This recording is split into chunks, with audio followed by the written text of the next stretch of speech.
This is a caption check, caption check. Can you all hear me in Soldier Hollow? Excellent. We see the thumbs up. We got it. Thank you. Can you hear us now, though? We've got the sound, but I unmuted us. That's the word I was looking for. Oh, awesome. We got you loud and clear now. Thank you. It was a fine unmuting.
Okay, thanks, Michael.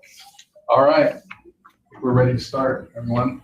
So I want to welcome everybody to our first Habitat Council meeting of 2023. This year we're considering funding for our FY24 funding cycle, which starts in July 1st. I'm sure there are. Hopefully. Michael, I think you're unmuted. Sorry. Yeah, welcome everyone. We'll start with some member introductions. I'm Eric Edgley. I'm the Habitat Section for the Division of Wildlife and Chair of the Habitat Council. And let's go over here to Tyler first. Tyler Thompson, I'm the Watershed Program Director with Department of Natural Resources and Habitat Council member. I'm Sarah Siegert. I'm the Assistant Aquatic Section Chief over Native Species, representing the Aquatic Section Division. Going in for Drew today. I'm Angie Wanacott. And What would you say? you're I'm representing, representing Watertown. Andy's new to the group, and we'll talk some more about that later. So thanks for being here. We appreciate you being part of the council. Okay, Randy? Randy Hutchison, Upland. Steve Sorensen, Big Game. All right. Kobe Jones, I'm Wildlife Section Chief. And Okay. We'll excuse Ben Allen today, who represents aquatic sport fish for the public. He was unable to be here with us today, but we're still good. We have quorum, so we're fine. He'll be joining us in our future meetings. I need to thank Allison, Danny, Lisa for all of our logistics, and Daniel Eddington, who unable to be here today. He's under the weather, I guess you could say. And so thanks to you all for all your help, and to also Michael and Paul and whoever else is doing the audio visual, helping us out with that. This is being streamed live over YouTube, so be aware of that. We have a few of our staff that are coming in, some that are here.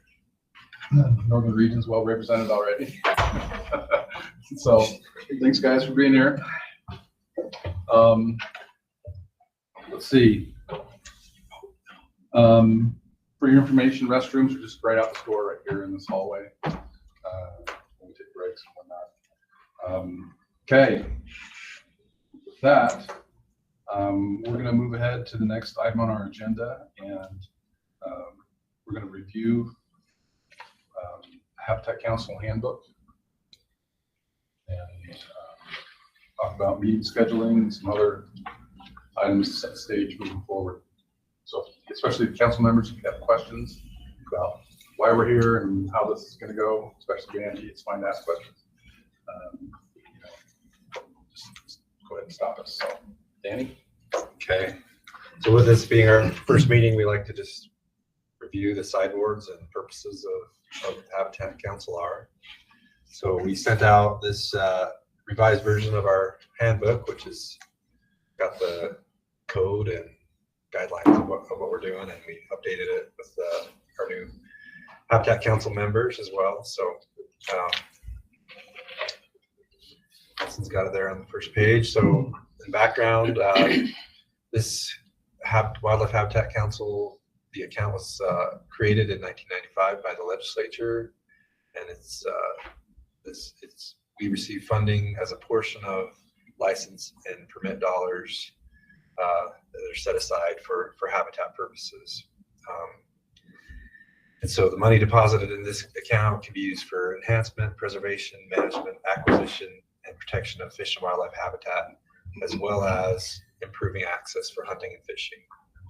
So specifically from the code, I'll just read these. These are the purposes: the development, restoration, and preservation of wetlands that are beneficial to waterfowl, upland game projects designed to control predators, develop, improve, restore, or maintain critical habitat through establishment of landowner incentives, cooperative programs, or other means, acquire, preserve critical habitats of all types, implement landowner habitat education and assistance programs, provide public access to private lands, or implement upland game, transplant, and reintroduction programs. Third point is enhance acquisition, preservation, or management of aquatic and terrestrial habitats. And fourth, to provide access for hunting and fishing. So the purpose of our council is to make sure that these funds, as we allocate them, are used for those purposes. And so I guess your purpose, or these points, we're going to provide recommendations to the division about the expenditure of our habitat account monies. And then, so what we're asking to do here is to identify the most effective methods of doing that, how to preserve and protect wildlife habitat, to recommend the most appropriate means of providing access. We want to maximize our DWR revenue with the Habitat Council account. So often we use it to help match other programs or partnerships. That's one of the things with Tyler's job with WRI. We're trying to stretch and match and expand our dollars as much as we can. One other purpose that we do is it's required in code that habitat management plans for our division lands, those when we create a new management plan, it's brought here for a review process to make sure that we're managing our lands for wildlife and the best purposes to maintain the purposes for which those lands are bought. Hopefully we'll have some management plans to review this cycle. I know we had a couple last year. We won't be doing any of that today. We want to encourage biological diversity and ecosystem-based management. One other purpose is we review external conservation permit habitat projects that are that might not be funded through this group, but maybe you're funded through conservation organizations. But the fact that they've come through here also helps vet them as good for wildlife and their purpose. So moving on down to the next page. Like we just introduced, there's 8 members of the council, 4 citizens, and 4 DNR employees. The 3 section chiefs and Tyler from DNR. Citizen members serve 2-year terms with a possible extension. We follow the Roberts Rules of Order with Eric as the chair leading that, the Habitat section chief. Eric doesn't vote unless he needs to break a tie. We need 5 members for a quorum, and quorum is required for all of our actions with a simple majority of members present needing to prevail. And then, like we mentioned, this is an open public meeting, so that's why it's being streamed on YouTube. We send that out, or notice out through the public notice system as well. The next section is about how the funds are allocated. So this is from the code. 4% generally of go to waterfowl, and then about 12% go to upland game projects, with the remainder of sport fish dollars and big game being split by how many permits that we've sold. So our financial folks provide us kind of a formula for that. So Danny, Allison, are you going to give us a window into what our numbers are for Yeah. this year when we can talk about budget? Yes. How are we going to deal with that? We're ignoring it right now. I mean, can we ignore it though? If it passes, does it go into effect for the next fiscal year? Probably. So what you're talking about is there's some pending legislation that might change some of those percentages. And so, I mean, we don't know how that's gonna work out, but it all depends on how it ends up in the legislature. So nothing might change, and something, you know, some of those percentages might change, basically boost waterfowl, so essentially. So that we won't know until really the end of the session if that is gonna. But our budget meeting is after the end of the session, so Right. we should be able to. So if it's likely that it would start as of July 1st and change some of those percentages, and we just make adjustments in the system. So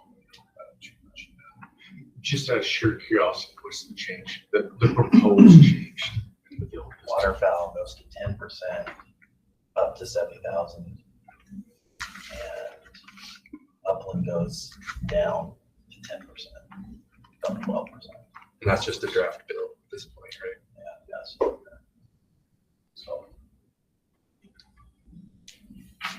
So we'll see how that plays out. legislature does what the legislature does. Casey Snyder, Representative Snyder, is the one that is a bit. Why is he doing that? Why is he lowering? Why would he? You should call and ask him. But I think the big goal is to bring up waterfowl, because that's where we're always short every year. It's the waterfowl now. Bring it up from 4% to 10. Yeah, but he still has it up to $70,000 or 10%. Which is Trevor's greater, so Oh, is really it? it's just Yeah. 10%.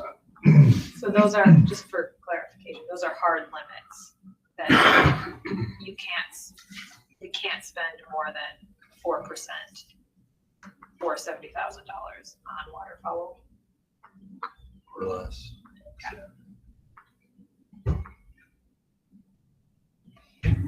Of this specific appropriation. Well, right, okay. We do spend often more than that 4%, because we add in additional yard money. Right. So, but from the Habitat account, it's, right now it's 4%, so. Last question on it. Do we have a House bill number on that by chance? Yeah, it's HB 121. And I'll say we're supportive Yeah. Oh, no. yeah, from a division standpoint. All right, Okay, the next thing we have here is the process that we're going to go through. So, in our timelines, that later in this document, we have a table of all the timelines. This process has been married to our watershed restoration initiative process. As you know, we've sent out like all of these project proposals are entered into our database so we can pool all these projects and fund them with as many sources as possible. so what you'll see often is when a Habitat Council project will look at the finance page, and you'll see there's only a certain percentage is Habitat Council, and sometimes it's very little, sometimes it's significant for all the project. So kind of all over the board, depending on who else is also putting in. Some of our even big projects don't even come to Habitat Council because they end up already being funded by other partner money for the sportsman's groups, and so we don't even need to review them per se. So all of these projects, the deadline was the first week of January, and now they're kind of going through review process, various different types of review. We've got Habitat Council here. There's regional teams that are reviewing all the projects from a WRI standpoint, and it goes through a ranking process there as well. This is kind of one of the wheels in the big cog to get as many things funded as we can.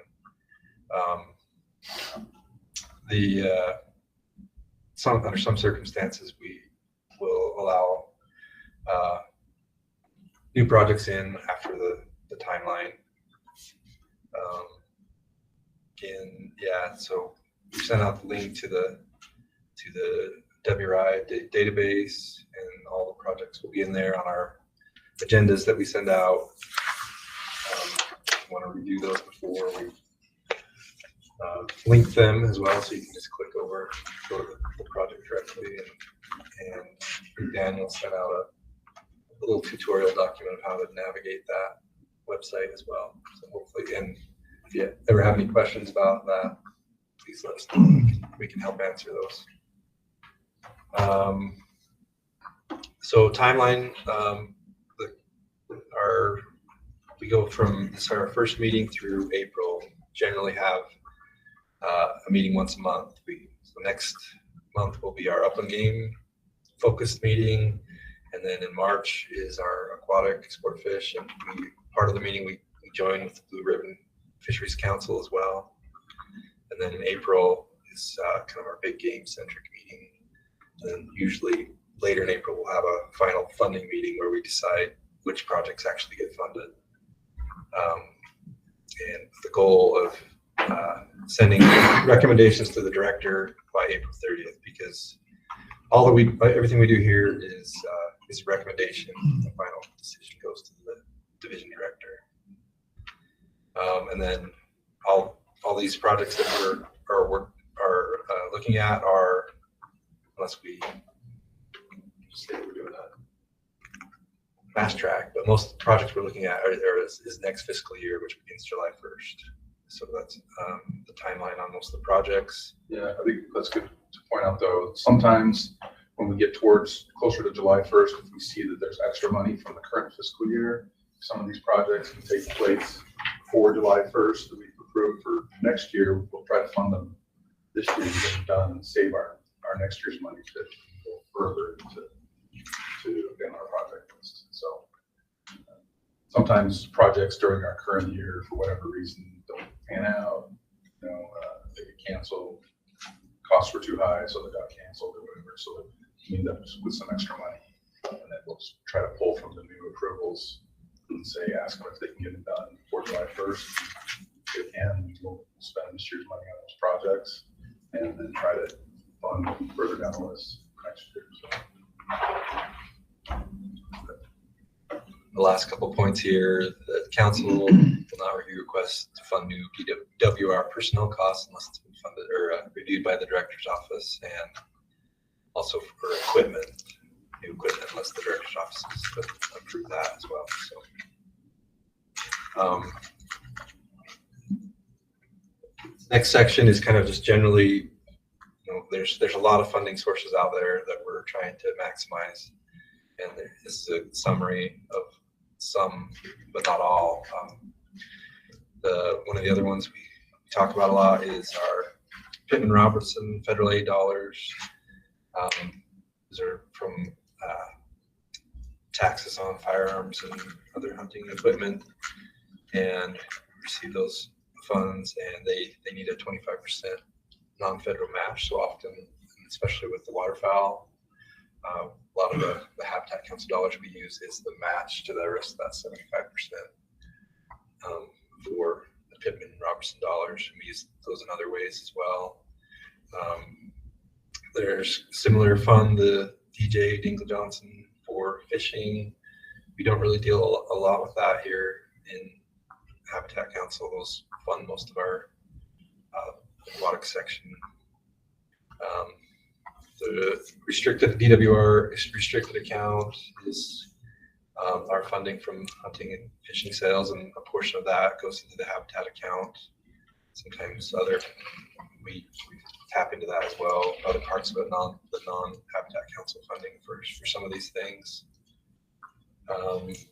General fund, our tax dollars, it's a pretty small portion of our budget. We don't really deal with that here in Habitat Council.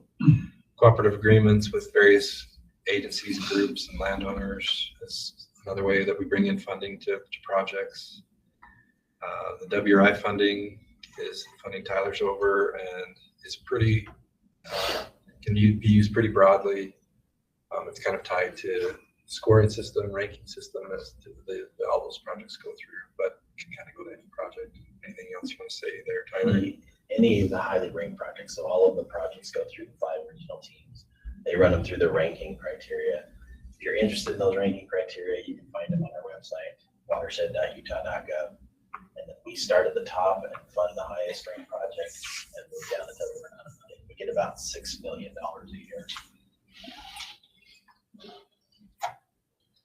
Blue Ribbon Fisheries Council gets some funds for angling purposes, and like I said, at our March meeting, we combine with them and try to maximize our dollars there with these two accounts.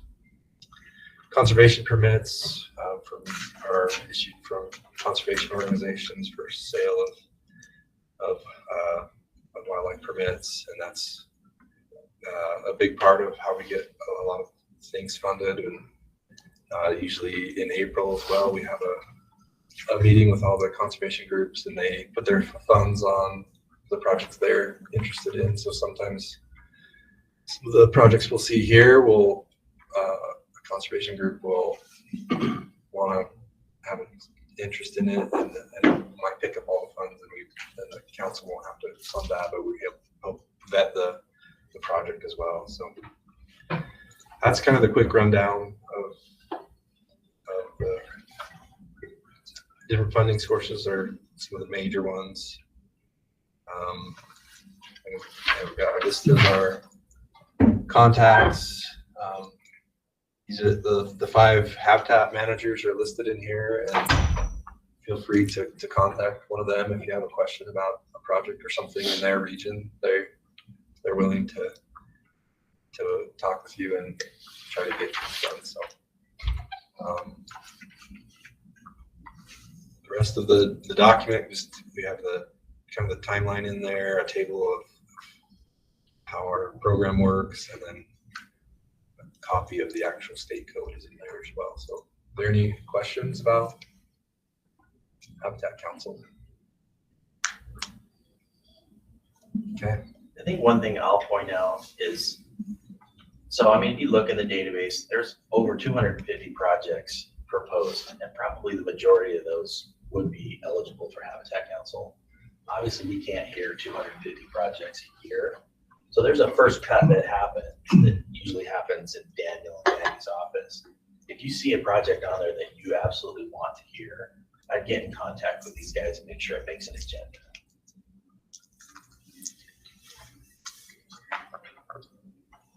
Yeah. Okay. Let's schedule our future meetings.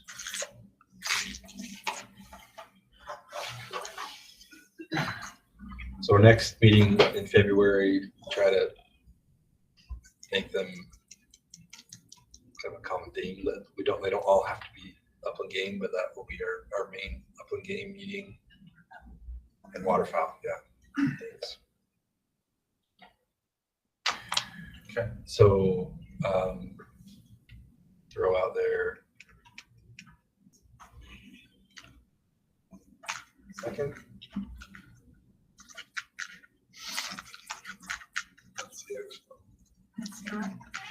We're talking February.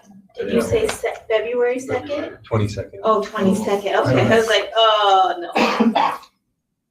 I think Drew has a meeting all day on the 22nd.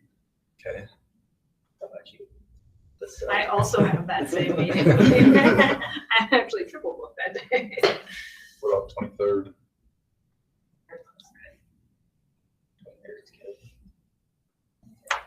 And room 2000's available that day. Okay. I'm watching that calendar. Okay. I don't want to get stuck in this room again.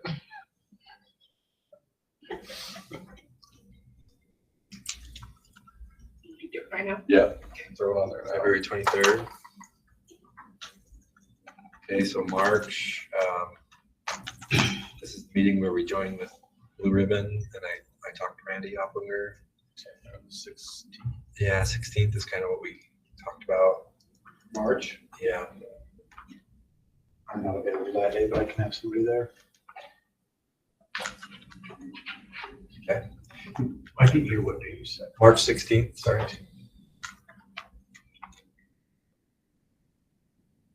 Are you sending out the invitations right now?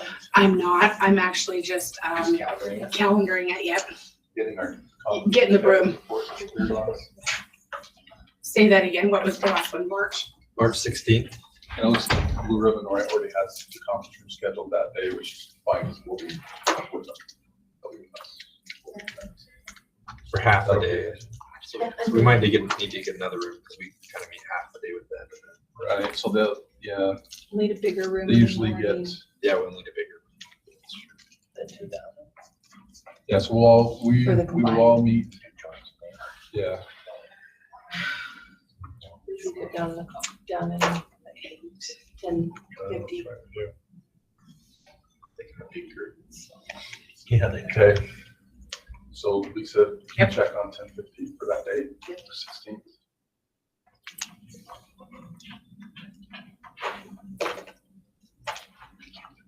Okay, we will work that out. Okay. Okay. And then in April for big game meeting, what about April 13th? 2000 booked that day. We usually do the permit meeting before. For what? Yeah. That's on The perm, April 4th. Yeah, that's what that one's scheduled. So we could do 6th maybe.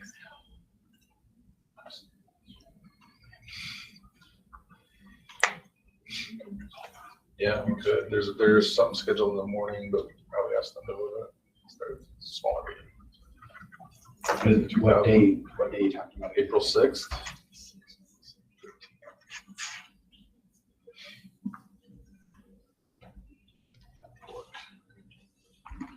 okay. April 6th. This would be which meeting? That's the big game. Big game meeting. Yeah. So. Definitely want.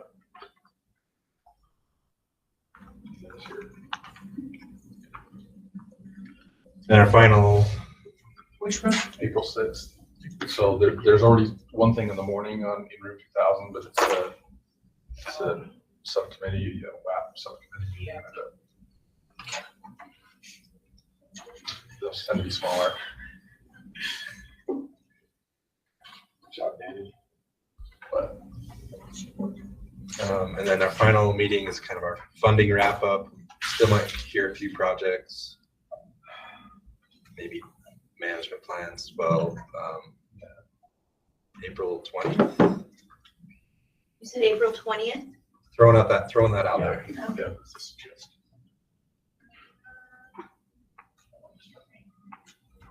It's open on the 2000 calendar. Drew has a couple things on his calendar, but I don't know. What? What about 19th? The 19th seems to be open.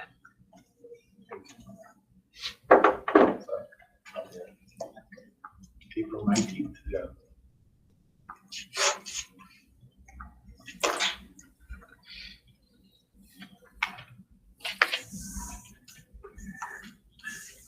Okay, that's good to get them on the calendar. So you can get that one on the April 19th. calendar for the 19th. What was the March one? I never caught that. 16th. 16th.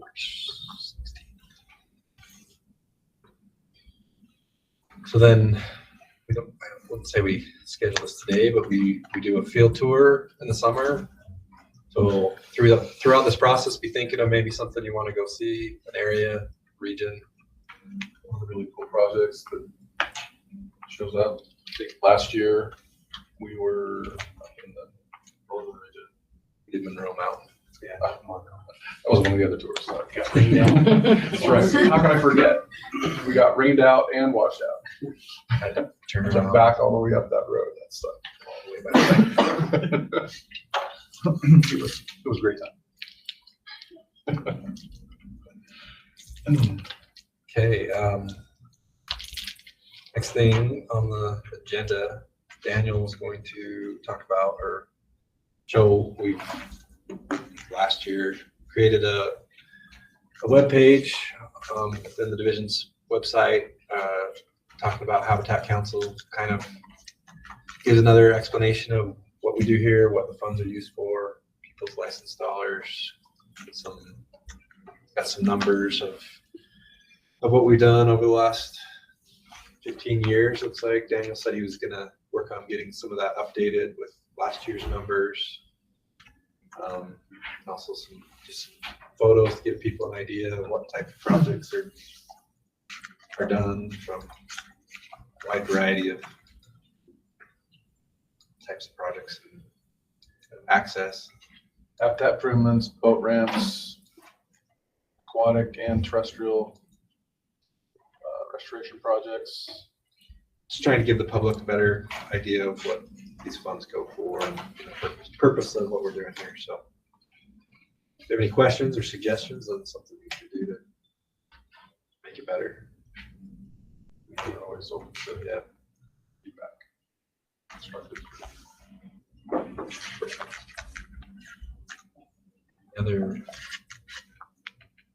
Any questions about what we're doing and why we're doing it? Okay, again, we thank you all for being here and participating. Okay, so next item, Allison's going to give us an overview of the budget tracking spreadsheet and talk about money for a few minutes. Okay, so as we go through this process, I will be adding to this spreadsheet. This will be our tracking spreadsheet for the year. I will make this a Google Doc and share the link with you guys so you can see as it's getting updated as we go through each meeting.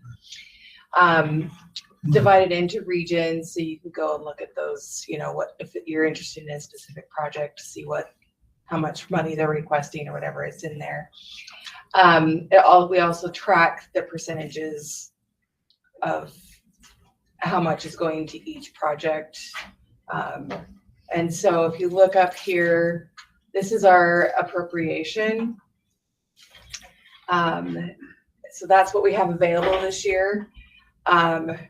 Right now, I've got the numbers, the percentages set as the way the statutes are right now. If they end up changing in March, then I can update that. But right now, you've got the upland game number is 401,000, and that's the 12%. The 4% is the 133,000, and then this is the divide between big game and sport fish. Big game right now, fishing sales are up above big game sales, so it's 46% of what's remaining is big game, and then the other is sport fish. You'll also see this non-game fish and non-game wildlife. If there's anything that goes towards those, the non-game fish comes out of the sport fish pot, and the non-game wildlife comes out of the big game wildlife pot. And we're gonna fix that. Get on to the mic. So anyways, that's kind of the basic breakdown of the spreadsheet. This is what is basically after this first set of projects. This row here is actually what's remaining of that 3.4 million. So we've already, with the projects that we've already got on the books just from this meeting, there's a big chunk of the funds that are spent.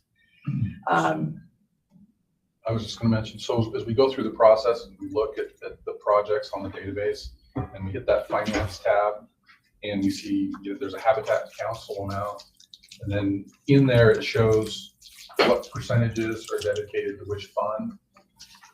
Those could be adjusted. The council can move to adjust those, and that is totally fine. A lot of those were just is between Allison and Daniel,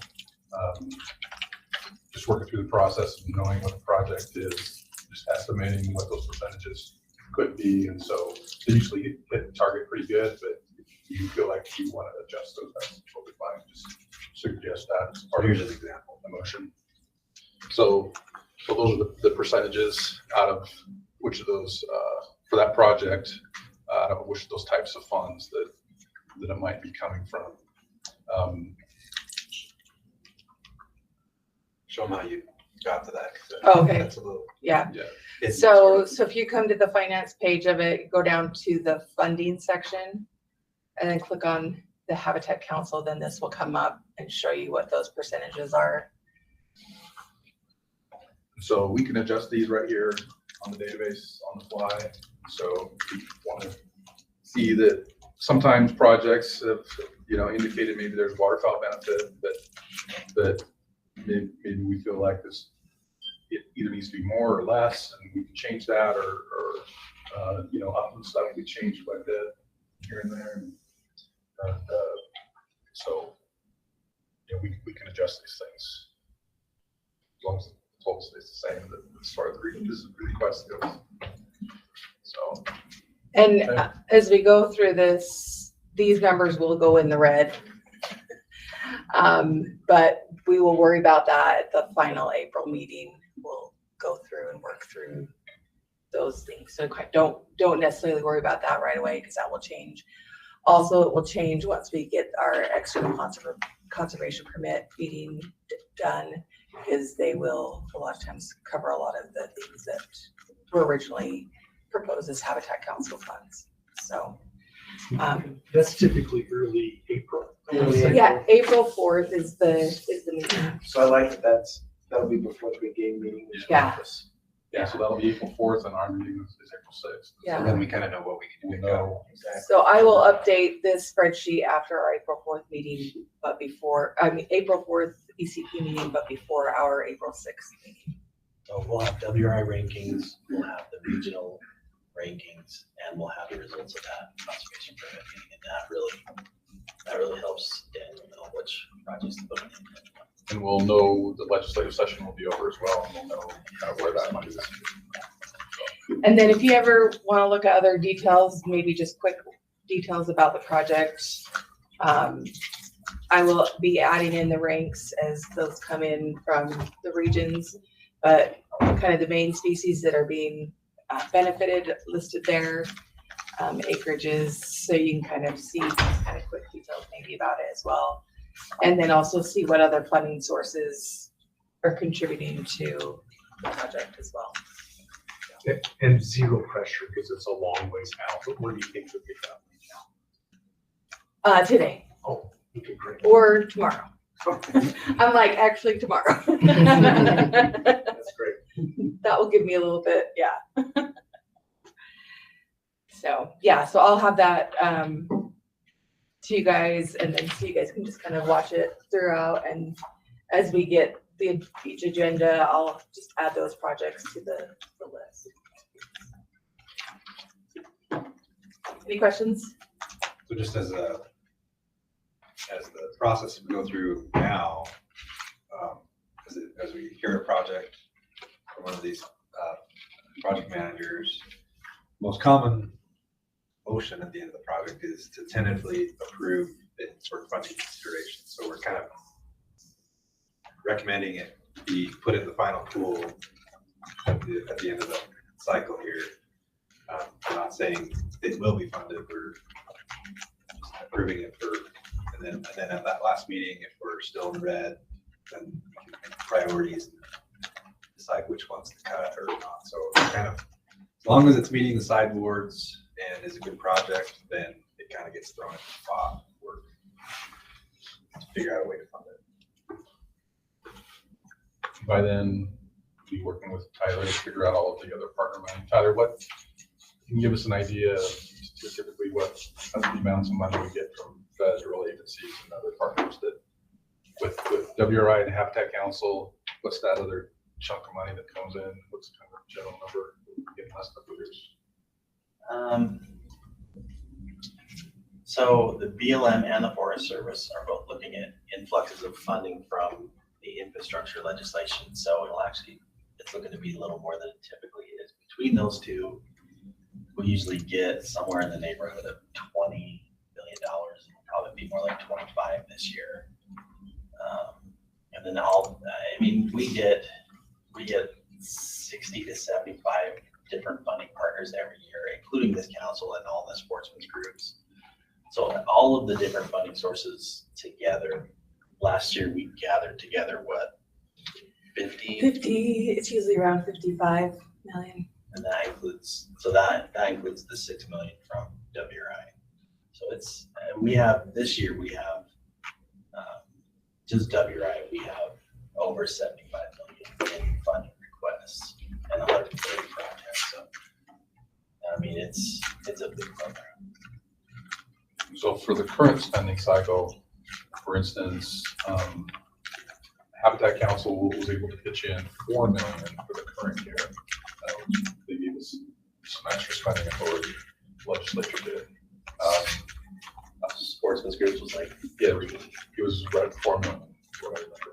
Sportsmen's. Yeah, it was up at 4 million this And last that year. was a record amount this last year. It was $4 million. that includes the research. And it was fantastic.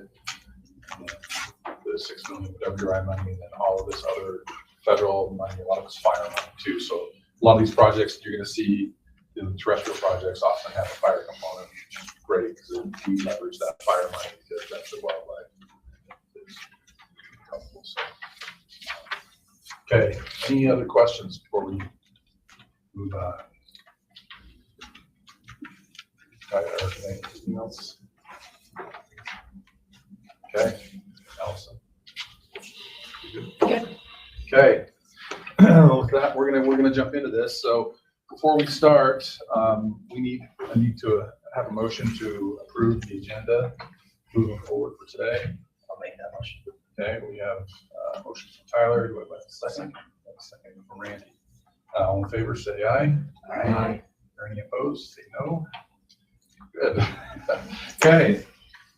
First one. Okay, so we're starting in our northern region. And I guess the other thing I want to mention is this first meeting is often focused on habitat specific things in our regions, our WMA management and maintenance budgets are included here. And so it always generates some interesting discussion on these, but kind of some of these necessary things that you have to fund. This is how it happens. And so with that, we're going to start with our northern region. We're going to be talking about Cinnamon Creek, project number 6479. And as we go through this, Allison is basically pulling the project up on the database. So you can see details about it as we move through. So, Gary, can we make a couple changes? So we have a lot of turnover in the northern region of habitat programs. Yeah. Ben was gonna kind of explain that real quick. If that's okay with you? yeah, and I would also say, not just to you, but to everybody as you come and present, please introduce yourself and tell us your role. So, okay. Thank you, guys. I think I know everybody, but I don't know who all is online, so. What was your name? I'm Ben Nadalty. I'm the Northern Region Supervisor. I don't have a title like chief, like Eric does, It's right though. but, but you know, I just don't swing a hammer as heavy as he does. But I do remember last year in this same meeting, Oh, we had just hired Daniel Olson to be the manager. It wasn't this meeting, but it was a subsequent, I don't know, maybe the big game meeting or something. That is either like this. Right? And so I just, leading up to today, I've been reflecting on how far we've come in that less than a year time frame. And so I want to first thank Daniel and team for all the work that they've done in that short period of time, but also just kind of reintroduce everybody. So you guys know Daniel, so you're gonna hear more from him and less from me, so don't worry. But we've got Shane Hill, who we stole from the central region, and I think you were like our first hire after Daniel started. And then we hired Melissa Early, who's not here today, but who is back at the office just absolutely kicking butt on all things northern region habitat section. I mean, we just went immediately into like talent acquisition mode, and we just found so many amazing people in the process. So we're really proud of the team that we have. But another change that we made is a change that I felt was kind of long coming for the northern region. We have hardware wildlife management area. Obviously, it's a huge operation for us. It's a major priority for the state and the region. And we've always had a manager there. Brad Hunt's been there for 8 years. 10, good lord. Wonder you're tired. But that, we have a big kind of conservation outreach effort related to that WMA. And for the longest time, Brad's position has been housed in our conservation outreach section because of that sleigh ride and outreach visitor center operation. But we have a massive WMA to manage, thousands of acres that are important to the habitat of wildlife, and we want to provide a ton of emphasis on that. And so we've made some administrative changes to bring Brad Hunt into the habitat section in the region so that he has the support from his peers in the section to focus on the habitat on the WMA. That includes maintenance activities, but also pure habitat restoration and maintenance and grazing monitoring activities and so on. And so we're trying to bring the strength of individuals into the strengths of individual sections so that we can attract the best people, but also put those best people into the best position to give wildlife and give the division in the region their best effort. So we feel like we've really done that, and maybe you've seen in the news, we've re-implemented the sleigh rides at Hardware, and that was a major effort in the background. It probably doesn't look like as much in the front, but in order to go out and advertise through the state purchasing process for requests for proposals and hire a concessionaire and agreed upon contract terms, et cetera, it was a huge effort by Brad. So that was kind of his final assistance on handing over a lot of that conservation outreach effort so that he can pivot more toward habitat more purely. And then we've got Marnie Lee up there who is in our conservation outreach section, will kind of absorb a lot of that contract maintenance and stuff. So we're sort of more in that process still of transitioning Brad, but the whole goal is to put a boatload and a metric ton of effort and focus on habitat in the northern region across all lands. So I just wanted to kind of give that update from things that you won't see in the proposals, a lot of the background work that went into putting people in place that led to a lot of problems today. Any questions before I sit down and shut up? Okay, thanks you guys. Thanks, Ben. You've done a great job at helping get the habitat team put together out there. Thanks, Chief. Thanks, you guys. So with that, we're going to hear a project, right? Shane, you're up.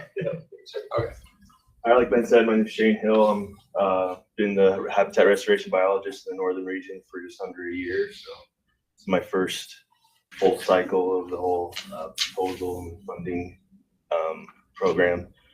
I'll be presenting one project today. Daniel will cover the rest for our region. Oh, and Brad. So this project is on our newly purchased Cinnamon Creek Wildlife Management Area. We purchased it from Sitla, and with the change of ownership, we've been, and after some internal discussions and field tours, our main goal, focus of the area is water, trying to provide good sources of water for summer and transitional range habitat for big game, and also improve sport fish habitat on the property. And this project will cross borders, and we're collaborating with Whisper Ridge Ranch Holdings, who owns this portion of the project. So there's multiple aspects to this project, but the main half of it or more is this Red Rock Meadow habitat restoration. This is, if we go to the pictures, this meadow has been heavily grazed in the past, much like the whole property, and there's significant flow in the runoff season and significant erosion because of that, and cattle come in the summer and early fall and have been grazing it down and causing a lot of erosion. So we want to go in there and arrest that erosion and start building it back up by building BDAs along about 50 to 60 BDAs along a quarter mile of this meadow. And this is the part where we're collaborating with Whisper Ridge. They're going to be providing manpower and equipment to get these BDAs in. Another portion, if we go back to the map, is we want to upgrade and extend some fencing along our eastern border to reduce access to trespassing livestock. We have mainly sheep in the north and cattle in the south. And that's the gist of the project. Any questions for Shane? Jake, quick question, and sorry, because I actually really like that area. I'm not familiar with this particular area. I haven't been in that The portion. southern part. Yeah, the Cinnamon Creek. Yeah, so this is, you have to cross the, It's a Cinnamon Creek. long haul to go Yeah. to the public access. right? yeah. But I know the sheep were removed that were grazing there last year, which was phenomenal. On this one, I didn't see any fencing or anything there on the private property portion. Is there gonna be any restriction? So we've been in discussions with them and they're removing the cattle from that portion. So we're holding off on building fencing on that south part until we get a better idea of the grazing situation. Yeah, so maybe I'll just point out one thing. This part of Cinnamon Creek, this block here, has no fencing right now. So if we want to keep cattle off of the WMA, which they're grazing this area to the south of it, and they inevitably end up right in here, we have to fence this to keep them out. And so that's why this project's really important. So we'll be working on these stream rehabilitation projects here. But if we can't keep the cows out, the cows will be in the middle of our projects. Is it a Does that fence answer your out? question, Is Randy? it a fence out area or fencing? Fence out. It's fence out. So it's our responsibility. So just based on how they were grazing it in the past, there's a drift fence right here, but this whole block is missing a fence. There is fencing up here, but it needs to be improved to keep the sheep out. I'll just say that, being up there after, we acquired this property, I'd been there before we had acquired it, and then I went afterwards. Just the improvement by having the sheep off and is amazing, how it's been able to come back on its own to a certain extent. And you guys are now working to kind of take it to that next step, which is great. And I guess you all need to know, the division has lots of partners that helped us with this project to acquire Cinnamon Creek. And so as a division, we were committed to give a good shot and influx of resources there to really, turn the ship and improve the habitat there, for both aquatic and terrestrial species. So that's kind of what we're seeing here, and the Northridge is doing a great job. And it did run tons better last year. And you guys advertised it way too much. There were people everywhere. And I'm glad you jumped. We'll not apologize for being proud of it, but having a good partnership to have it happen. That's what was so cool about it, is so many partners came together to help make it happen. So two other quick questions, and sorry, it's just an area I like and care about. So you referenced the Whisper Ranch, was that the name? Whisper Ridge. Whisper Ridge. So is that a long-term agreement on the cows? And if not, do we have effective? At the moment, it's more of just discussions, and they're based on their plans, and we're gonna see how it goes, and then see what we need to do in the future. So eventually you probably end up fencing that end. We do have an effective fence in that area. If they only keep cows off their property for 1 year, do we have a fence to keep them out? No, so the whole southern border of Cinnamon Creek will need fencing pretty much, right? And so it's like 7 miles of fence if you try to do it all in 1 year. So we're gonna try to piecemeal it and target the most important areas this year, and then there'll probably be another fencing project next year. Whisper, like Shane mentioned, Whisper Ridge did say they were thinking about discontinuing grazing on their property, but that didn't happen this year. So we've heard that they're grazing. The person that leases the grazing rights, they re-upped it for this year, so there will be cows all around Cinnamon Creek and probably in the valley. But getting some fencing in there will help. Part of the challenge with the grazing there too is, it's been a long-term grazing plan they've had in place. Those, and I heard it's just completely habituated to crossing the WMA. It didn't used to be an issue. Ownership changed, and we get calls from the public as soon as a cow crosses that border. And that's part of the beauty of having so much outreach is you've got a lot of people like yourself that are stewards of the property, and they call us immediately when they see. Fencing is going to be a pretty important part of managing access for the service in the future, regardless of what their circumstances are. And then last thing on it, sorry, I can't remember the dollar amount. I didn't write it down.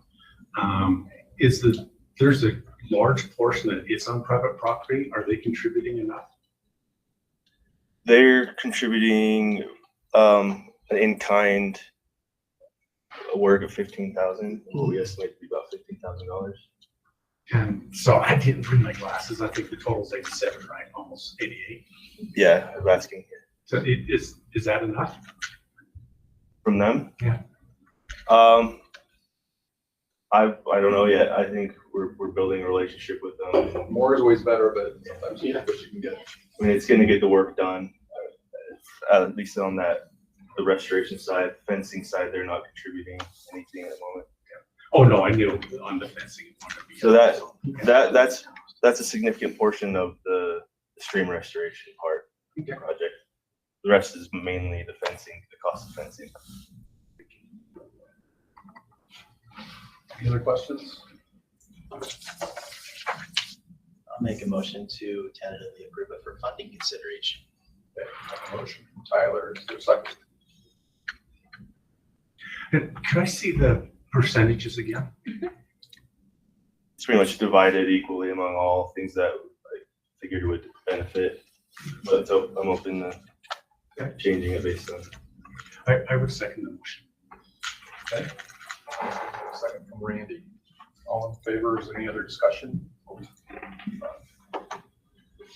All in favor, say aye. Aye. Any opposed, say no. Okay. Motion carries. Thank you. All right, our next project, number 6206, Coldwater WMA boundary fence. Alison, can we use that PowerPoint?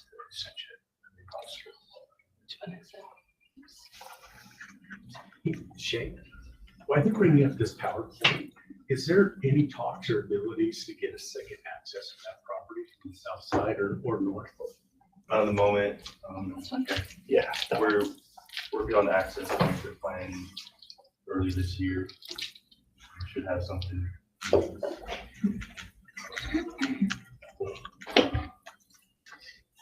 Good morning, everybody. I'm Daniel Olson. Ben did a good job of introducing our program. This is my first time being at this meeting, so be gentle. So also one thing that we didn't mention is Ken Sorensen is part of our habitat program in the northern region. He just retired in December, and so we'll be replacing our assistant manager in the next couple months. So if you guys know anybody that's interested, let me know. And I also mentioned all the things that changed. One thing that didn't change is we still have Stephen Hunt and Chase Peterson on the habitat maintenance side. They're at our office right now helping to move our office out because the whole region's going through major communal office renovation. So a lot of new faces in the office and a completely new face there to the physical space now. Thanks, Ben. All right, so just before we jump into our projects, I just wanted to kind of set the stage for it. So the northern region, we don't have as much public land as some of the other regions.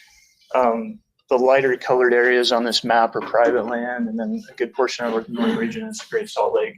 So our WMAs are often an island in a sea of private land, and because of that, they get a lot of use. So they're focal points for people to come and recreate. So these red polygons are our WMAs. A couple of them are missing. So this one's Round Valley, which we'll talk about in just a minute, and that one up there is Cinnamon Creek. But you can kind of get an idea that our WMAs are really important in the northern region. We have a lot of them, and they get used heavily. Can you move this way? So the first project we're going to talk about is a fence on Coldwater Canyon Wildlife Management Area. Can you forward it, Alison? So you may not be familiar with this one, but this WMA is on the Wellsville Mountains on the west side. We got it in the 90s because it's great deer winter range. So historically, we've had about 200 to 400 deer that winter on this WMA. So they're coming off the Wellsvilles from all directions down to the WMA. It's also a really good place for upland game. So we've got chuckers, huns, turkeys on the WMA. Can you forward it, Allison? One of the problems that we've had with the property since we got it is the fencing's in terrible condition. So we go back and look at the documents, we see that cattle trespass has been an issue through the history of this WMA. I apologize for these pictures, they're not very good. I should have taken better ones. But the wires are, a lot of the wires are on the ground, tangled up, fence posts are broken off. It's not good for wildlife, and it doesn't give us a barrier for livestock. Before it, Allison. We also have net wire in places from sheep grazing that have been done in the past, and so this is not good fence for wildlife either. In 2017, we had a fire on Coldwater that burned about 500 acres. And so this was all like waist-high sagebrush that got torched. And that's where these deer have been spending their time. So in 2018, we rehabbed it. Can you forward it, Allison? And this was last year. So this is 2021. So you see a lot of sagebrush coming back. We've got alfalfa, native grasses, and forbs coming back. So it's looking really good. And if you were driving down I-15 and you looked to the east at the WMA, like it was an island of green surrounded by brown. And so our WMA is looking fantastic. The surrounding land doesn't look as good. Because of that, we're drawing cattle from the neighbors into the WMA. You forwarded, Allison. So what we'd like to do is fix up that fence so we can keep the cows out. Our neighbors, the Grays, are really good to work with, and they will get their cows off of there when we ask them to, but the fence is in such poor condition, we can't have an expectation that we're not going to have cows on it. The other issue with the cows being on there was we do have a guzzler, and they come in and drain the guzzler, and so we have to fill up a truck and haul water to it if we want wildlife to have water. So this project is 3.5 miles. It's all these red lines. That's where the new fence will go in. We'll build a nice wildlife-friendly fence and get a contractor to do it. So that's why it's a little bit more expensive. It's a big enough project, though it's too big for our maintenance crew to go build this fence. So that's why we're asking for a contractor to do it. Sorry, are there any questions about that project or any of the details you can? Oh, yeah, Randy, go ahead. Go ahead. I'm just gonna ask, I mean, Daniel, you're the expert. Is that enough? If you build it on that west side, is that enough to do what you want to do? Because is that the red line is the fence you're gonna be rebuilding? Right. That? Yeah. And then you've got all the way along that road, that fence is good enough? On the top end? Yeah, on the north end. That's a good question. Line going a little bit further to Yeah, I think I drew this line, and I should have had our maintenance folks do it to put this together. It actually will go up a little farther on the north.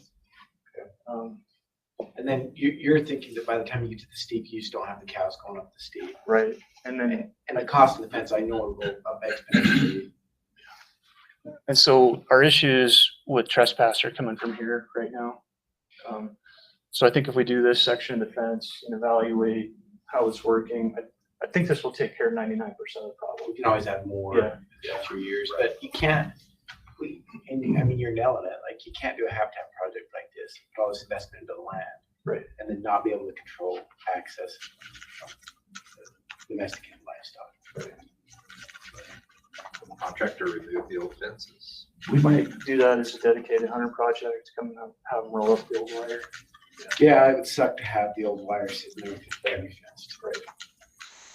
Randy, So, not to be the same drum, but East Box Elder counties are pretty certain it's a fenced-in area. Yeah. The neighbors are great, and I'm actually really happy to hear that, but it's their responsibility to keep the cows off. I think to fence their cows in. Yeah, you're right, Randy. That's how it's done.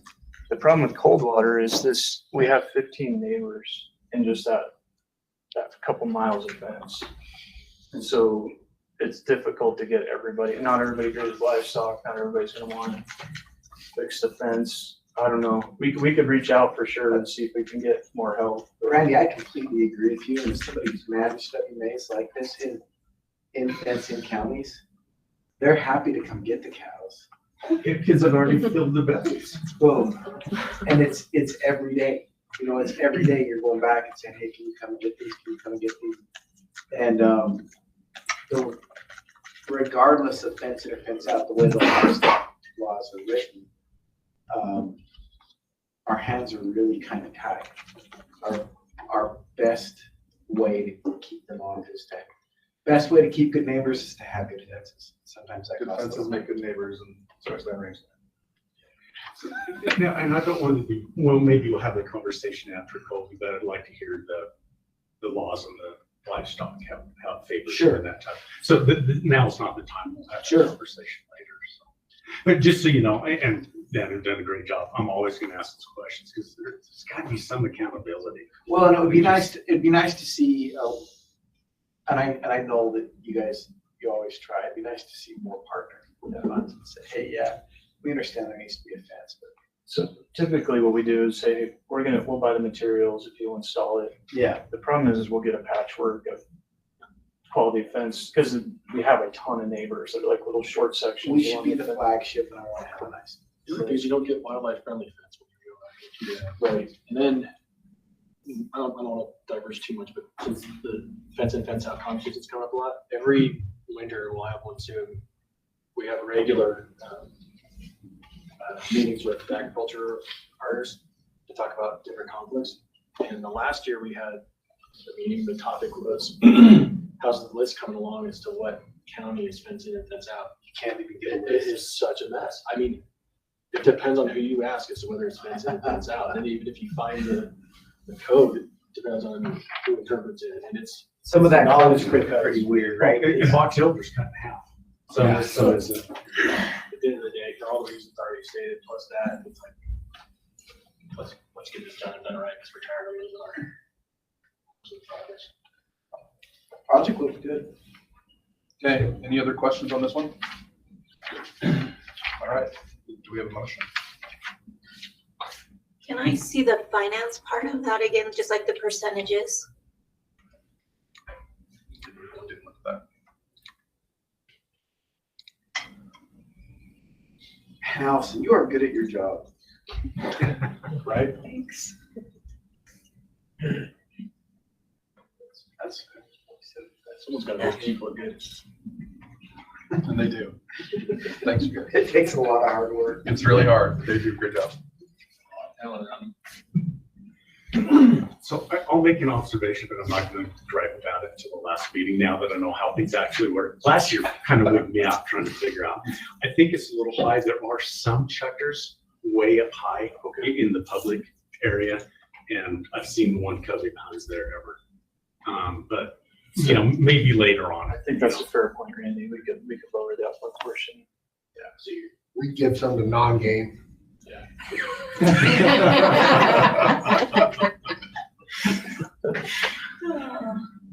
great. You don't want to make any if you- changes right now then? Yeah, if you wanted to change that, we should do that.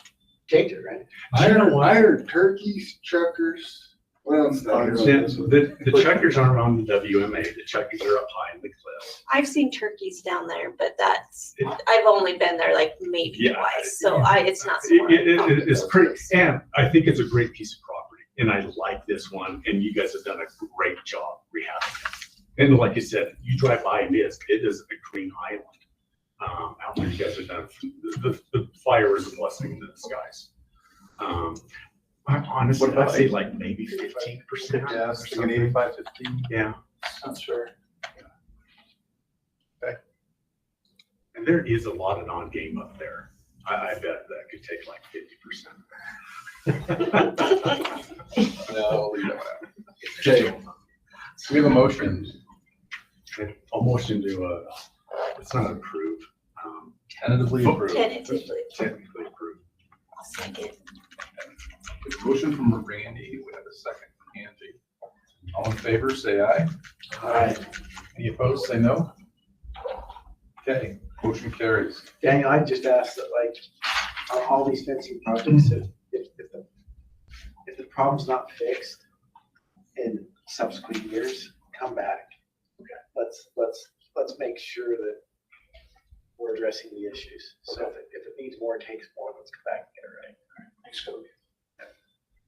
All right, so the next project is not going to be as fun to talk about or fun, but it's necessary. So in the northern region, we have over 30 conservation easements that we hold, which is a lot for that area. And legally, we're required to go to those easements every year and do a detailed report on what's happening with the easement to make sure that the owner of the property is following the agreement that we signed with them. And so this is an example of what it looks like. This is an easement that we have in Edgley. It's a smaller one, but we have to send somebody out there to go to each one of these red points and take a photo and record what's happening with the property right there. And then to roll that all into a report that gets submitted. So typically in the past, we've had a seasonal technician that did this for us. Our obligation is for the calendar year to monitor it. So our fiscal year spans 2 calendar years. So this ask will cover, we'll get 2 years of monitoring done for us. You won't see this request again until fiscal year 26, if that makes sense. So we'll skip a year and come back. We just have one seasonal technician. The budget is for one seasonal technician, a vehicle, and some minor equipment that they have to do it. The total project cost is $27,000. I think $2,500 of that would come from Habitat Council, that we're asking for. I think it's different. It's 2,500 comes from Blue Ribbon. What's that easement for, Daniel? The Edgley one? Yeah. That's a good question. I've never actually been to that one. I'm not. Oh, the Nature Center. That's right. So it's 25,000, Habitat Council 2,500. Okay. Blue Ribbon. Got it. So some of our easements are on the Weber River, so that's why the Blue Ribbon money is in there. Can you explain what that is for big game breeding? These are all over, right? Yeah, they're all over. So Just not that one. This is. No, not just the Edgley one. Yeah, no, there's 30 of them, Steve. Sorry. Okay. Yeah, they're all over our region for different reasons. Yeah. I should have put a map up there where they're all at. We'll have one for you next year. Did we hear this one at the joint meeting though?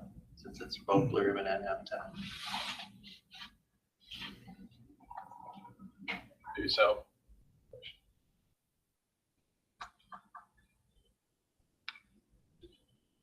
We need to wait until we meet with the Blue Ribbon group. Since they're on there, does it matter? I mean, they're gonna wanna hear it, so I'll just make a motion to push it to the joint meeting with Blue Ribbon. Okay. We have a motion to push for Tyler. Do we have a second on that? I'll second. Okay, we have a second. Andy, all in favor, say aye. Aye. Any opposed, say no.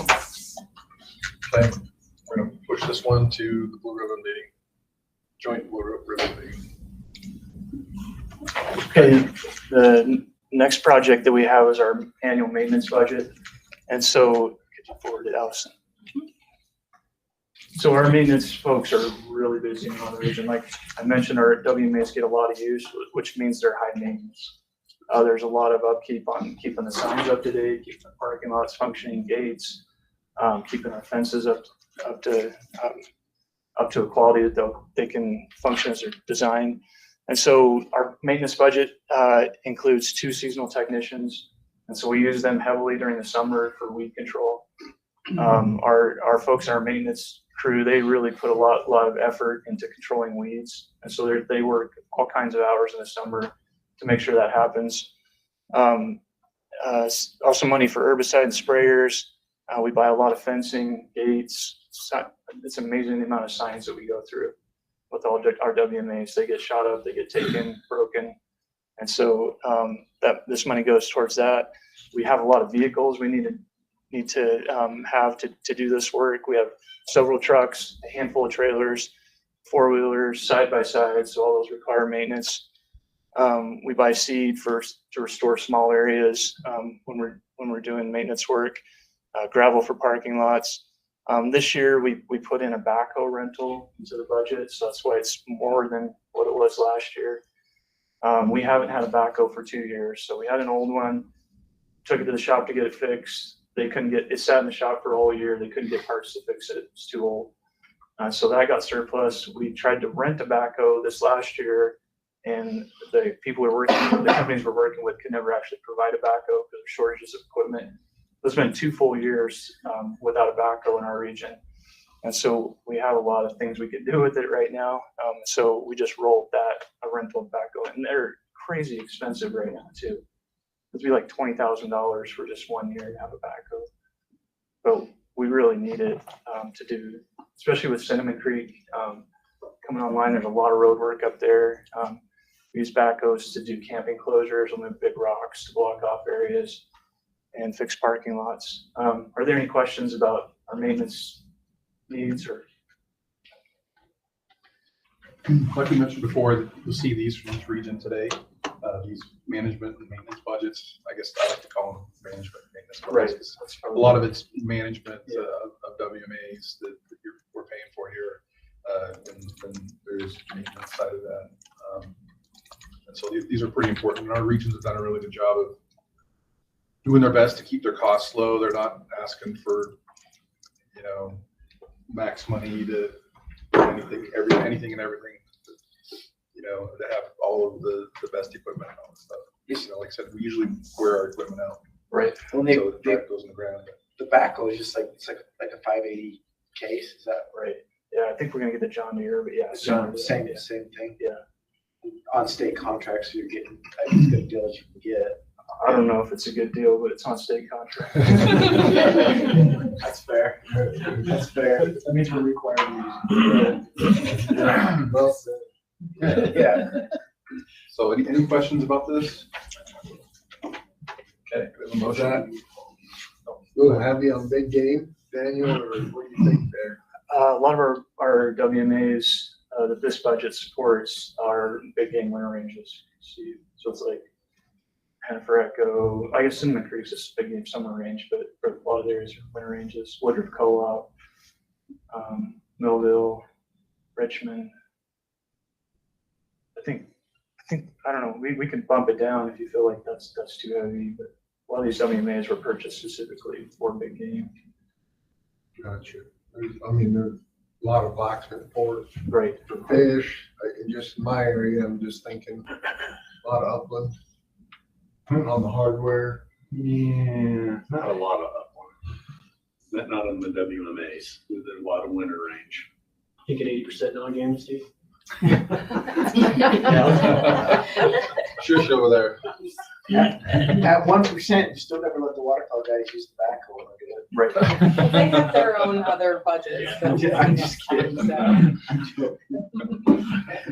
They're watching this. I know, sorry. Just kidding. Just kidding. Okay. Motion on this.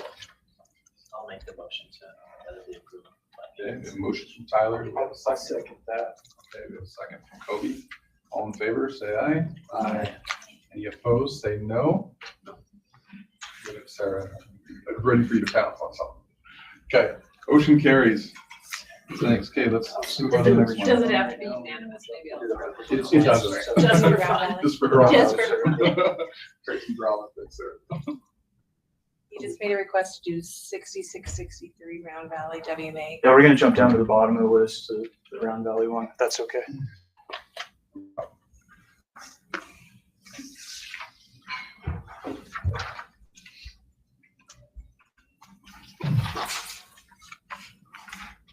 Forward it one slide. Okay, so the Round Valley WMA is one of our super secret WMAs. You may not have heard of this or know where it's at. So just in case you don't know where it's at, it's about 30 miles east of Ogden, right next to Morgan. So it's just basically that northeast side of Morgan. The reason why you might not know about this is we have this property forever. So it purchased in like the 1940s, but we've never had any public access or administrative access to this WMA. And so we haven't done habitat projects up there. People haven't been able to hunt it unless they could get permission from the surrounding landowners. But Eric Anderson, he's here today. He's been working several years on this project to get public access to Round Valley. So that's what this project's related to. You forwarded Allison. So this is Morgan right here. This is I-84, so just north of I-84. This is the area that's going to be changing. So what we're proposing to do is do a land trade with Geneva Rock, which is one of our neighbors at Round Valley. So we're going to give Geneva this red polygon, and they're going to give us these 2 blue ones and a trail easement across their land right here and help us build a parking lot. So the public would be able to park here, hike in on this green trail. This would become part of the WMA now, and then they'd have access to the whole thing from that point. Can you forward it, Allison? So this is kind of like what it looks like on the ground. The parking lot's down here, trail easement, and then the new piece of property. So this project's related to this parking lot. Geneva's going to go in and grade it all out for us, make it flat. But the deal that Eric had worked out is that we would fence it. So we want to go in and put in a nice pipe fence. It'll be low maintenance once it's installed, a little bit more expensive up front. The parking lot's about 3/4 of an acre, so we think that'll be sufficient. This will probably receive a lot of use where it's right next to Morgan. And there, like I said earlier, there's not a lot of public land in this area. We're expecting high use. We want to make sure that we have good infrastructure to support that. We'll need a lot of signs to make sure this works. So this trail easement will need to be heavily signed to make sure people aren't hunting off of the easement while they're crossing it. And then the boundary areas will have to be signed really well to make sure people aren't leaving the WMA and trespassing. So there's money in there for fencing, for kiosks, for a kiosk, for signs, to help make this land trade work. So Eric's more up to speed on what's happening with that, but I think there's still 2 things that have to happen, right, Eric? That you have to get the grazing or the mining permit approved for the new piece that Geneva will get, and Fish and Wildlife Service has to approve this change. So I think, Eric, are we expecting maybe in the spring we know if this is going to be done or not? Hopefully. Yeah. That's what I'm shooting for, next year. Okay. Did I miss any of the details of, or okay? Anything that you want to add? Okay, great. How many acres is this? Oh, so Round Valley is 3,500 acres, so it's a big WMA, and this will be great for the public, for hunters. And it will be great to get access, assuming it goes through, to get access into that piece. How long is that trail? That's a good question. Eric, do you remember how? I don't remember. It's gonna be a footpath or some trail to go through there, so. People will motorize. Hopefully the parking lot's big enough for those trailers. And then there's a frontage road right there. There is. That piece to the east that's being traded as well. Is there any access? Well, is there access points there? Does it come right down to the road, or what's I don't that? think so. It goes right down to the freeway. So there'll have to be signs on the freeway. So the front, am I misremembering then? I thought the frontage road ran through that. Frontage road. No, you gotta get off. Having sex it up there, come down to it. Where you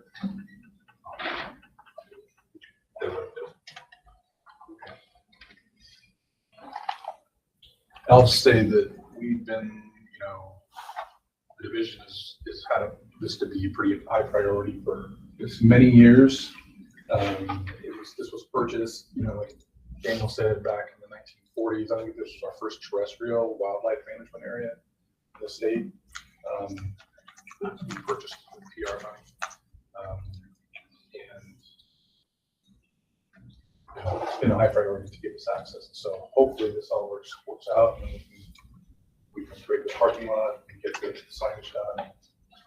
And get some access with our others. So, any questions about this project? What is it that, you said that they're looking to mine the portion there? Yeah. They just want the rock? Right. Exactly.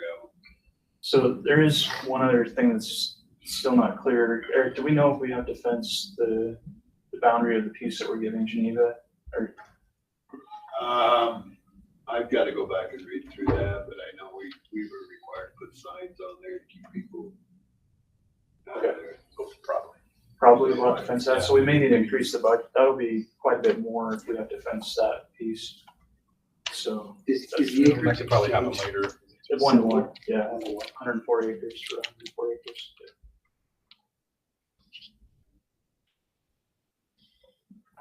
Okay, cool. Do we have a motion on this? I'll make a motion to approve it. Okay, wait a minute. Second from Randy. All in favor, say aye. Aye. Any opposed, say no. Okay.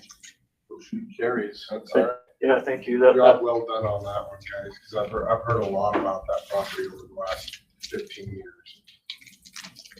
yeah, we need to take that guy right there. And it's all national forest, I think. Is it private to the north? Is it? Yeah, but it's still such a big, that's a great pickup. Thank you. My portion's done. Now we're gonna work to do the hardware part of it, our budget. Okay, thanks, Daniel. Brad, are you up? I'm up. Remember to introduce yourself and Will do. So, my name is Brad Hunt. I've been the manager at Hardware Wildlife Management Area for the last 10 years.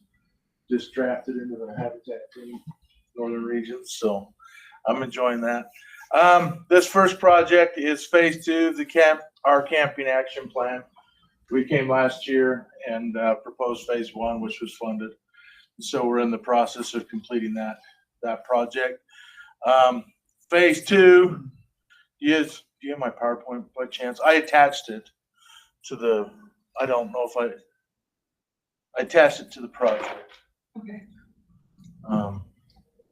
Just wasn't sure if you got it yet. Under documents, maybe. Yep, right there at the bottom. This will just help with the review here. There we go. Awesome. So if you can jump to the next slide there. So just quick background on the WMA. It was purchased in 1945, and we started doing the sleigh rides that go on up there, feeding and stuff started feeding in 46, and then the sleigh rides kind of grew organically about the up being congregated there in the 50s. And so, but camping is something that happens of its own accord. It's not part of hunting and fishing as much, or solely as part of hunting and fishing like it used to be. So we've seen a lot of increase in non-hunting, angling related camping.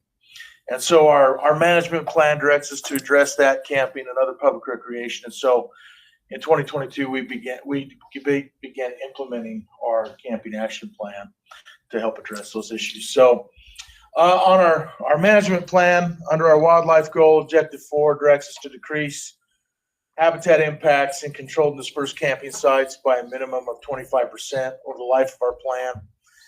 And so some of the ways we identified to doing that was reducing or eliminating approved locations and identifying permitted locations with structures, signage, etc. And then also to maintain existing riparian and aquatic habitats and explore ways we can improve those. So our camping action plan, and this is what we started. This is the whole plan, but it includes phase 1 through 3. We've established a camping season, which is begin enforcement with this year, 2023. So in our 2 lower sites, Wapiti was the one we worked on in phase 1. That area and the one site we're working on in phase 2, they will be open to camping on the Friday preceding Memorial Day weekend, and then they are open through the end of the year. That enables hunter access, angler access, reduces the erosion impact on the roads while they are drying out from the winter. And then the higher location, which will also be worked on this year, that one opens August 1st. There's a ephemeral stream and a beaver complex. And the lower right part of that riparian area is pretty soft, and so this gives that time to dry up. And then we're going to reduce the size of that. So it included converting all of our dispersed sites. So this bullet point here, this one was done last year. along the highway and in Curtis Creek. We converted all them to day use. And we're working on reducing the footprint of Wapiti and removing the decommissioned toilet.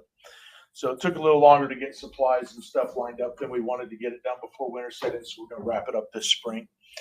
And then this project is going to cover the conversion of the tie-out camping area that accesses Pole Hollow into parking access for that area, and move the camping and livestock access away from the river. And so then these are the three areas that we've identified as the approved camping sites. We have the Wapiti area, the Baxter Rock Creek, and the Hardware Flats, which is up on the northeast end of the property. So phase two, this is this picture right here. That's the Beaver Complex in the Hardware Flats area, and the south end, or south end of that piece stays pretty wet, and we do get a lot of new tire ruts and people going around because now the main road is rutted out. They can't access that, so now they're going out and making it bigger and tearing it up. Brad, that's an old picture, right? No, it's just a couple of years ago. We did our lop and scatter right there. That's how I know, right? Yeah. I did notice just even this last fall, water started showing up in the meadow above there. Yeah. So on the Pole Hollow one, which is a little further down, and I think I've got a picture of it in here later, or in the images that are associated with the project. The Pole Hollow area, that's a really cool designated game rest area that we work with us, the Forest Service, and South Cache Livestock, which is part of their private group, but their property's enrolled in our walking access program. And so cooperatively, all three properties, we close access into that area on September 15th every year, and we open our gates on June 15th every year. And so for the fall, winter, and spring, that permits wildlife a low pressure area to move into and transition either into winter or transition back into summer. So it gets heavily used during the summertime, and we've got some water quality issues that are going on there that this is hoping to address. And then we'll designate a new camping area that's in the same general vicinity but away from the water. Still permit folks to use it, still permit them to have their horses there with them, which is one of the reasons they like to camp in that area. But do our due diligence in protecting the resource and put some barrier rock and stuff to separate livestock and non-livestock camping areas so that people don't want to camp around horses. Cool. There's a part to help with that. And then the Backcountry Horseman chapter in Cache Valley was the ones that put in the tie outs in this area. So we're going to work with them to relocate those. They are frequent users of the area, and they've been good partners to work with in the past and stuff like that. And so we're going to replace the old wood fencing with pipe fencing. It's a little bit more costly, but it will, we're going to reduce that area footprint. Still accessible for day use, and if folks want to pull in for the day and go for a day ride with their horses, there'll be a hitching rail there, but it's going to be away from the river. And and then we're going to protect this riparian area with barrier rock and fencing so that we can do our due diligence there. So this is the Baxter Rock Creek area. If you come down this road, you're heading toward the education center and the barnyard of the WMA. If you're going this way, you're going up towards Strawberry Valley and on up to Bear Lake. Currently, this is the road that goes into Pole Hollow. That goes way back up in here. This whole area is currently the Pole Hollow camping area. So this project would build this fence and remove these X's, which are the tie outs. And then phase 3 will restore this area, and we're going to relocate them over here. So this portion of this camping area, this is going to be the designated Baxter Rock Creek area. The river's way down here instead of right here. And they'll be able to have their horses and camp over here, and we'll separate it so you have livestock camping and livestock camping. And one of the reasons we addressed it this way is when we did a rapid stream assessment on this section of Rock Creek, we found that we had large amounts of the wrong type of algae and growing in the river, and that was indicative of a nutrient load being introduced to the stream. Well, we've got horses tethered right here, not too far from these waterways, which horses are great and I love them. I have my own, but they provide a lot of nitrogen that goes in the river. And then not everybody, but some of their favorite ways of extinguishing their campfires that we deal with is black water from their trailers. So that works its way into the groundwater and into the river. And so by moving these over here, get them off the river, hopefully that will eliminate that, and we'll get this back with the proper algae and the proper growth types associated with that type of creek. So that's that first area. And then this is, if you went up that road, down here's the one we were just talking about. This is the Hardware Flats area, and then on up to Forest Service. So we would block out this lower end. The beaver pond is right here. And this road from about here down is continually getting worse and tore up. So we would block this big entrance off with rocks, come up with some rocks and some pole fencing and come across here and keep the camping up here. And I think we've got some extra rock that we're gonna put in here because this area back here is really wet and we get a lot of guys coming in here, and I was down there this year and it's pretty tore up, and we've got ephemeral streams that run down behind these trees that pour into this section right here. So this is a private road that goes back to this private property, which is called the P-Vine or the 40s, if you're familiar with the area. And they take care of the road for us since it's been there for forever. They asked if they could maintain it, and we said yes, as long as it doesn't expand its existing footprint and it doesn't become a problem, and they've been really great to work with. And then, so that's what we would do with this project right here. And yeah, any questions?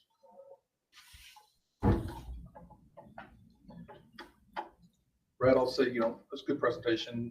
We work really hard to try to stay out of the other recreation management business. That's not our role typically, but as I think you all know, and maybe you guys can talk or know, recreation in this area has just been hit really hard, and so it's better to try to manage it and have less disturbance in the area. It's kind of where we're headed.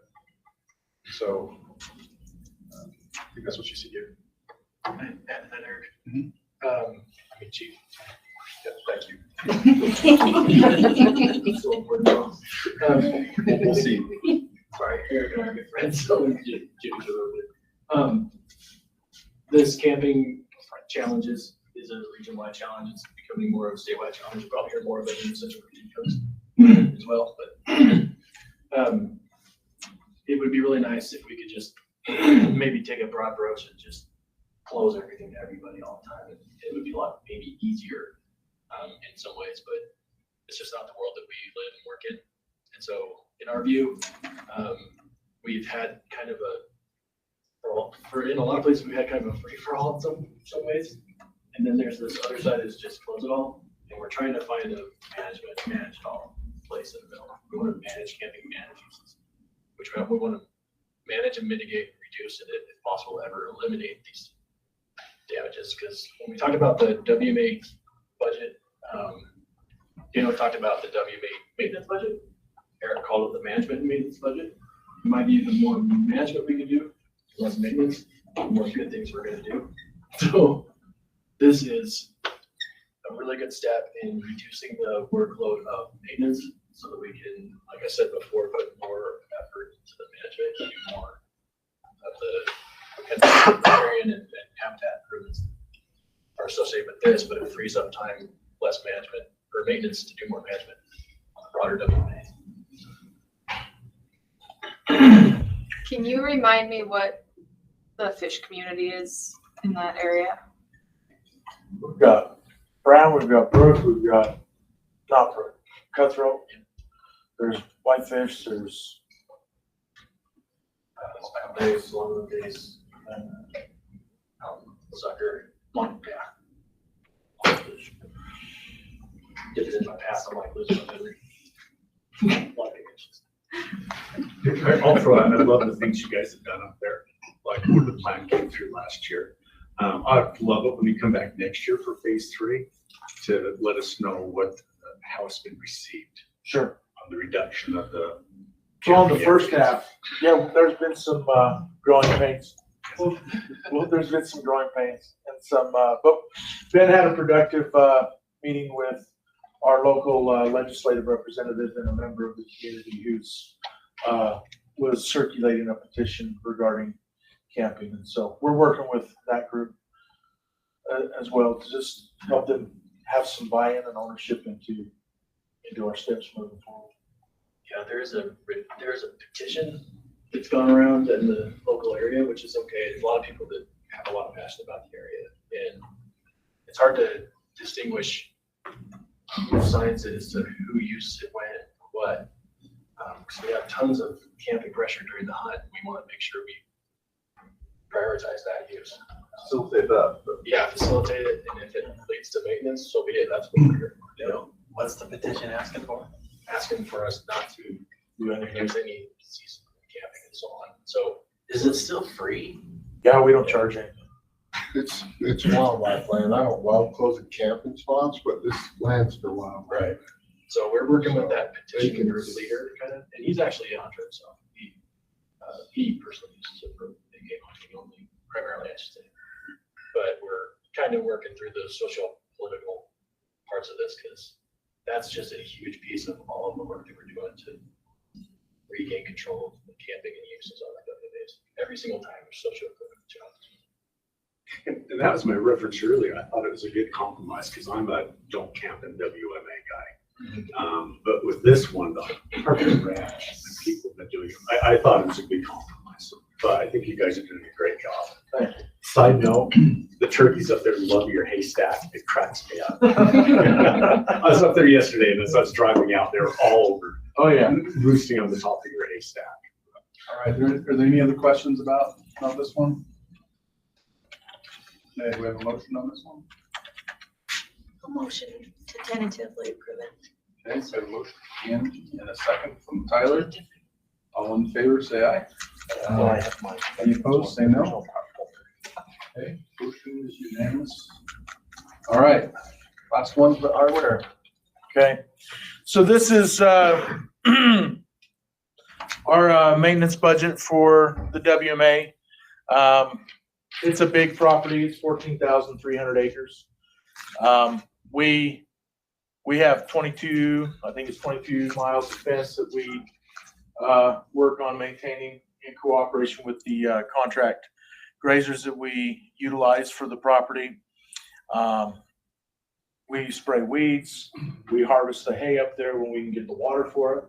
And so this covers a lot of our maintenance expenses and management of running the WMA. If you want to scroll up to the breakdown there. So, and then, our fencing. So this one, our corrals have reached the point where we keep either our own division on livestock or contractor livestock who we've contracted with to come in and do our sleigh rides for the winter.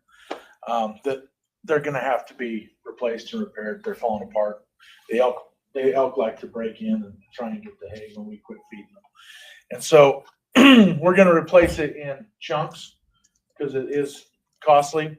So we're going to replace the section this year before the FY ends, but this would be to rebuild another section of it. We've broken it into thirds. So this is 1/3 of it. We're going to replace it with pipe.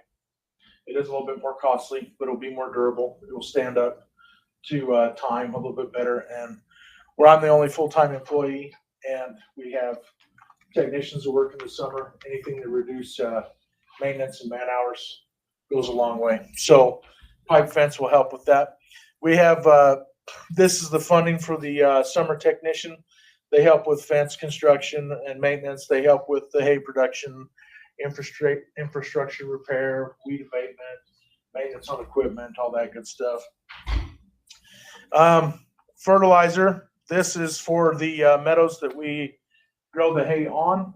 Fertilizer is an integral component of getting the grass and unloading legumes that we put in there to grow, as is water. And that's one thing that we've been struggling with because we have not had the flows in the river to use our irrigation water out from the diverse in the last few years.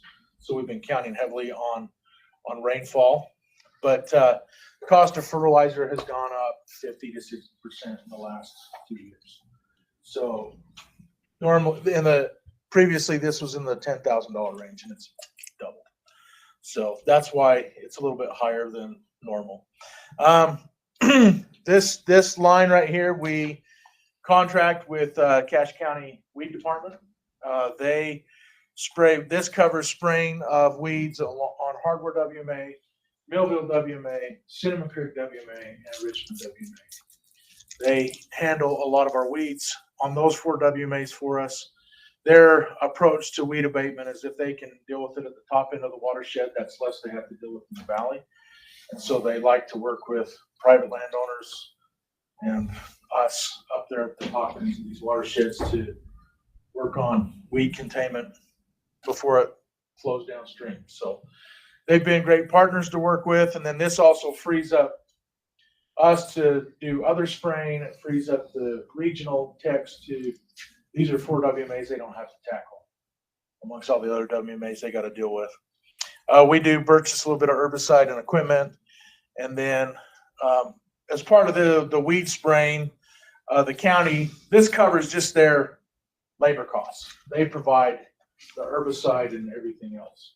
So we're just cost sharing on the weed abatement thing. And then scroll down. Yeah, so there's their cost share, about 8,000. And then we use our equipment for spraying and whatnot. And then fencing, this is the fence that we work on. So this is range fence for grazing that the grazers don't tackle as part of their grazing permit. This is maintenance of fences around the hay meadows, which excludes grazing cattle from those areas. And so, yeah, it's just our general maintenance budget for the year. All right. Thanks, Brad. Any questions about this one?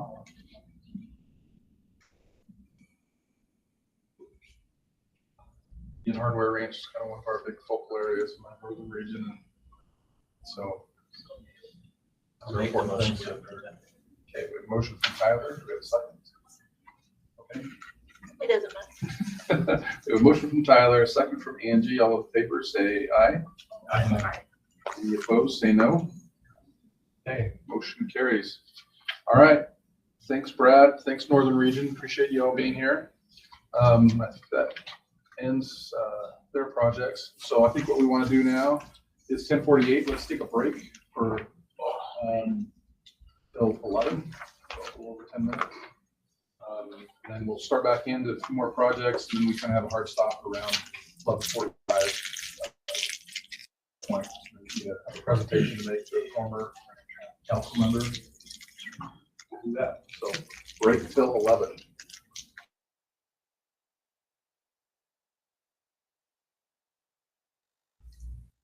Hey, Eric, I just want to check. Can you hear us from Southeastern? Perfect. I'll figure out the camera here in a minute.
Okay, thank you. All right, everyone, we're back online. Our next group of projects come from our southeast region. And we will start with them unless anybody has any questions before we jump right in. Okay. 6531 Southeast Region WMA maintenance budget for FY24. Okay, you're on.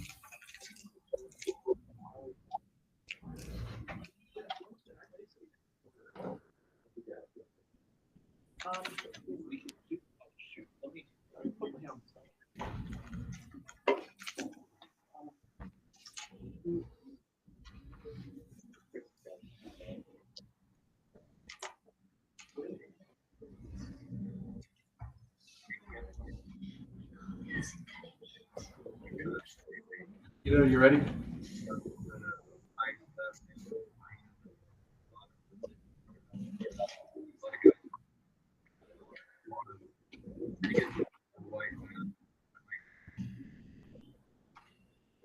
Keita, can you hear us? Yeah, can you hear me? Yep, we can hear you. Perfect. Sorry. Of course, always technical things from abroad. But, Also, remember to introduce yourselves and go ahead and get started. hey, so I'm Makita Hansen. I'm the Habitat Program Manager for the Southeastern region. Can I interrupt 1 second? Michael, Yeah. can you put yourselves on, Mike, can you put yourself on mute? Thank you. Okay, go ahead, Makita. Okay, I'll start over. I'm Makita Hansen. I'm the Habitat Program Manager for the Southeastern region. And I'm Matthew Thane, Maintenance Southeast Region. You can go ahead and stop your meeting. All right, we'll go ahead and get started. So first of all, I'm happy to be here today. And I really enjoy what I do. So thank you for allowing me to come chat with you guys. So this is the Southeast Region WMA maintenance proposal. We're asking for $84,500 for operating costs for the year. This will cover the maintenance on 7 different WMAs throughout the year. It includes equipment rental, seasonals, all the good stuff, seed for what we're putting in the fields and all that good stuff. So I've got, if we have time and you want to see it, if we go to the images, Allison, go to the videos.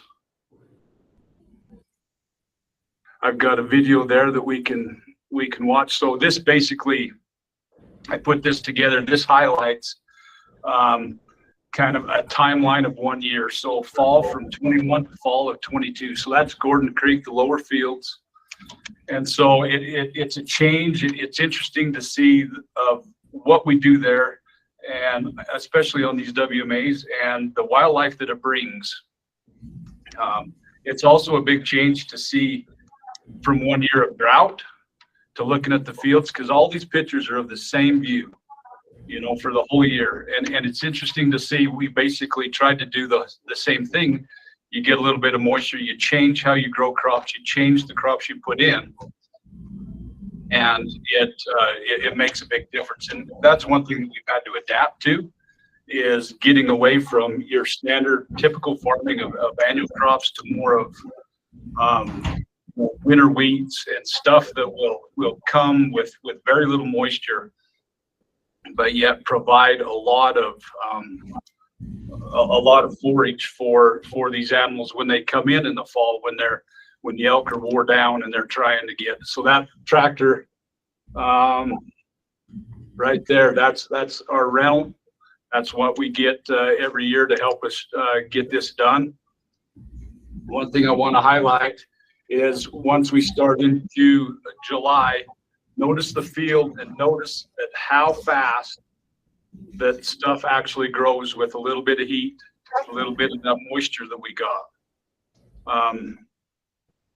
Anyway, yeah, it's very interesting to see how tall stuff gets. So along with Gordon Creek's where we spend a lot of our time. But one of the big reasons is Daniel, back in the day, let me put a camera up here. And so I've had this camera sitting here and trying to figure out, like, what are these guys after? You know, what are they eating? Are we actually growing the stuff that these guys are eating?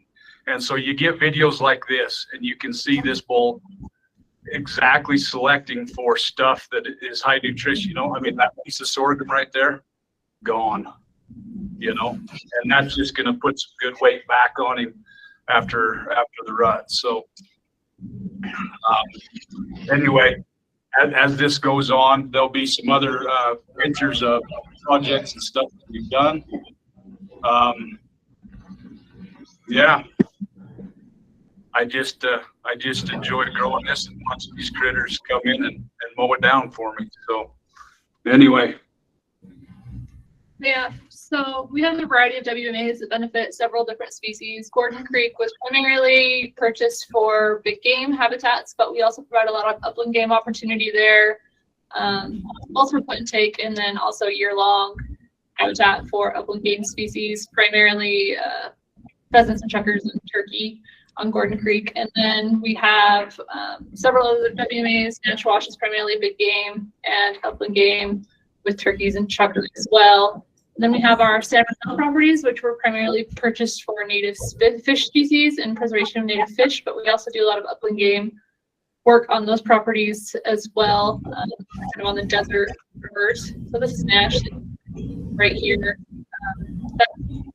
Have some upper elevation WMAs. That's Colton Mountain, which is associated with our Lower Fish Creek WMA. So we don't tend to have a ton of work associated with those high elevation properties, but we do pond maintenance.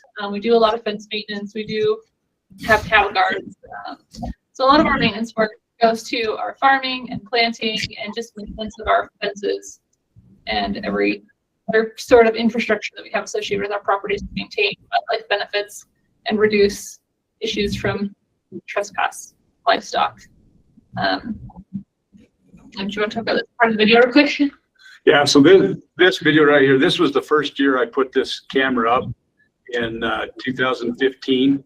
I always go back to this video because it just highlights, you got 4 bulls there and you can see every one of them grabbing, you know, a big old mouthful of triticale at every bite, you know. And I mean, it puts a lot of weight on them. It puts a lot of weight on them quick.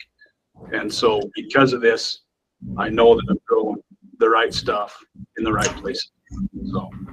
Just please go to the documents section, please. Yeah. Go to the documents section. Is that what you want to look at? Yeah, so this kind of shows the breakdown of how we ask from the different pots of Habitat Council funds. And so most of our time and our seasonal time is spent on Gordon Creek and Natchwash because those are our heavy farming properties. And so that's where a lot of the funds for irrigation and our tractor rental and all of that goes. So this is kind of just a rough guess, but if you kind of look through that, you can see how we've come up with the percentages for upland,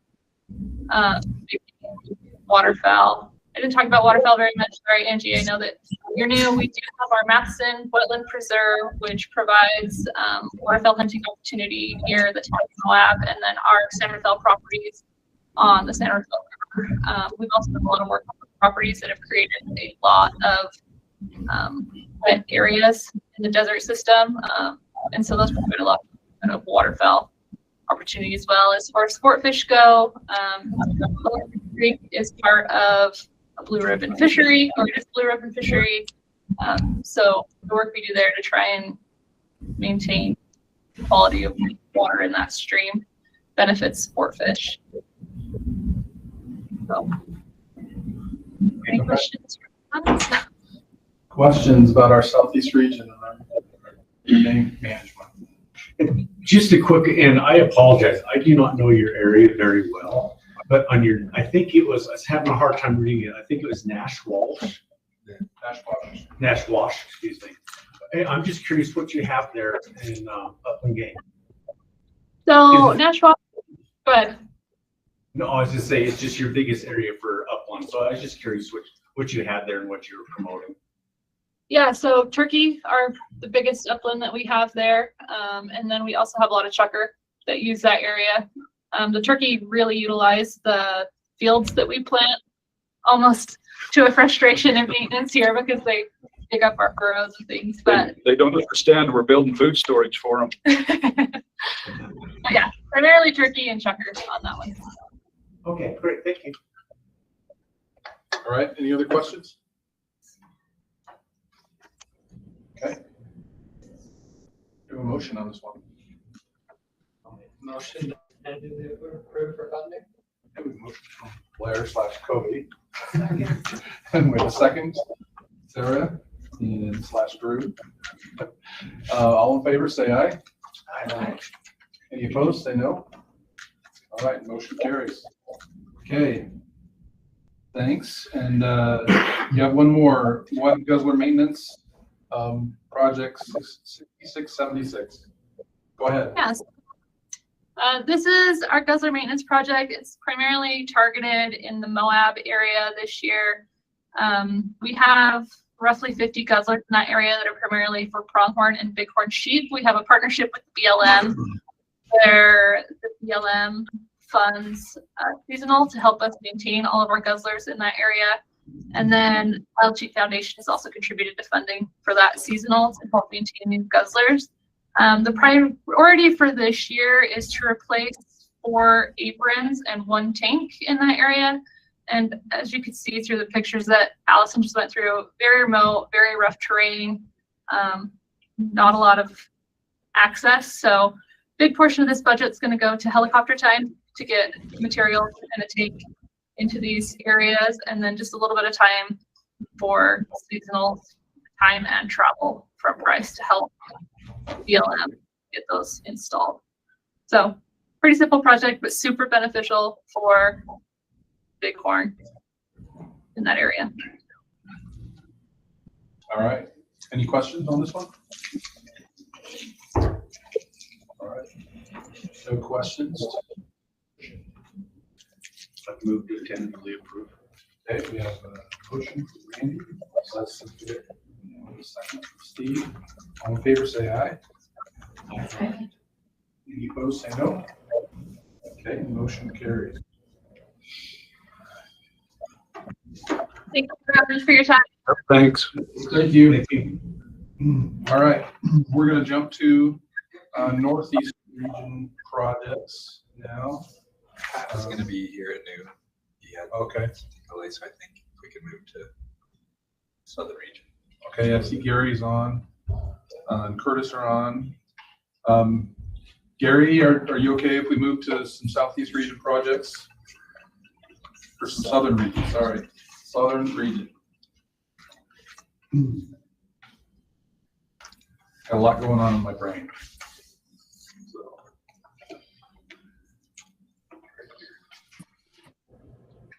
Curtis, you're on. Yeah, I'm on. Gary was in a management team meeting and he wasn't sure what the schedule is going to hold. So we're going to send him a text right here real quick.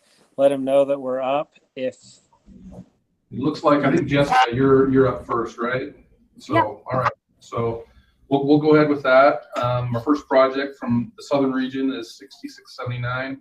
Wildlife Vehicle Collision Reduction Study. And Jessica, before I turn it over to you, I'll just mention these kind of projects are somewhat unusual for Habitat Council. So here we're going to be mostly looking for other funding. We'll be working with Covey and maybe looking at ICP conservation permit funding for these, but we're running it through this process.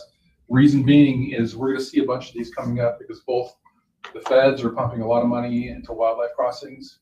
So we have to do these traffic studies along with UDOT and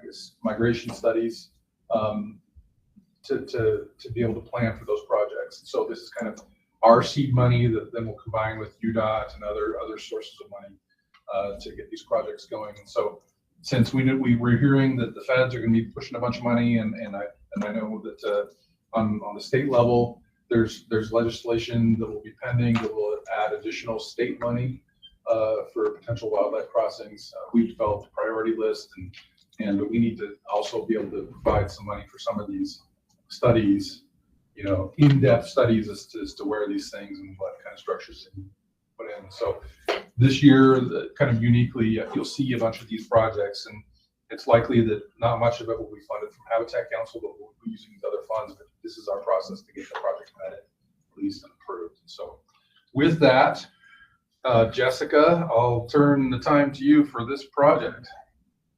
Great. Thank you, Eric, for that introduction. I'm Jessica Kinross. I am the Southern Region's Impact Analysis Biologist. I've been doing that for about the last 2 years, and previously I've been a wildlife biologist with a division for 8. This is my first Habitat Council meeting and project proposal, and I'm thankful and excited to be here and appreciate your time. Allison, if we can go straight to, I have a different map to pull up first just to show the project area. If you can go to the images, and then we'll hop onto this PowerPoint right after. But as Eric mentioned, for this project, there are a lot of new and exciting funding opportunities coming out for wildlife vehicle mitigation that are looking to fund pre-planned shovel-ready projects. Therefore, we want to be prepared for all of these millions of dollars that are going to be coming available.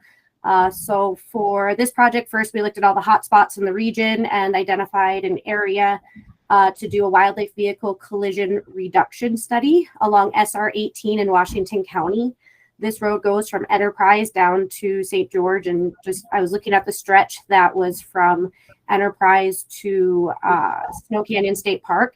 If you can go back to that first map that looks like the ketchup mustard all over it. So in this map, I don't know how big your screen is. For me, it's little, but what you see here is that roadway from Enterprise and down to Dameron Valley and below. All of those little dots are wildlife vehicle collision reports, so carcasses that were picked up of deer. Along this stretch, there was 140 carcasses that had been reported in the last 2 years. So we're proposing that we contract out a wildlife vehicle collision study along this area in order to assess the best tools and solutions to be able to plan a project so that we can increase public safety by reducing wildlife vehicle collisions, reduce wildlife mortality, enable safe passage. Those are migration corridors that you see in what I call ketchup mustard. The red is a high use migration corridor, the orange is a medium use, and the yellow is a low use. There's also some light white in that on this map that shows stopovers, so where the animals stop and will spend some of their time. So you can see that we've got deer going back and forth across this area quite a bit. There's not really a clear solution on the best way to reduce these vehicle collisions. At one point in 2015, we had looked at PJ encroachment that was happening along the highway and trying to put a project together, but the UDOT right of way is quite small, and the Forest Service land and BLM land that crosses through here, and they weren't NEPA ready. The speed limit along this stretch is also 55 to 65 miles per hour. Where you see that high use migration corridor and stopover, it's through a lot of draws. And surprisingly, the highest wildlife vehicle collision area is in just the 3-mile stretch by Dameron Valley. You can see on the right of this map, there's the mile points and the number of carcasses that were reported. And we look at things in a 2-year time frame. And so the results of the study would tell us the best tools, like whether it could be fencing with crossings, speed reduction, speed removal, just so that we can develop and have plans ready so that we can get these funding opportunities. Allison, if you can go to the photo PowerPoint, I just want to show you guys a little bit more of this area. This right one? Yep. So mile point 34, I just started doing photos here because that's where we kind of start to get into some of the more high use migration corridors or medium use. And then if you go to the next photo, you can see there's PJ kind of close to the road. Mile point 31 starts that high use migration corridor all the way to 27. And this is mostly getting into the Forest Service land there. And that's where I think over a 5-mile stretch, we had about 25 wildlife vehicle collisions. And you can see that the PJ is pretty close. You can go to the next slide. And this is just showing you the sides of the road along there where these are the draws, that this is where the wildlife use for their passage. You can go to the next one. And you can see that the PJ is really close to the road here. And the next one. And 28 is we're getting closer to the end of it, but you can see that we're now leaving the Forest Service. And then the next. The next area, what that I had mentioned that had the highest wildlife vehicle collisions was right there by Dameron Valley. And so this is mile point 18. This is going southbound. So you can see we're kind of just getting into town. It's pretty open, but the speed limit is quite high. So, well, maybe not high, but it's fast. Then the next slide. In 17, this is where most of the wildlife vehicle collisions are. 16 have happened right here. And this is kind of just as you're coming out of the town. So it's really a short, very stretch there. And then if you'll go to the next one, it'll be 16 that we start to kind of get the PJ closer to the road here. And you can see there was a deer crossing sign.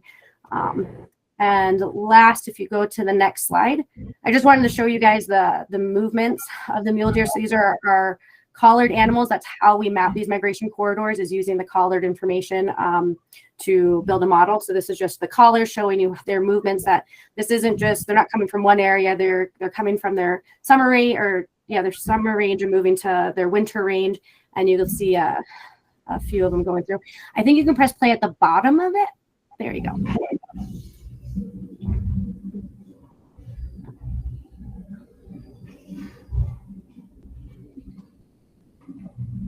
So you see in the middle there, that's that high use migration corridor by mile point 28 to 30. And then down by Dameron Valley, 18, 17, 16, the deer kind of just really like to hang out near the town. So, the sportsmen often have raised concerns for this area, as well as the community members, especially near Dameron Valley. They even took it amongst themselves to make their own deer warning signs. They have spray painted on the pavement, "Watch for deer" or "Deer crossing." And this herd is below objective, about 5,000 animals. And if you imagine we're below objective, we don't have as many deer, and we're getting 140 hit here. When we are in peak number of mule deer, there's a lot more wildlife vehicle collisions. We really need to be able to identify the best tools so that we can put a study together and make a plan so we can try to get some funding opportunities. So UDOT, as Eric mentioned, UDOT is also working on funding studies. One of the most successful studies recently was Echo Junction. They had contracted out a wildlife study so that they had the project shovel ready, and they were awarded $1 million to start implementing that project. So we just want to be able to get these projects ready so that we can start applying for funding and make some change on the ground. Great. Thanks, Jessica. Are there any questions about this? Like I said, it's kind of unique for us, but we see, there's a lot of money coming our way, and when we can help facilitate these studies along with UDOT, that's when that funding can come in and make a difference in these areas. So, all right. So we have to do these studies to access that money. That's what I understand. I don't know, Jessica, do you have any more? I mean, it may not be necessary to do a study, just to be able to have a project pre-planned, and where like an area like this, there's not really a clear-cut answer. I mean, we have some of those areas of PJ, and we have this, it's not really a residential area, but I mean, Dameron Valley it's a community. I think having a study to be able to identify fencing along that area and having crossings might be kind of difficult. We might be able to look at that, but I think having a study will inform us of the best tools. I mean, there's been other projects that have gone through where we've, proposed fencing, proposed crossings, but it'd just be good to identify what would be best so that we're being successful and actually implementing a project. So we just need this. This will help us plan. Yeah, but it's a UDOT preference. But by doing the study, it facilitates to get the money on the project because we've done the study. So, but UDOT doesn't have money to pay for stuff like this. They end up paying for most of it. So, like say, ours is just a small part of. I didn't see that on the. Maybe it depends on the project, but. They did fund the Echo Junction one most recently, so just being good partners to try to facilitate the areas that we want to focus on. Yeah, so the majority of it is up on this one. Or it's not us, it's for proving it, but we'll probably use ICD money, migration initiative. We've talked a little bit about it, yeah. Nicole and I had a conversation about it a couple weeks ago. We haven't done it in the past because we just put it towards other stuff, but it's something to think about. Right up the migration initiative down. I mean, the sportsman groups, sure they'll be interested in it, but I would explore both federal aid and migration initiative funding sources. Jess, I had a question. Have you reached out to UDOT to see if they would help fund this as well? I know Nicole has been working with Matt Howard, the natural resource manager, and I think the idea was to look at different projects around the state, and they're going to look for funding for some, and we were going to look for funding for others to kind of split that partnership. Eric, are we the external conservation? Are we putting up the 70, or are we being asked to put up the 10? Just being asked to approve it. We're not asking for any money from Habitat Council. Yeah, so with the UDWR 10,000, that's just in kind, our staff's time. So if we, when the April meeting rolls around, where we're divvying up money, like, okay, this is what we're really paying for, would 70 be coming out of our pocket? So I guess, going back to our mission for Habitat Council Fund, these studies are not, on the ground habitat work. So we kind of hesitated to use Habitat Council funds, but we should prove funds the process. ECP is the sports dollars. So yeah, and I get that. I guess my concern is what you brought up is just I don't see any connection to habitat. I get getting the process running, and so my hesitation is just the habitat aspect of it. If we put a huge flag on this when it came around to April, I would be okay with that, because in April meeting comes along, I would say absolutely no on this, because I don't see the habitat connection. Worthwhile. I like this study and I think it needs to happen, but I don't see the habitat aspect of this at all. Right, and that's why you don't see money coming from Habitat Council on here, because it's not a direct habitat benefit project, but we're just using this council to vet the project to approve it for these other types of money. It's not necessarily just ECP and ICP. So, which we use, like Jessica mentioned, we previously funded a study for Echo Junction with ECP money. You mentioned there was some state funding coming for crossing.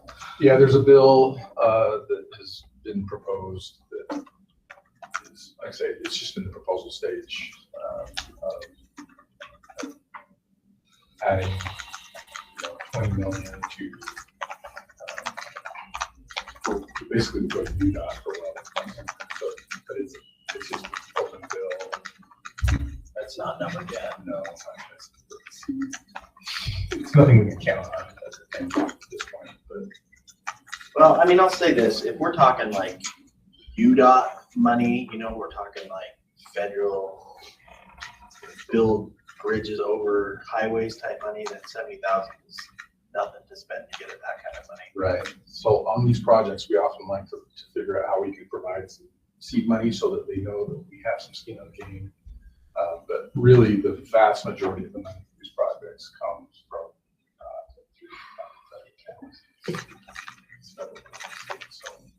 so by us putting in kind of our little chunk that shows that we're collaborating with that.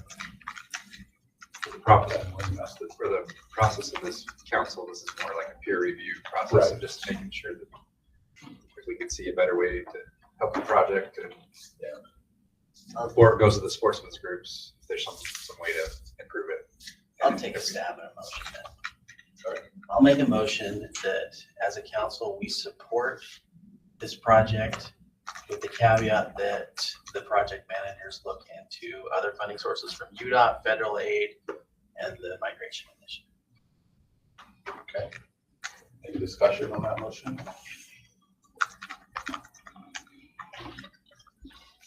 Okay. Motion on the table, Tyler, to approve while looking at other sources. Do you have a second? I'll second. Okay. We have a second from Blair. I have a question. Okay. So would Habitat, like, if other sources of funding can't be found, would Habitat Council money go towards this, or is this just making Probably sure not. that the council doesn't have a problem with it? It would have to come back through the council for actual approval for funding. So we'll see a bunch of these this year. Most of them will be, projects that are asking for external. The division on it has just made a rule that internally they want those projects to see some kind of peer review from a body such as this, and this is the body. So it kind of, it doesn't really fit the Habitat Council role per se. That's why this is just kind of unique. That we know there's a whole bunch of money coming, and so we want this peer review. So, Randy, I still see concerns. Yeah, no, and maybe I get the seed money and I understand moving forward. And like I said, I like the project as a sportsman. I like that a lot. I think it's needed, and for safety reasons, it's needed. I would like to know at the end of the day the Habitat money doesn't go towards this, because there's better sources, I think, which is just of your. And that was your question. So as long as we can see it come up at our last meeting in April, if it hasn't. We won't ever see this again. Okay, if we won't see this again with Habitat money, that sounds selfish, but it's just not a Habitat niche. Right. If this is the process to review it, I think that's a terrible process. But if this is what was picked to do it, okay. As long as, yeah, with what we said before, I can look at that. All right, so we have a motion from Tyler. We have, there was that second from Blair. All in favor, say aye. Aye. Any opposed, say no. Okay, motion carries. Okay, good discussion, thanks. Should I just ask, is that motion because it's a road or because it's a study for a road crossing? It's just study. But if there was a project for building fences or crossings, is that something Habitat Council would contribute to? We have before, yeah. Some, but we're gonna hesitate on the fence because we could spend the entire Habitat Council budget in a year just on fences for road, wildlife crossing projects, and we're not gonna do that. So we fund a lot of fencing projects for WMAs because those are our managed properties, where we're not gonna get into funding tons of fencing for road projects. That is to really pick that up. But like contributing a portion of it, or avoid that as well? I would say avoid that as well, as much as possible. I'm not totally saying no, but, we probably would want. So. Just to add to that, the only time, so I'm a short termer, I've only been here 1 year, but I don't remember something faintly remote related to this last year. And that was because it was part of the WMA fence, because to keep deer off the interstate.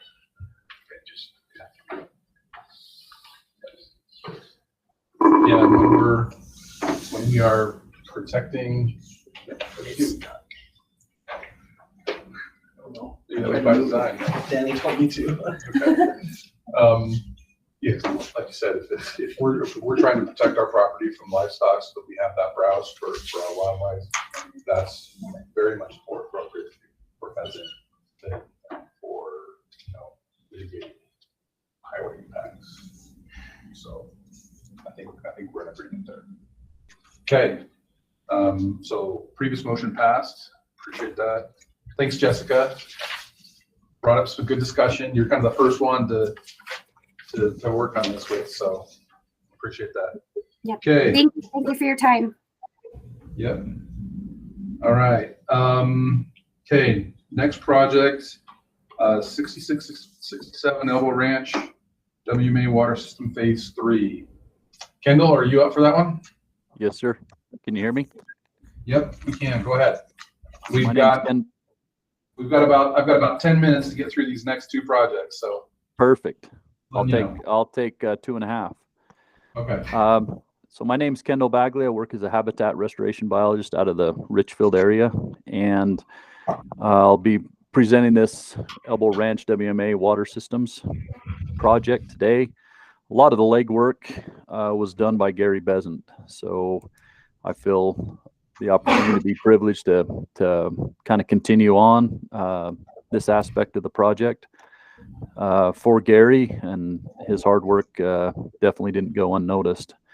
Allison, let's see, let's go to documents, and there's a map in there. This project, for those that do not know, is located in Paiute County, south and east of Marysville, along the western edge of the Monroe Mountain.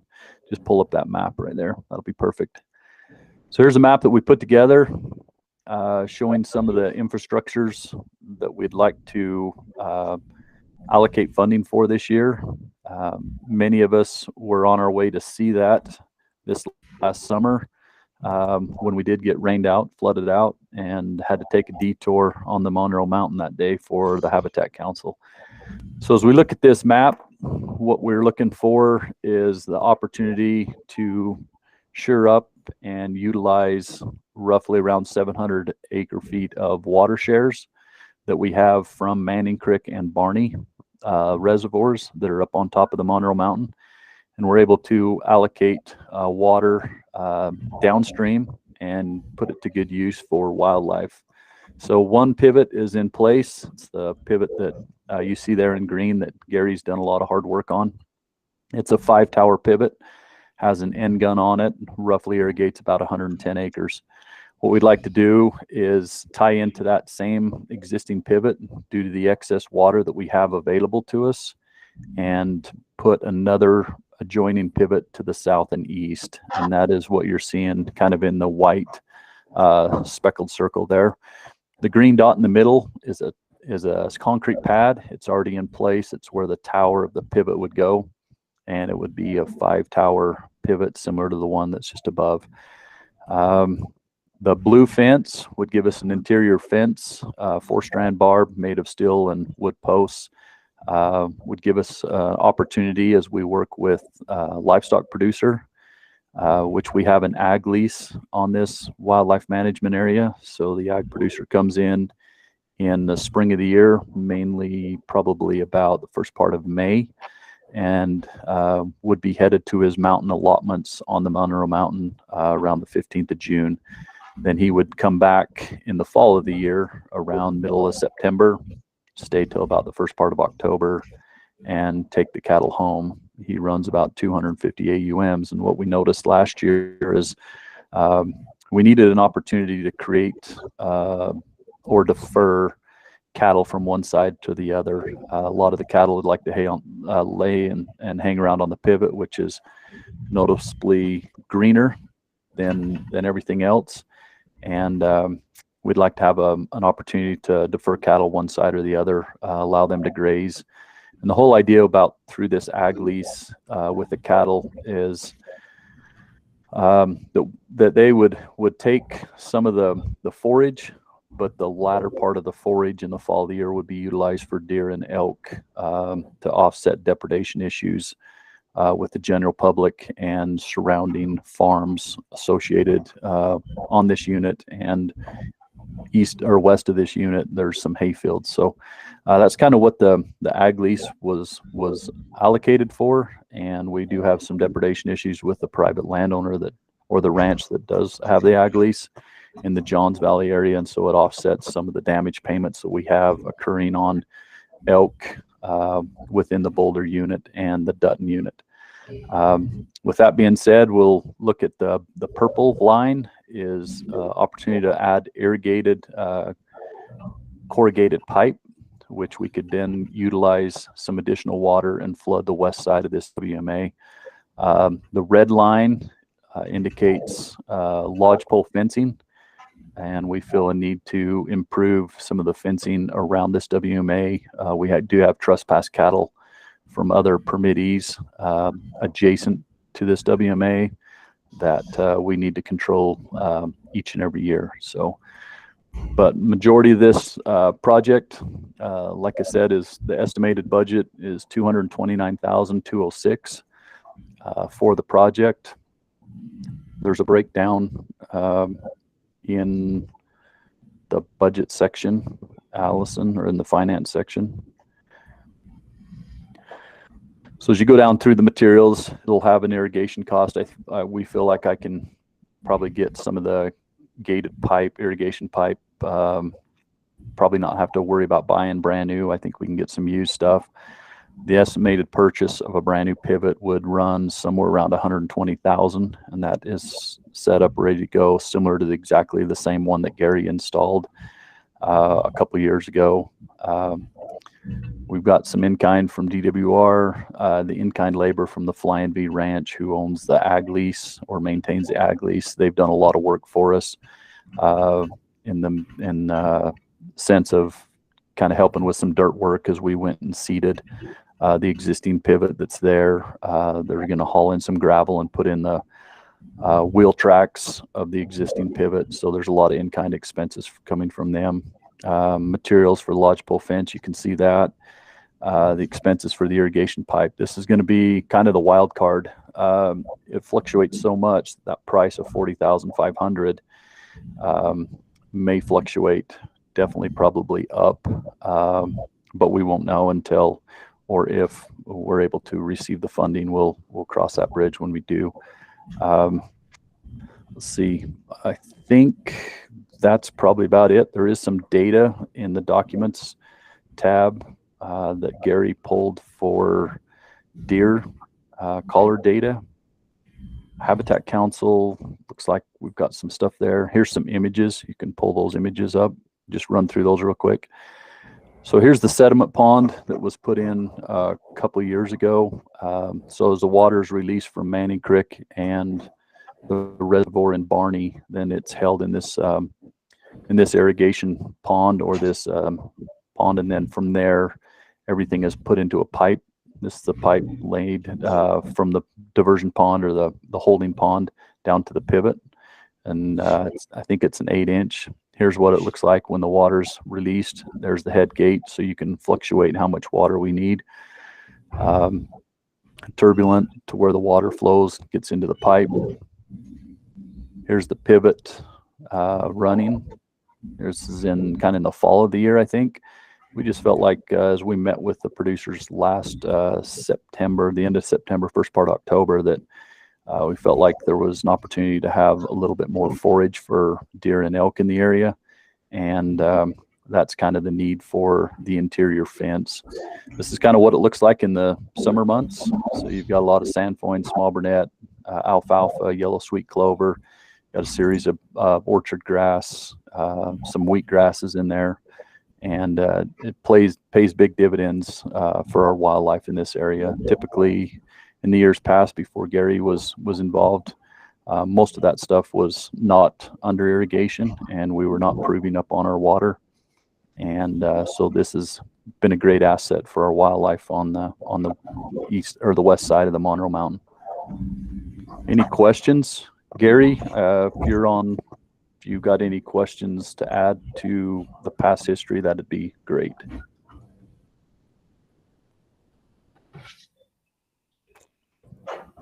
Go ahead, Gary. I think Kendall did a great job describing it. It's a great project, a great opportunity.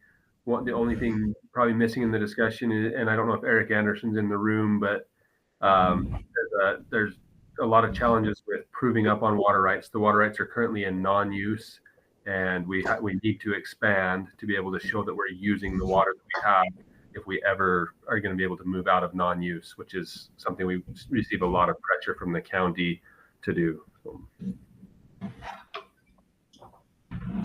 Okay, thanks, Gary. I have questions. So we're down through there on our tour, actually. This is just the part we weren't able to see. Were you getting the 20% for the upland for that alfalfa? You know, we've got some chuckers in the area that'll flow through there. We've got some, upland game species as far as rabbits, things like that. We've got some turkeys that are up and down through some of that area too, as well, hanging in Manning Creek. So that upland game can definitely be fluctuated a little bit if we needed to.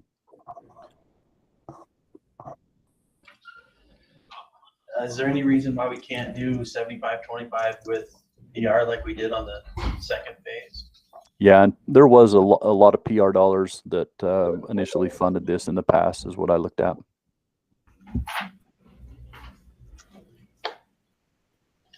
We are open to that, just looking to the state office to direct us if we need to reallocate how we're going after it, so.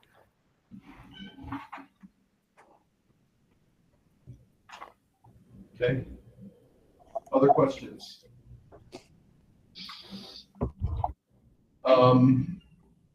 I will say, I feel like I want to figure out a way to reduce the Habitat Council amount on this. Whether it's with addition of some PR match or have we looked at the NRCS route? Is there any, Farm Bill money that maybe we can get for this as well? The producer doesn't meet the income requirements for Farm Bill programs.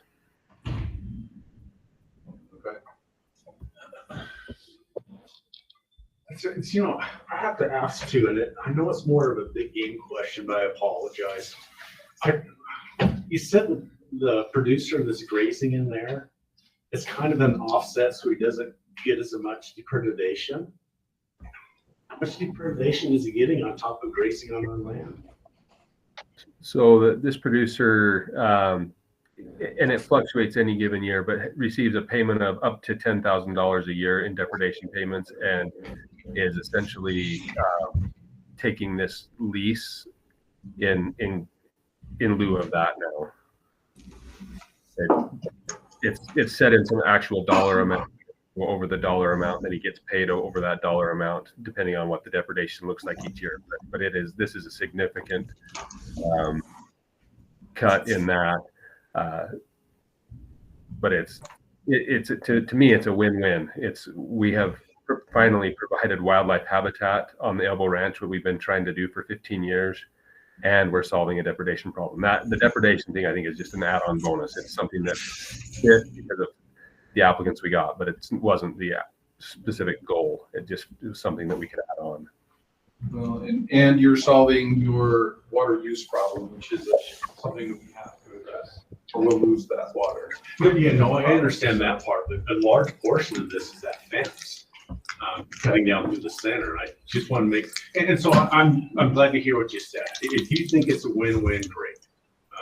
That's what I wanted to hear, because it's a lot of money was in that fence, if I remember right on the breakdown. There was like 48,000, which is roughly, that would include all the material and the labor. Most of the prices that I have, that I've seen come in recently from some of the fences that we've put out to bid has been estimated at that $9 a foot, and it definitely could fluctuate, but that's providing the labor and the material for a contractor to put it in. So it's 48,000. Obviously the bigger expense definitely is going to be the pivot, and it's going to be the irrigation pipe, the wire, everything that's coming from the existing tower down to the new one. And there's a lot of in-kind that can be done additionally by the ag leasee with Flying V. They've got access to a backhoe. They can help dig the trench. I think they were originally involved with that to begin with. We've got Kerry Hanks out of Cedar City, opportunity to rent a backhoe or lease that type of stuff. Definitely we can do, more in kind through our division here in the region. So. All right. Any other questions on this project? I think the other thing that maybe to add on to what Gary said about the depredation is, the amount of depredation that was occurring within the ranch in the Johns Valley and off the Boulder. These guys were in the situation that they were willing, or they had already issued 72-hour notice to kill mature bulls. And those mature bulls, they bring, $50,000, $60,000 a piece to hunt on some of those units. So when Gary talks about the offset of, a payment of $10,000, once you start shooting some of those bull elk, there's a bigger need and a bigger value for those wildlife where this can definitely help us. All right. Thanks, Kendall. I think this is the logical next step. Like I mentioned, this is phase 3. The first 2 phases, though, we use PR money, 75-25 with Habitat Council. So I think that's the way to move forward. And I'll make a motion to approve it with that caveat. Okay. You have a motion to approve the project with possibly 75-25 PR Habitat Council split. I'll have to work that out with the director's office. They're right here. We'll figure that out. And I maybe should have said something sooner, that the 20% up was way too high for the small area. And that's fine. We can definitely adjust that. That's not set in stone. What about 10? 10, I'd be comfortable. 10 adjustment. Can you put it non-game, please?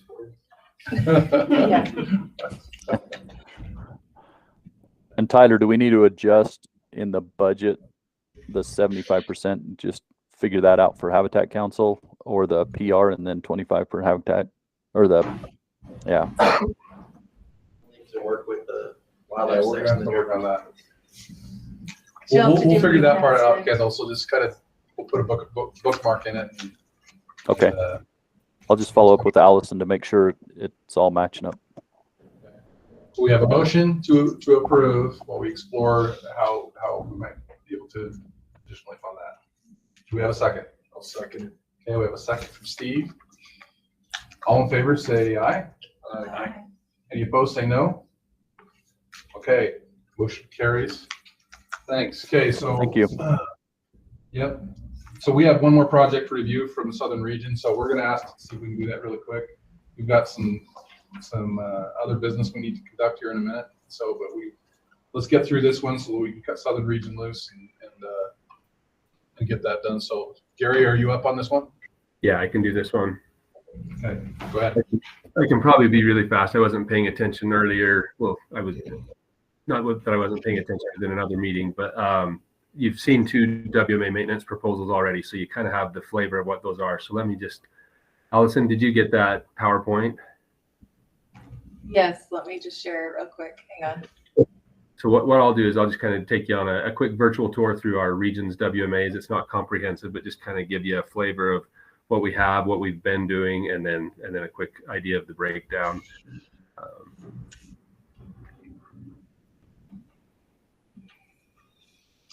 So this is our presentation for this year, for the fiscal year 24 WMA and Guzzler maintenance. Sorry. You're good.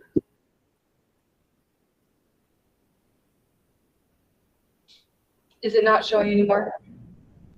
I can see it kind of. Yeah, it shows the presenter or the non-presenter screen. Come on now. Yeah, that looks good. Yeah, so yeah, go ahead and go to the first slide after the intro slide. So yeah, we'll just kind of walk you through the region real quick. In Paiute County over there, we've got the Elbow Ranch and Marysvale WMAs.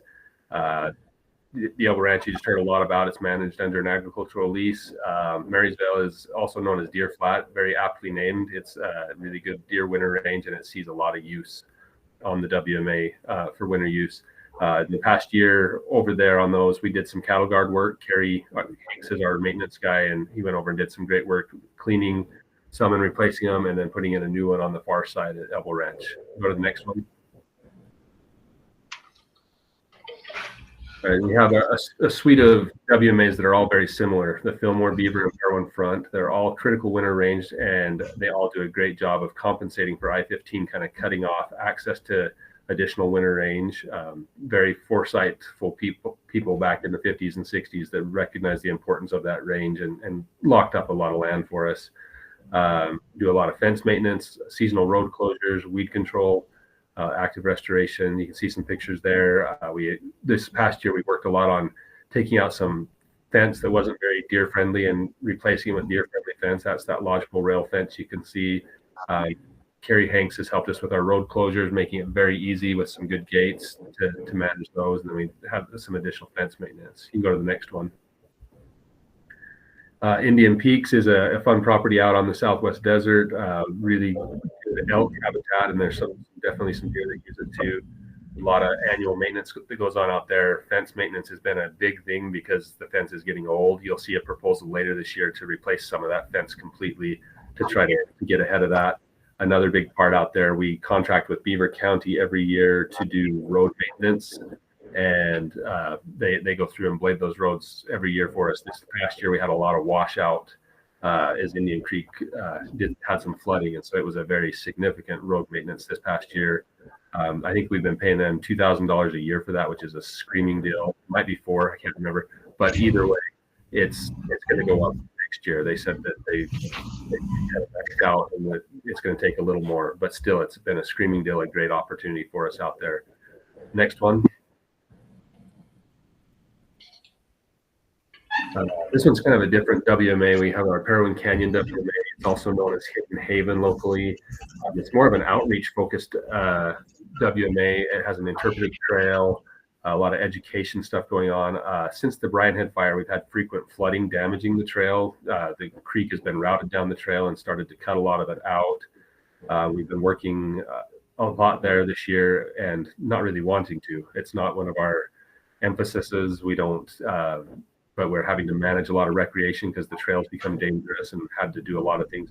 So we're currently exploring some partnership opportunities to see if we can give some of that management authority to something like Brian Head Town or something that has an interest in trying to manage the recreation part of that isn't necessarily our typical stuff we do, but it's there, and we currently are needing to manage it. And you can see the picture on the left there. There's a really cool waterfall back into the trail, which is, I think, why it gets so heavily used. People really enjoy that water feature. Next one. Black and Kingston Canyon, great river fisheries, waterfowl jump shooting. I look there every year to just maintain fences, do some irrigation at Kingston Canyon, and that one obviously needed some maintenance. I did some maintenance on that over the Christmas break when we had some trespass cattle getting in there. And then beaver dams, interesting thing to think about. We can like them and we can hate them, but there's one there on the Black Canyon, and it's impacting our fencing because it's flooding so far upstream that it's now inundated our fences too. So some questions we got to answer moving into the future there. One. Richfield and Annabella. This is Kendall, who manages these ones for us over in Sevier County, but a great upland game hunting happening in Sevier County now. We've got some good WMAs, good things. Kendall, and we actually have hired his son as a seasonal recently, and has been awesome and giving us a seasonal employee that is keeping up on maintenance of parking areas, fences, all kinds of stuff, making it a good place to be. Go to the next one. The Fillmore WMA we talked about earlier, but this past year we've had a lot of fires, dealing with fires up there. So the Black Cedar Hill was actually a fire in 2021 that started on a shooting range that we have there. We've had to do some work to improve our shooting range to make it a little more fireproof, including a fire line and some vegetation control to take care of that. Then the Halfway Hill fire was the big fire in our region this year, and it started on the WMA and it took out a lot of the WMA, and we're working a lot on that. We worked with Millard County to put in some debris basins because we knew and anticipated flooding to come down through the WMAs. Kendall did a lot of seeding and chaining there this last fall, and then there'll be fence replacements still to come, and I believe you'll see a proposal for that because Tyler took our fire and we have money away. So next one.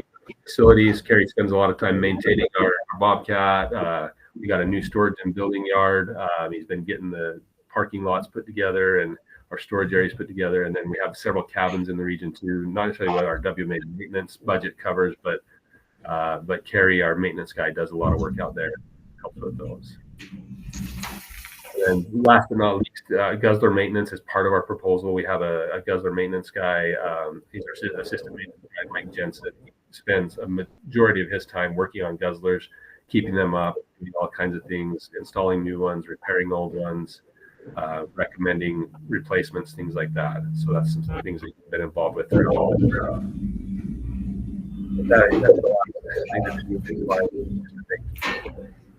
And give you an idea, that's Kerry Hanks. I think we're almost to a year now. Last year about this time, Neviker retired, and Kerry's come on, and Kerry hit the ground running, and he's incredible. So he's there, sitting there in his office with Curtis. If you have any questions for him or just want to say hi and introduce him, that's what I've got. So, all right, yeah. Maybe let's look at the finance page and look at the budget. I think it's about $95,000 total. there's a breakdown, and I make the joke every year, the breakdown's a total lie. We just guess what we're gonna spend in any given year. You never know what's gonna come, and so we do our best to guess, but the reality is that we know it takes about the 95K to get it done any given year, but where it will be spent could be different any given year. Yeah, that's very much just a crapshoot, so just be aware of that. But the overall amount was 95. So any questions about this maintenance management budget for our southern region? A lot of good work. Do we have a motion on this one? I'll make the motion. Okay, we have a motion to approve from Tyler. We have a second. Okay, we have a second from Angie. All in favor, say aye. Aye. Any opposed, say no. Okay, no, so the motion carries. Okay, thank you. Thanks, Southern Region. Appreciate your time. That kind of concludes that section of approvals. And so what we're going to do now, we're going to take a few minutes. We have a presentation to make. We have some guests here with us today, including folks from our director's office. What we like to do is when we have outgoing council members, we like to recognize them for their work and show appreciation for their time they spend with us and have these discussions and help improve habitat and improve the land for our wildlife. So with that, I'm going to turn the time to Jay, I think, to make a presentation. We have our outgoing member, Jack Raves, with us today. Appreciate him coming and being with us. So Where do I need to stand? Anywhere I want? Anywhere you want. Okay, well, I'll stand over here then. Maybe people online will be able to see me. One, I want to thank everyone for participating on Habitat Council and being in this room where it's 1,000 degrees. And I couldn't sit here because of that right there moving. I would have to hold that or stick a stake in it, but I'm wondering if that's where the heat's coming from. It's hot in here. I'm gonna take my jacket off, but then I'd be all sweaty, so I'll keep it on. Yeah, no, in all seriousness, thanks for all that you do. This is one of the most important things that we do as an agency is making sure that places around the state are being monitored and habitat is being improved for various aspects.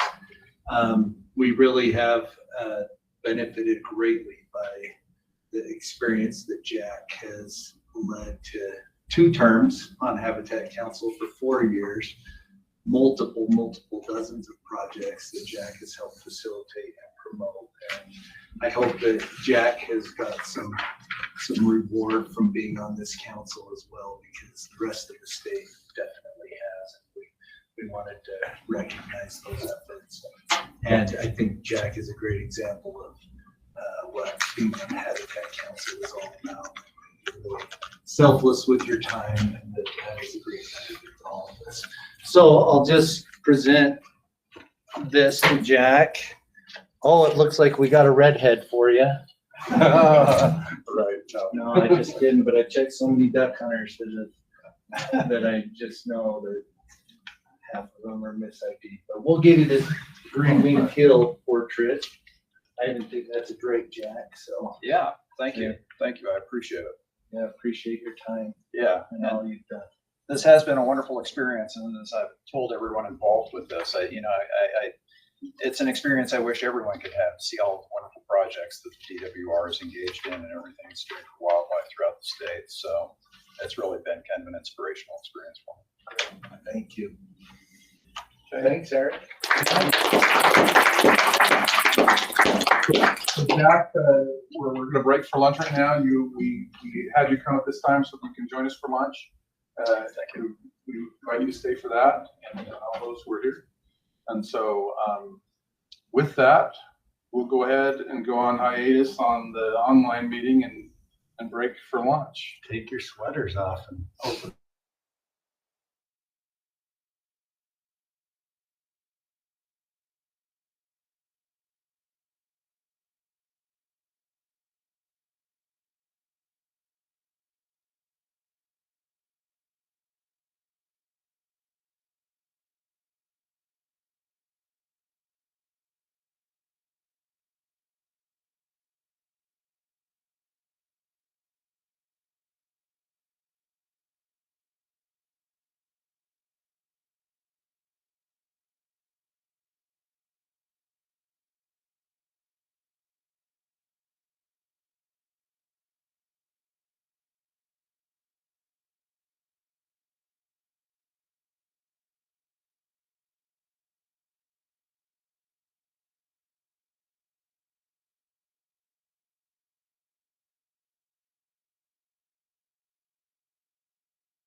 Okay, all right. Thanks everyone for jumping back in your seats. We're ready to go to our second half of our day of project proposals. This afternoon, we're going to start, and we got to move a project up that's on the bottom of the list for Salt Lake office. Chelsea's got some other commitments, so we're moving up project number 6551, Property Acquisition Fund for FY 2024. And Chelsea Duke here, who leads our lands team on our acquisitions and all problem solving easement issues person, is going to talk to us about this fund. Go ahead. For that interesting intro. Yeah. Yeah, so I'm Chelsea Duke. I am the Wildlife Lands Coordinator here in the Salt Lake office. So I am in charge of the lands program for the statewide DWR owned properties. So real property rights, buying, selling, issuing permits, all of that good stuff. So this is a yearly request that my team makes. I don't have any exciting fencing projects or pictures of animals. My stuff's a little less sexy, but it still is important. So this is the property acquisition due diligence. We call it the appraisal fund, but it actually covers a lot of other things. So when we are interested in buying a piece of property, there's all sorts of requirements that cost a lot of money, like appraisals, title work, land surveys, and even things like mineral analysis and other pre-purchase requirements. So this fund helps us cover those costs for the fiscal year. So some things that we've used this money for in this fiscal year has been items that we needed for the Cement Creek acquisition. We used some of this money. We are also working on doing a property swap at Morgan Round Valley so we can get access to that property. So we're using this fund for a lot of those purchases as well. And then this fiscal year, we also have the Redmond Conservation Easement. We're working on buying the remaining fee title. So we're going to own that officially as a WMA. So those are some items that we use this fund for. And I'm just asking that we maintain the same $25,000 for this next fiscal year. As most of you know, a lot of these things aren't pre-planned. I don't have a list of things we're going to do in the next fiscal year, but things pop up every year, and then we use this fund a lot. So yeah, happy to answer questions. I'll just say this is not new to the council. We have funded this for years, and it's absolutely essential to have this fund here. Whether it was, you know, Cinnamon Creek-like projects, you know, other due diligence work. It's a critical piece of. So, yeah, if there's any questions. I was going to throw it because we shared a car up at WRI Tour a couple of years ago. One thing we actually talked about this, so I thought was fascinating, not to prolong a meeting, but just to help understand it.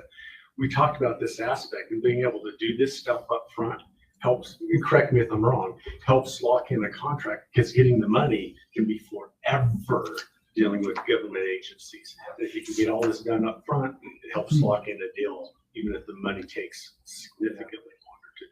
Exactly. And I will say too, a lot of the funding that we go for does not support due diligence items. They only want to put money towards the purchase of a property. And so we are left scrambling to pay for these essential things, but a lot of our funding sources don't let us use that money for acquisition or due diligence items. So. I'm assuming the allocation, the numbers are, that's what it's always looked like. Yeah, I try to keep it spread out, especially because we don't know year to year what projects we're going towards. So I try to keep it as spread out as possible. This last year was probably less on the waterfowl side, and the year before it was like all waterfowl. Exactly. You know, because we had that Jensen deal, and yeah, it was. You never know. It depends on what happens. But there's other stuff that are kind of maybe in the works already that this money will get spent out, but to really good use. So, any other questions on this? I'll make a motion to tentatively accept. Okay, we have a motion from Randy. Second. We have a second from Steve. All in favor, say aye. Aye. Any opposed, say no. Okay, motion passes. Thank you all. Thanks, Chelsea. Appreciate it. Okay, we'll jump back to where we were before on the agenda.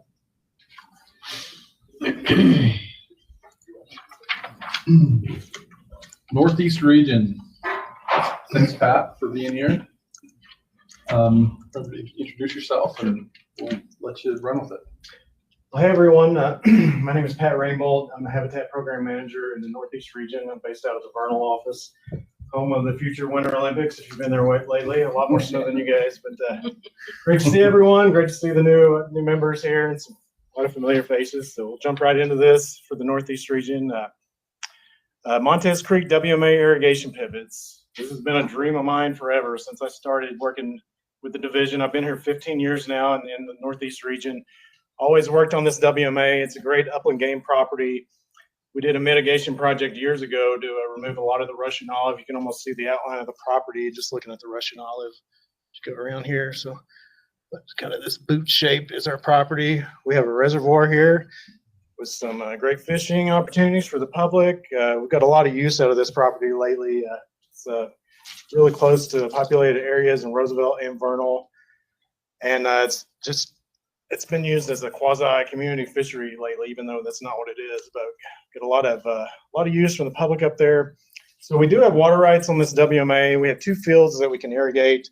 The water right comes from a separate system way up here. It's not connected to this water at all. So we have a 7-acre field here, and then we have a 14-acre field here. And traditionally, we would farm those. We've tried to crop share. We've tried different things. It's never really worked out. So we've always had to utilize our water rights in-house on this property. It's wheel line irrigation. You have to go change it. If you've ever done that sort of thing, it takes a lot of time, a lot of effort. This property, for me to go do this, and I'm the one that gets stuck with it. It's a weekend thing. Our water turn, of course, goes from Friday evening until Monday morning. It's the worst time you can have. So to drive out from Vernal, 45 minutes, shut everything down. Usually you have to fix something, get it fired back up, move the line. Takes a lot of time, very intensive. I would much rather sit in the office and push a button and say start pivot and it's going. But also better utilize our water, be more efficient with our water use out there. And we would just be able to keep an eye on things. And a lot of times when something breaks, it's a Saturday night at midnight, and then Sunday afternoon I get a call from the neighbor. And by then our water turns up. We've wasted all this water. We're on the end of the line. We affect everyone else's pressure. So just trying to be a good neighbor, better utilize our water here. As far as wildlife use on this property, it's upland game, a lot of upland game. This is this Montez Creek corridor all the way through here. It's a great corridor. It comes down out of the mountains and the Hyuenas down into the lower country. We get a lot of deer and elk going through there. A lot of upland game as well, turkey, quail. And this is one of our pheasant release sites for our youth pheasant hunt. So a lot of use on this tiny little WMA, a lot of resources there. So let's go to the finances, I guess. Here's where I want to put the first pivot. Again, we're converting the wheel line, the existing wheel line, to a pivot. We are close to the power out there, so not too much of a cost on that. It's going to be about a 2 or 3 tower pivot, and it will cover that 7-acre field. And I wanted to start with that one because that's where the public enters the property. That's the first thing they see. That's where the most use is occurring from everyone. So just start there, and then maybe in future years, in additional phases, work our way up to those upper fields.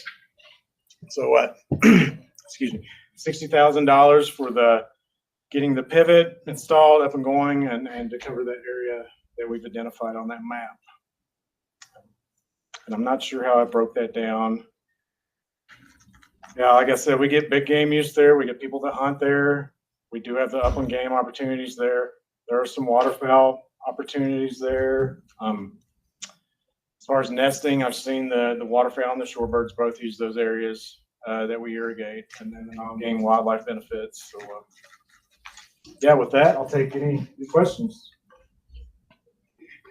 You said it was a release area. Do you have any wild pheasants in the area? Occasionally, you'll have some that'll just come from other farms in the area. I suspect this winter that if there are some wild ones, they're not going to survive out there. It's just too deep. How's your quail population? Pardon? How's your quail population? That one's doing well out there. They don't need to be supplemented. They're doing just fine on their own. Yeah. Cool. Any other questions? This is a smaller pivot than what subdivision is asking for. That's why it's almost half the cost, yeah. No. But, no, it's a good project though. Well, and to give you an idea of cost, I put in for this 10 years ago. You saw it. And that would have paid for 2. So. Maybe you shouldn't have told us that. Well, 5 years from now, this won't be enough. So this is a good time to act. It's a good time to use our water. We have a difficult time using those water rights over there, and definitely benefit our public. Yeah, that's the other point. We've got to get our water to use, or we stand to lose it. So. And it's just that small piece is what we're doing, right? Correct. I may have missed it. Are you irrigating? Or are you doing anything for that upper field? We're irrigating both of those. Yes. Are you just going to continue with just the hauling pipe, or what are you doing there? So I have wheel lines up here. You can see here's where the line of risers goes down. I have a line on this side and this side. And I'll keep using those. If this goes through, my plan is this year we'll continue to irrigate this the way we have. We'll close this one off and let it go fallow during the construction phase. And then hopefully when this one's up and going in 24, we can come up here and then do this, retrofit that pivot in there. Is this something you could do as a fast track project? I think if the supplier had everything in stock there, that we probably could do that. Yes. Is there room for this year? It's too early to say. It's good to start asking now. Yeah. No, you can put me just to get you thinking about it. But Mountain Land, the big supplier for this kind of stuff, is right there in Roosevelt, three miles away. So we're very close. So maybe. I'll take the motion to approve it. Okay, we have a motion from Tyler. Do we have a second? Okay. Just want to Randy. We have a motion from Tyler, a second from Randy. All in favor, say aye. Aye. Any opposed, say no. Okay. Motion carries. Okay, next one. Little Hole WMA. Figure out where we were. I know. Okay, this is our Little Hole wildlife management area up in Daggett County. Here's Flaming Gorge Reservoir. It's underneath all this right here. The town of Dutch John, the dam, the Green River comes down to Little Hole. So this is the end of the A section. If you've ever rafted where the boat ramps and everything are on this side of the river, we have our property on the Little Hole WMA. So in the past, can you zoom into that? This was a homestead, and we acquired the property through a mitigation when Flaming Gorge was built back in the 50s or 60s. So we have irrigated this property in the past. Devonport Creek comes down through here, and then we kick the water out in a ditch, and you can see, well, I guess my line is over, but there's a ditch right here, and we're sloping down and down like this. So when we come out of the ditch, the water goes and comes right back. Any overflow goes right back into Devonport Creek there. So this is about, I think this is 7 to 10 acres, this parcel right here. It's just a ditch. Right now it's just flood irrigated. Put the little plastic dams. You can see we're go down through here. There's good, actually, wildland alfalfa in there. There's really good big game feed in there. It's a great area for deer and elk. It's limited entry for both of those species, part of the Diamond Mountain unit. So we do get, it's a good public opportunity here. It's a nice source of feed kind of off the river. You can tell we're still a couple miles from the river. We have this nice riparian corridor here, but it's nice to use this water and get some of the grasses and forbs growing. I'd also like to plant some fruit trees in here. There is an old existing orchard. You can see the old fence right there, and some ancient fruit trees in there. But here it is, yeah, right here. And there's the old cabin. But you can see how this irrigates down through here. We do have some upland species creeping in, so be good to get in there and better utilize this water. Our fisheries folks have been helping us out with this in the past because it's just so far for us to get up there. But our Flaming Gorge of fisheries folks have been great. They've been helping us out, keeping this irrigated and keeping our water rights in use. So, yeah, this project, and it's kind of unique. It's something I've thought about a long time. I hate building fences, any new fences. I would love just the opportunity sometimes to just rip out a fence. But this one, instead of fencing this off, we don't have the cattle issue here or trespass. My idea with the fence is to, or well, let me back it up. The idea with this project is to take this existing ditch, fill it in, and now you have a nice level platform.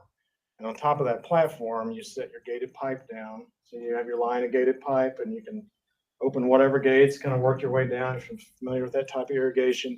And then on top of that, I want to build a bucket pole fence just on top of the pipe. So the pipe's running, just build a fence on top of the pipe so nothing wants to step on it. So deer, elk, maybe the occasional cow or guy on the horse or whatever won't step on that 10-inch thin plastic pipe and just pop a hole through it. So the fence is more to protect the irrigation equipment as opposed to keeping animals in or out or directing traffic or anything like that. You never really had that issue in this part of the world. So yeah, this is an irrigation project, mainly benefits upland game, fencing right on top just for protection of the pipeline, and yeah, using our water rights and creating better habitat on our properties. And the finance on this wasn't too much. I think it's only 2,000 feet of line, some plantings. It would also be a good spot if for dedicated hunters in the future if they want to come in and do some plantings. There's lots of opportunities there. Same with Montez. Once we get the water thing figured out, it just opens up the door for a lot more opportunities for the public or dedicated hunters or projects like that. So this one, 100% big game. And any questions? Have you used that style before to protect your irrigation, building a fence over it? I like it. I liked your project a lot. Wasn't my idea. I can't take credit for it. I saw someone doing that, and it was to keep their cows from punching holes through it, just in their field that was already fenced in. And they just built it. It was just a little tiny fence, like that high. It's like a little miniature bucket pole fence, and they would walk around it, not just high enough to be a barrier. So. You said there is some upland on there? In Devonport Creek, there's. Oh, you're the big game. Oh, I see what's going on. He has said it a couple times. There may be like 5% up in game there. I don't see it on there. No, there's some turkey hunting opportunities in there. You could make the argument if you want some up and game money in there. If we could fix that, to be fair, I'd appreciate it. Randy's been killing me today, so I gotta. 95?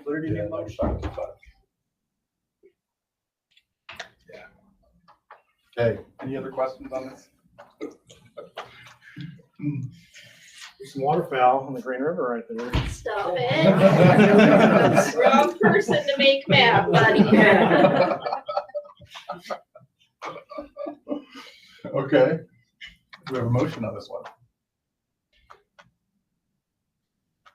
Okay, Randy? I'll make the motion to tentatively approve that. Okay, a second. Okay, a motion from Randy, a second from Blair.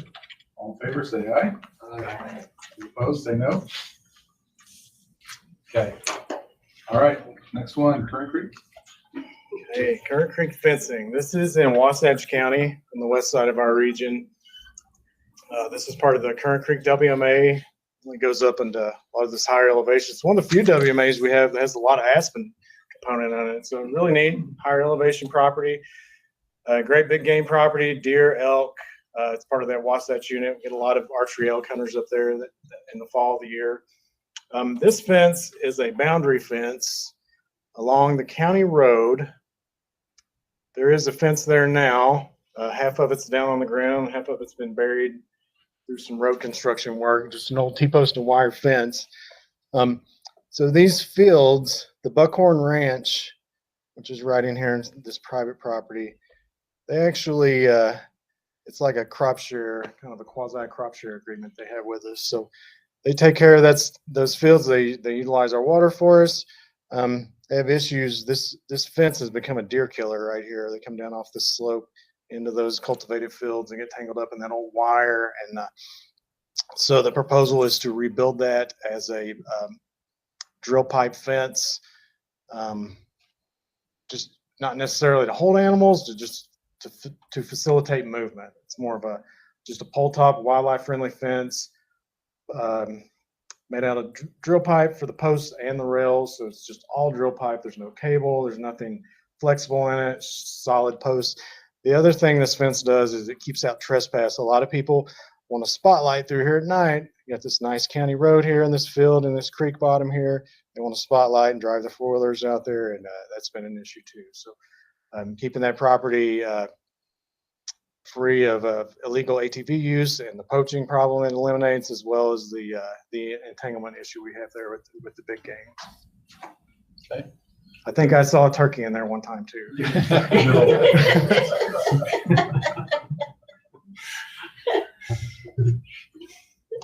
So yeah, this one basically contracted out to remove the old fence there, just the T-post and wire, what's left of it, and then construct this new one. I think the cost on this one are going to be a lot lower than our usual drill pipe fence costs. It is right on the road, so they have easy access on this project. Any questions? Any ducks on that property? Stop it. There's a pond. We can build a pond, so there will be. Is the drill pipe worth the extra money in this situation? Absolutely, yes, it is. Yep. And we've done that in our region enough. I can say that with confidence. It saves you. It is very pricey, and you'll see a couple of projects I have coming up. But what it saves you in maintenance, what it saves you in, someone can't just come up and clip and drive through. I mean, it's totally worth it. Absolutely. I agree. Okay. Any other questions? Blair, until you've heard. It's burning to make a motion. So Okay, go for it. Make the motion to tentatively approve. Okay, a motion from Blair. Do we have a second? I'll second. All in favor, say aye. Aye. Any opposed, say no. Images. Okay, motion passes. All right, next one, WMA maintenance budget. So I think you've seen three or four of these today. I won't take too much time. You know what these are about? Every region's a little bit, some of them are a lot different, but we do basically the same things. Our properties are meant to be the face of the DWR. When the public shows up, that's what they see. They don't see us, they see our properties. They see the signs, they see the fences, they see the habitat, the recreation opportunities, all the things our WMAs provide across the board. There's some upland game, and there's some waterfowl too. Hey, all right. And but all of these species, all these habitats we have in our region are just fantastic, just like every other region. But it takes work. We have a maintenance crew, the seasonals that come with those maintenance crews to keep these properties up. Right there. If we can go back to that one, just as an example, this one I begin. This is on the Current Creek property. A lot of sheep trespass up there, and so years ago we did a project right here in this room. It was funded. We flew a lot of this material up with a helicopter, got it on site, and later on our crew went up and actually built it. This one did have the net wire because it was a sheep issue, but that's basically what our drill pipe fencing looks like. If you can just add in the different kind of rails or net or whatever animal you're trying to stop there. Yeah, this is where all this money goes to feed these projects. These are all the little projects you don't ever hear anything about. We may have to replace a section of wheel line or pay a seasonal to go change that water over, or all these little projects that you just don't hear about. We do prescribe fire. I think everyone in our habitat section is red carded. So we work in partners with Forestry Fire State Lands and do prescribed fires on our property. Guzzlers, these are our water collection storage tanks, which Eric's not in here. We do have water rights for these though. But we have to pay. you know, occasionally they need maintenance and work and reconstruction, and so that's where a lot of this money goes. Plantings on our properties. There's some seedings. Can anyone name that one? Scientific. Monday. Is that bitter brush? Yeah. Okay.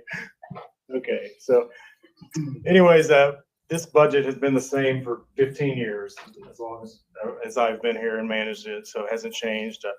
Of our seasonal employees, the motor pool, our vehicles, and like the materials and supplies. Of course, as everyone knows, that number has gone up a lot lately. We've been able to absorb that, so I didn't change the number this year. I don't know how you've had that discussion with other regions, if we're going to bump that up by like 50% maybe, but nope.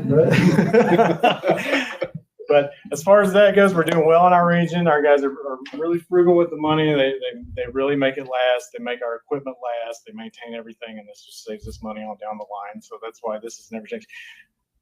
I've been waiting for this slide all day. We can change this again this year if you guys want to, if you want to have it out. But we change it every year, and after 15 years, this is what we've come up with.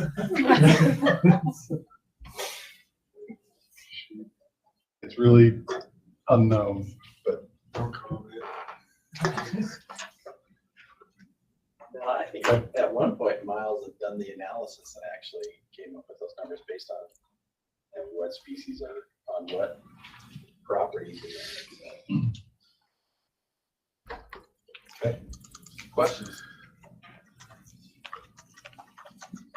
All right. We have a motion on the floor. I'll make the motion to approve that. Okay. Okay, motion from Tyler, second from Sarah. All in favor, say aye. Aye. Any opposed, say no. Okay, motion passes. All right. Little Creek.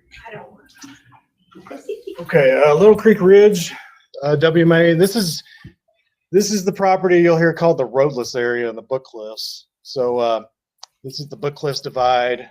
Oh, No, it's cool. You can zoom out a little bit.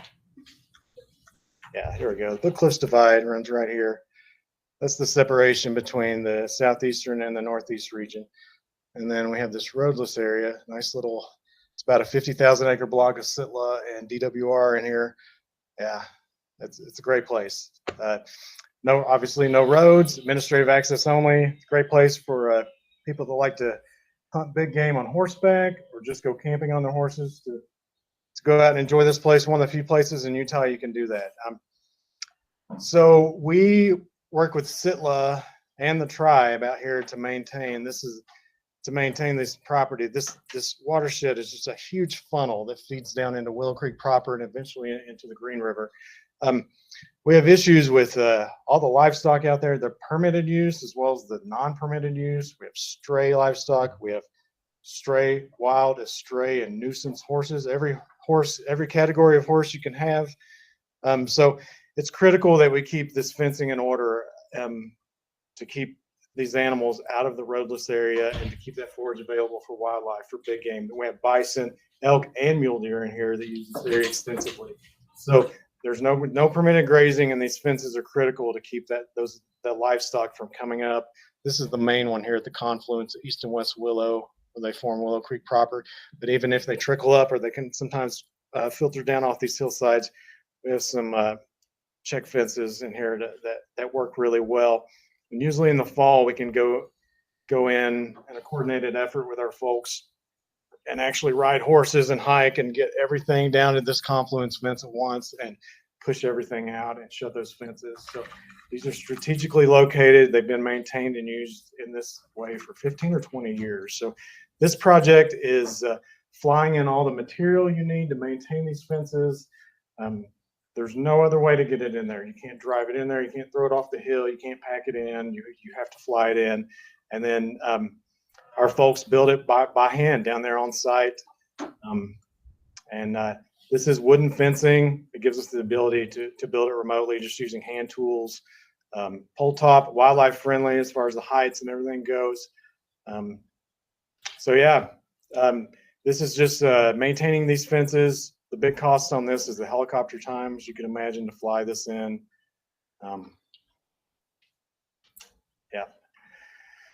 Some for the materials, but then the rest of the stuff, staging it.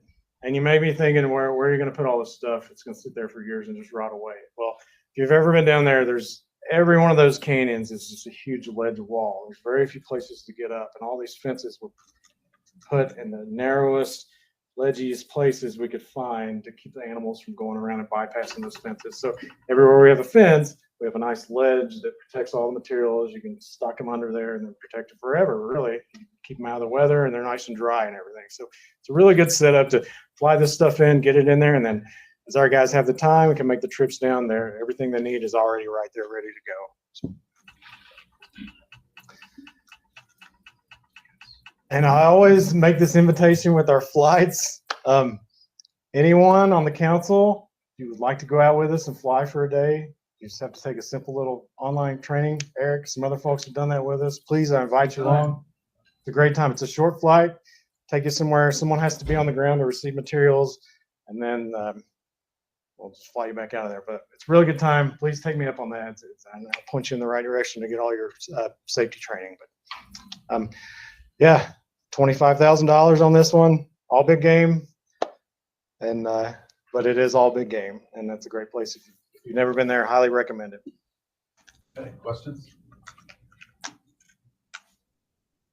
The Northeast Region helicopter ride is really fun. We're going to be doing that. Awesome. Good. Okay, we have a motion on this one. I'll make a motion to approve it. Thanks, Steve. Second. Okay, motion from Steve, second from Angie. All in favor, say aye. Aye. Any opposed, say no. Okay, the motion passes. Go ahead with 6707. Okay, almost done. Gosling Mountain. So we're back up in Daggett County. Wyoming is just right up here. Colorado is just right over there. So you know where you are in the world. This was part of the Richer Mountain Fire back in 2020. Burned, I think it was about 20,000 acres in this area. There is permitted grazing all across this basin. Now, before the fire, there was just, it's not really, yeah, this picture was taken before the fire, but you see this, there's a band of pinyon and junipers. There's just a lot of vegetation on this hillside. This is kind of like a plateau up here, and then it feeds off down the hill. It's kind of what you're looking at. Now, this is summer grazing. This down here is a cool season only permitted grazing. Now, what's happening in the summer, now that this fire has burned out this barrier, these cows have started trickling down into here. Now, this is our WMA. This is also our WMA down here. And in between all that, you see, this is quite a checkerboard up there. SITLA and Forest Service, BLM, and DWR. So we cooperatively work together with the grazing and the fencing and managing everything into one big plan, as opposed to everybody just fencing off their own properties and stuff. So this fence, we've gone a couple years now after the fire, and these cows have just gotten used to coming down that hill every day, and it's been a fight. And the operator's been great to work with. They've done everything they can. They've definitely done what they can. We've gotten to the point working with the BLM and sitting down with the operator. We need this fence. It's a brand new fence, but the fire changed the landscape so much that it is needed to control the cows. The cows go down, they eat that vegetation in the summer that's supposed to be available for wildlife in the winter. So we're losing that forage for wildlife. And, we get a lot of big game hunters in that unit. That is a big pronghorn hunting area. Also mule deer and elk in that area. And then when the forage isn't there, those animals, they want to go to Wyoming or Colorado or somewhere else. So this one does benefit the hunters out there. 7,500 feet. This is a T-post and wire fencing. I was working this is mainly on BLM, so I'm going off of their specs for the fencing.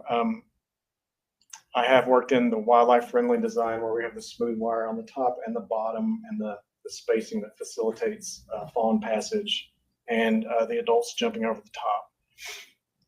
Let's see on this one.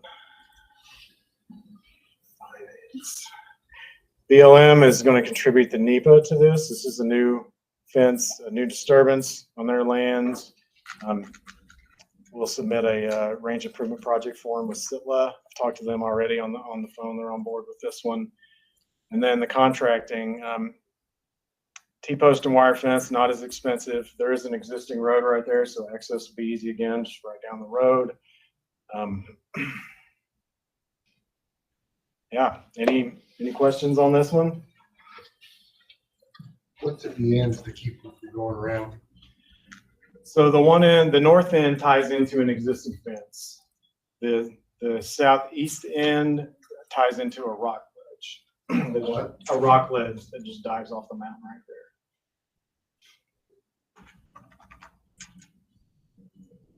South end, and that's really dives off. See how steep that is right there. And then again, we've looked at just where the cows have been trailing off and the routes they've been using. Yeah, this actually ties in. There's a fence that cuts down, and it ties in right there. And that's that's really where they've been going around. Yeah, right there.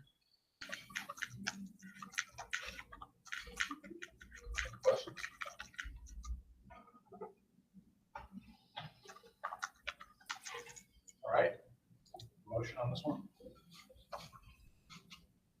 I'll make motion for it to tentatively approve. Second? I'll second. Motion from Blair, second from Tyler. All in favor, say aye. Aye. Opposed, say no. Okay, motion passes. Last one. That's not it. There it is. Northeast Region Tamarisk Control. It's kind of a new approach to tackling the tamarisk issue we have in our region. We have a lot of it. We have a lot, mainly, sorry, it doesn't really pick up on the map because we have our really, here's Strawberry River, good portion of it there. Yeah. So this was part of the Dollar Ridge fire that burned in 2018. We've had a lot of tamarisk pop up in that burn scar on our property. A lot of that property is CUP property that's going to become division property. So just trying to get ahead on that. That is in Bitter Creek in the Book Cliffs, another drainage. It was a historic cowboy camp 30, 40 years ago. Fallow fields turned into tamarisk. Same thing down here in Willow Creek was another spot. Same story going on down there. And a couple other spots in our region. There's some up in Red Creek and Daggett County, and just pick the dense spots out that are on our WMAs. Some Stewart Lake. Oh, I guess Stewart Lake didn't make it on there, but yeah. Anyways, yeah, it's an issue in our region. As far as going back to our WMAs and public perception, we're required by law to manage our noxious weeds in our properties. And there's Red Creek up in Daggett County, and I feel like we're one of the few agencies when you go on our properties, you say, "Hey, these guys are spraying weeds. They're getting it done." You go into BLM or Sitla, that might not be the case, and I'm not throwing stones to those agencies, but it is important to keep up on these weeds. And the tamarisk has just been a major issue in our region with the drought and with these fires. It just comes on very strong, and that Strawberry River one is probably the #1 priority on this list. I think that's 1,200 acres right there, all fresh.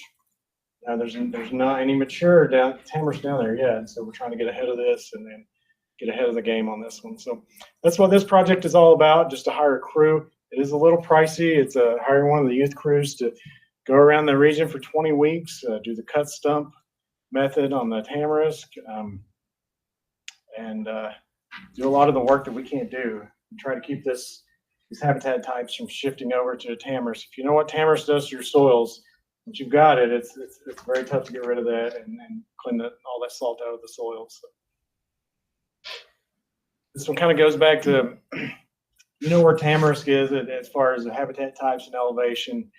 So it's kind of a little bit different than our WMA allocation breakdown for the habitat council accounts. So this one's up for debate, though. If you guys want to discuss this one, it's brand new. 40 for big game, 20 for upland, 10 across the board for the rest. So if you feel like you're not being represented appropriately, or you have a question about your column, let's talk about it. everybody already thinks I'm a cheapskate, but I'm not seeing 20%. I can see the quail that you've got down in there. Timbers isn't gonna bother them, they just want thick cover. I don't see that impacting them. I'm not sure what else. This would, and you tell me though, you know that your area tons better than I ever would. But what's in there that will be affected upland-wise? Upland-wise,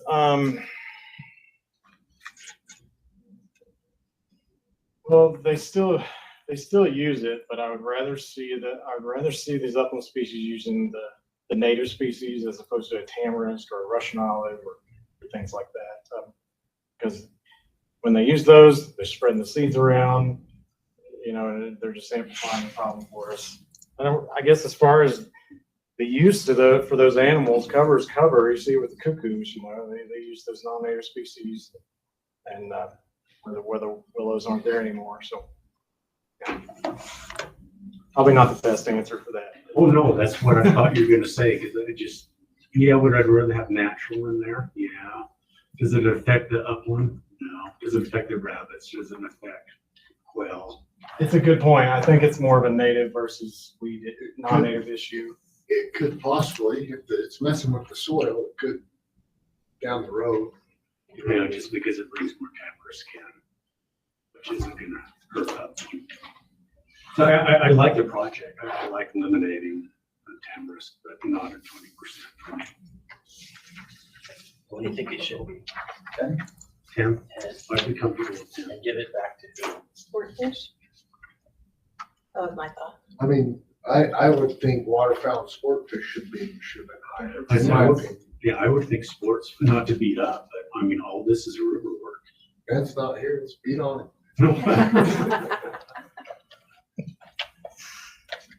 No, it's a good argument. It makes sense. What there? It's not done. We got a shirt. Sure. What are you doing with with the control technique that they're using, what's gonna happen to the vegetation? Is it putting it any in the river or? No, it's just stays on site. Okay. It's cut and then the stump is just treated immediately after they cut it. I guess it depends on, if it's gonna be a big pile of fuels, which we're not in that state yet, but if it were gonna be, an issue with fuels being piled up, we will remove those. You have a different concern there, like an aquatic No. concern? Not really. I know sometimes some of the projects in the Santa Fe price, they're putting some of that in the river can improve in river habitat. But I don't know how much tamarisk really goes towards that. So, and I'm not as familiar with the specific locations. So. It won't be used in that way. No, we won't put this back in the river. Okay. Any other questions?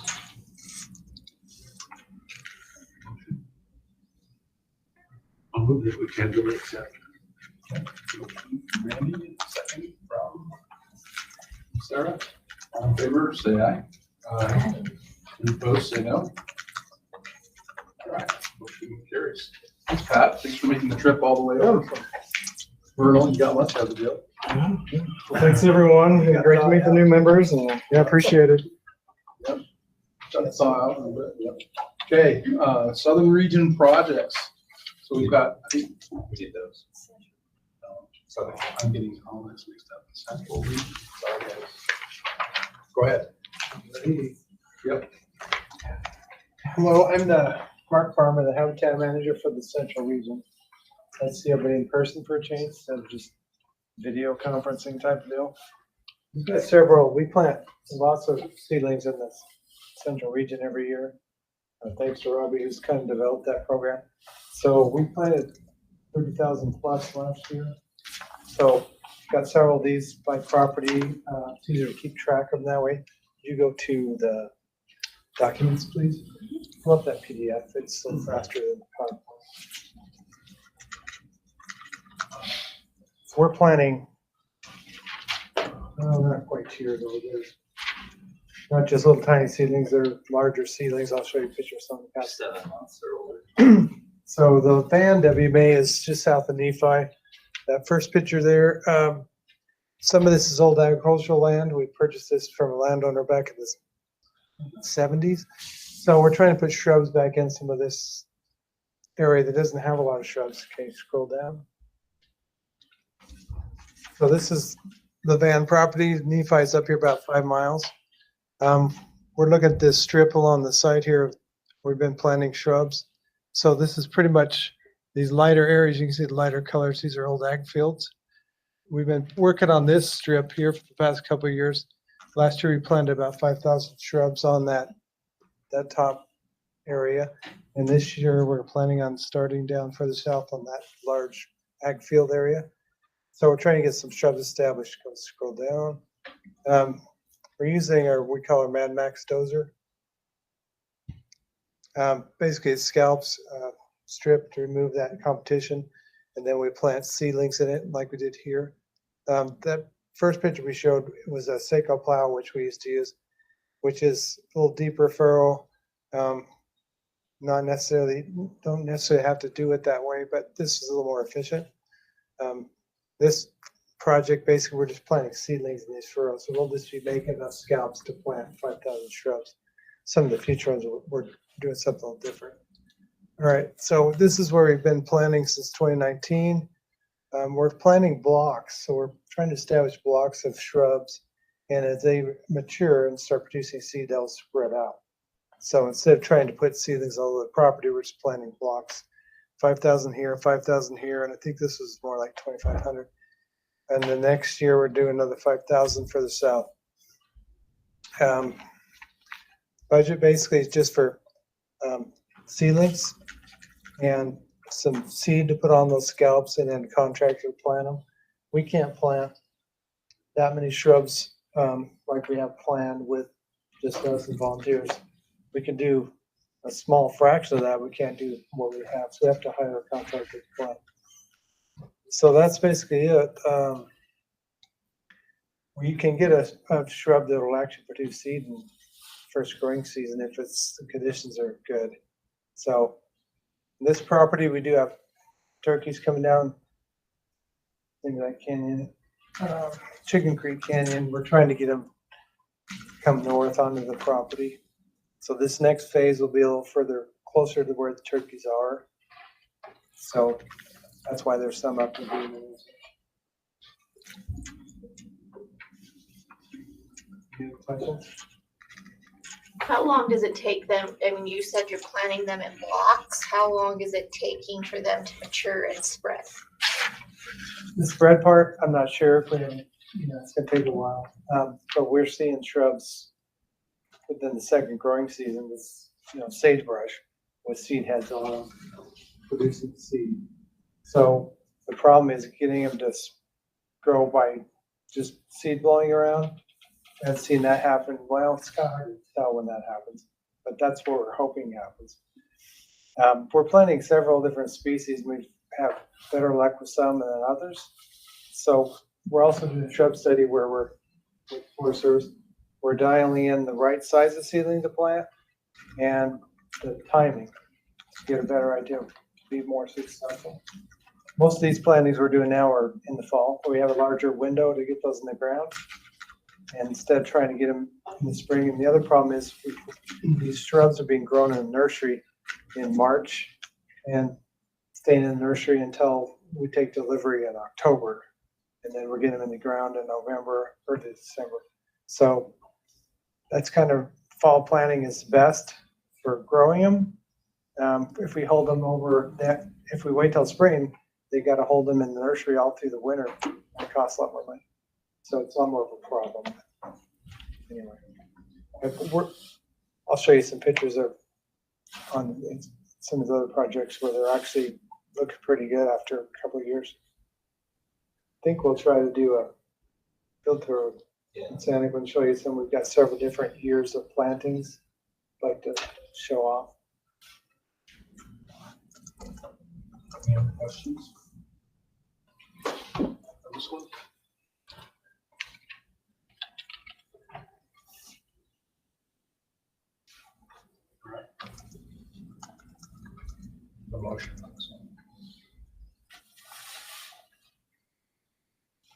I'll make the motion to tentatively approve. Thanks, Randy. I'll second. And motion from Randy, second from Sarah. All in favor, say aye. Aye. Opposed, say no. Okay, next one, Goldberg. The Walsenburg property is a little bit different where we're doing seedling plantings. We're also scalping seed in those furrows. So you can see in this picture here, we have areas where sagebrush is getting decaying, old, mature, and dying out. It's been planted. There's a lot of introduced grasses in here that have been planted in the past, and there's not a lot of good places for those seeds naturally to land and grow, and it depends a lot on weather conditions too. When we get a good year for seedlings to grow, shrub seedlings or sagebrush seedlings. So we're going in some of these areas that are poor shrubs, and we're trying to get some more shrubs in there. Go ahead, Lisa. So this is a trend study. You can see this area here, there's not a lot of shrubs there. And this is after we planted some of our seedlings. That's basically the same view. And you can see those shrubs. You can see shrubs these are forming sawbush plants that are growing up pretty fast and providing some browse for our big game. Okay, go ahead. So this is the same, this is looking the other direction. This is kind of where we've been working from 2020, 2022 we did, 2020 we basically just planted shrubs, the seedlings. 2021 we started using the Bandmax dozer, we're planting seed, and then some of those areas we planted shrubs.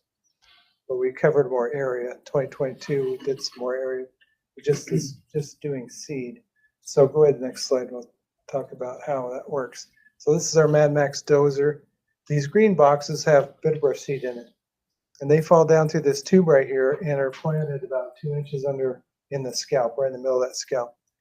The yellow boxes have forming saltbush and some forb seeds, some other seeds that fall on top of the scalp and are run over by the tracks of the dozer. So we'll put seed in there and drive some of these areas and scalp. Some of these areas don't have a lot of shrubs to try to get that seed to grow. And just having the bare ground on there will also capture any seed blowing around in the wind and hopefully get some natural recruitment there. We're also planting about 5,000 shrubs on this project, seedling shrubs in some of those scalps. So that's kind of the plan. And we cover about 20, 30 acres of scalp. That takes a lot of seeds. So go ahead, next slide. So this is a D40 shrub. That's a little bit larger one. I think we're going a little bit smaller with our research. We can get a little smaller shrubs a little cheaper to do just as well. Pretty good survival. You can see these forming saltbush here. Those are from 2019, and that was taken in 2021. So you get shrubs really quickly that way. From seed, it takes a long time. And one of the problems we have of XR coating or netting on the top to keep animals from going through there and just picking off the seedlings, and we've had that problem in the past. Just eating those, that'll eventually deteriorate in a couple of years, 2 or 3 years, and disintegrate. So that's kind of what we're doing to make sure we get that established. All right. So this one, same thing. We got a little more seed on this one because we're doing that scalp, and that adds a little bit of money to the project. And then let's see, we got your seedlings and your seedlings there, and your contractor, the plant, and then the seed. Yeah, see the seed for the dribbler and stuff, that adds up pretty good, pretty high. So, but you cover quite a bit of area. 5,000 shrub seedlings we can put about, let's say, 8 to 10 acre block. We'll be covering more like 20 to maybe 30 acres with the scalper total. So not all that will be planted with seedlings. So anyway, a little bit up again. I'm just curious, why is this area so barren of shrubs? Is it overgrazing, or is this area? Grazing is actually, we actually graze this to keep the grasses under control, to provide more places for those natural seeds to fall. I think it's a lot of the introduced grasses in there. We've got a lot of bulbous bluegrass, if you've heard of that. We didn't seem like we had a lot of that 20 years ago. That's a grass is stoloniferous, and it provides a carpet. Daniel knows a lot about that because you've got a lot of your property too. It provides more competition for any seedlings of land. Doesn't provide any open soil for a seedling, for a seed to land and then germinate. We also got a lot of bolls on this property that girdle sagebrush as they get older and kill some sagebrush that way. We just need more recruitment, and this is hopefully a way to get some of that recruitment going. So it's a lot of things, and it's also our weather, you know. But it's pretty dry. This WMA on this side where these seedlings are going is fairly dry. It's pretty rocky. It's kind of a difficult side. But Levan is probably like past agricultural practices. yes, that's different. And Levan has plenty of shrubs, you know, further east up on the property. It's got some good shrubs in there. Waldsburg got good shrubs in some places, but we're just trying to fill in those spots that are kind of poor. It's a really important property for us. It's winters 400 or 500 deer and 200 or 300 elk every winter, and it's becoming more and more surrounded by development. So. All right. Questions?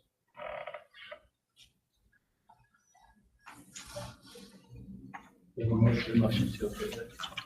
Tyler, second. Okay, motion from Tyler, second from Ramsey. All in favor, say aye. Aye. Any opposed, say no. Okay, motion passes. Okay, next one, Tikanogas. Tikanogas property, well, it's kind of a redheaded stepchild of WMA's in the central region. Lots of recreational use on this, mountain bike trails, which we hate. And fire a couple of years ago, I think in 2020, burned about 80% of the property. It's for the second time. So we don't have a lot of shrubs on this property. We have a lot of oak, which resprouts after fire, and we have a lot of perennial grass. Pretty competitive perennial grass that was planted after that first tank fire back in the late 80s, I think it was. So we're trying to go back in this fire scar and get some shrubs going on this property. It's a critical winter range, but there's not a lot of food for the need. So we're using the Mad Max dozer again to get some of those. We're seeding basically bitterbrush, pouring saltbush, kochia and stuff on those furrows. And we're trying to cover some of these areas that are, there's a lot of oak clones on this property. Go ahead, next one. So this is what we did in 2021. These are the open areas that aren't too steep, that are total oak clones. So you can see it's kind of you got to find a place, put a bunch of furrows in and go to the next place. And then last year we did this one in blue. 2023, we want to do something in that red area, whatever the best places we can find. It might take 2 years to cover all the good spots in that area. In the yellow area, we're looking for some money for art clearance, because that yellow area's got a few years of projects we can do there. So we like to kind of continue through all the area that's been burned and doesn't have any shrubs. So, and we'll be seeding with the Mad Max dozer, but we'll also come back next fall and plant at least 2,000 seedlings. This one's a little harder because its access is a little more difficult, so we can't just plant seedlings everywhere because we're a long ways from a road. So we'll be probably planting seedlings in this polygon here. It's not too far of a walk. And then start planting in some of these areas that are closer to the road and then the yellow areas. So that's the plan, seed and seedlings. Okay, so the budget, next slide. Now this shows you the project did this spring with volunteers. We planted about 2,000 shrubs in a morning. It was we had a really good turnout.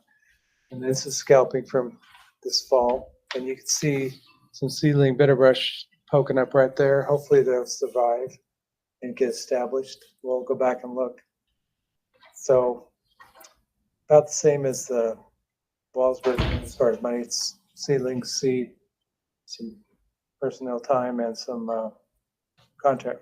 Actually, this one will have contractors planning. We'll do this one with volunteers. Any questions? the one you did come back in and add ARC to? I forgot to add the ARC, because I need to clear that spot over, so we can have that ready for next year. So this is one of those management areas that's similar to what we see in the northern region. Just a lot of traditional recreation type uses. The region's done a really good job trying to limit as much as possible, as much as politically feasible. And I don't know, there's been a lot of work done there.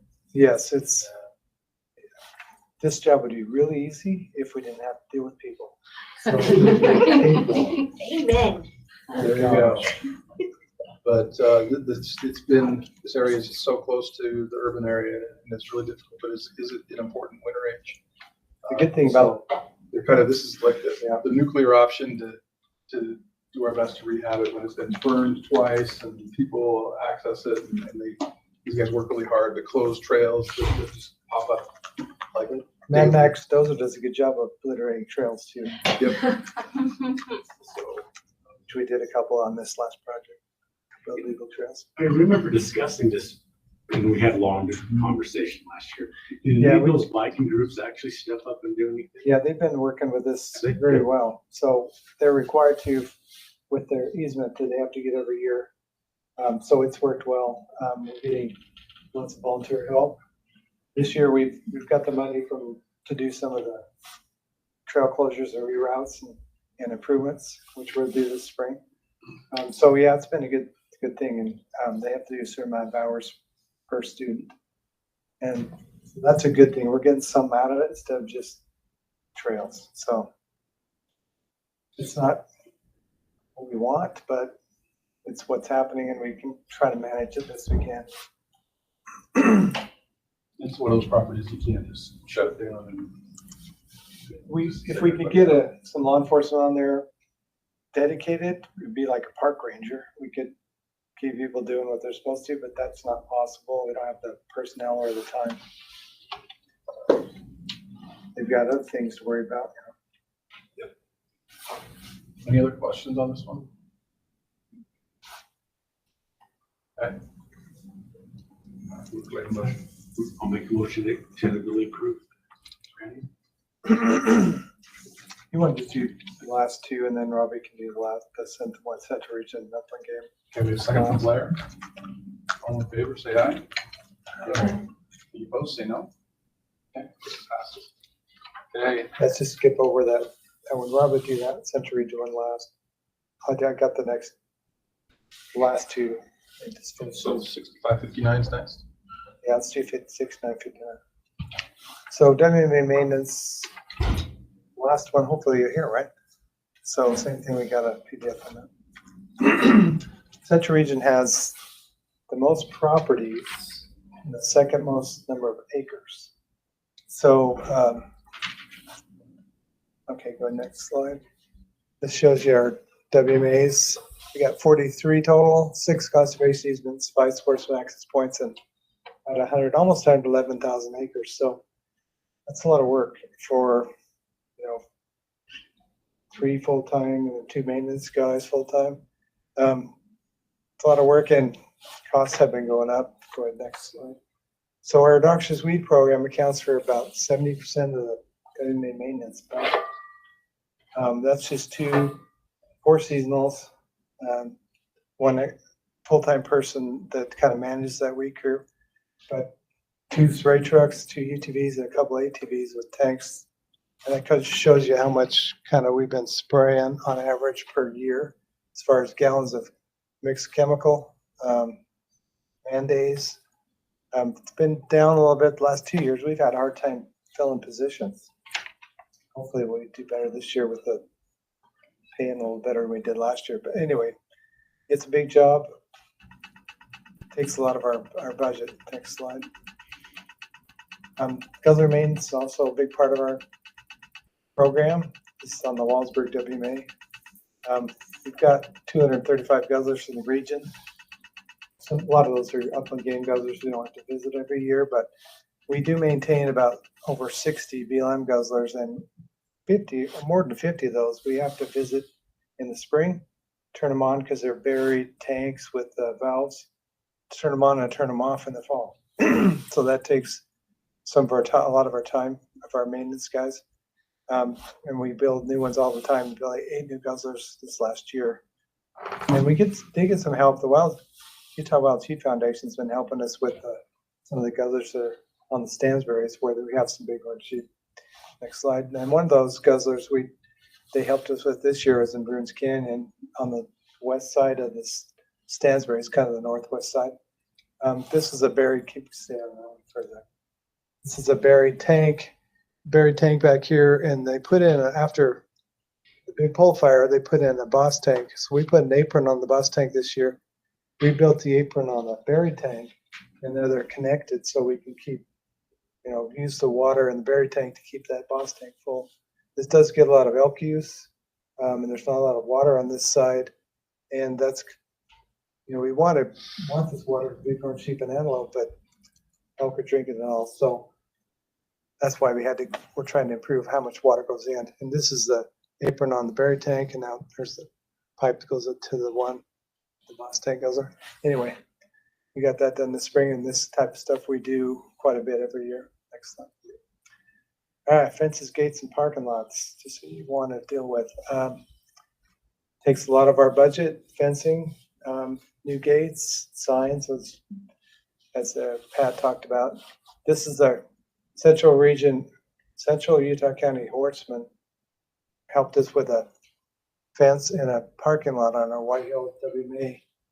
They got a grant and paid for the gravel and helped us with the fence to find a place for people to pull off the highway just behind us and get off there to unload horses and park in there to access the WMA. So it's a good partnership. Next slide. We got more than 220 miles of fences on our WMAs, and probably 3/4 of that are 50-plus-year-old fences that aren't very good. 700 miles of roads, so it's a lot to deal with. I wish all of our fences looked like that. So that was a fence built by a neighboring landowner. We gave him the materials, he built the fence. Most of our fences don't look that good, so I wish they did. Go ahead, next slide. I want to talk about a couple things we had this year. We had a couple fires on WMAs. We didn't have a lot of fires this year, but 2 of them were on our WMAs, and they were all human caused. So I think it was in July. Some Yahoo was lighting off fireworks right up here, and the wind is blowing to the south. And this is all annual rye. It's become a problem on this property. This thing just took off across this field. Next slide. Burning towards these houses. Next slide.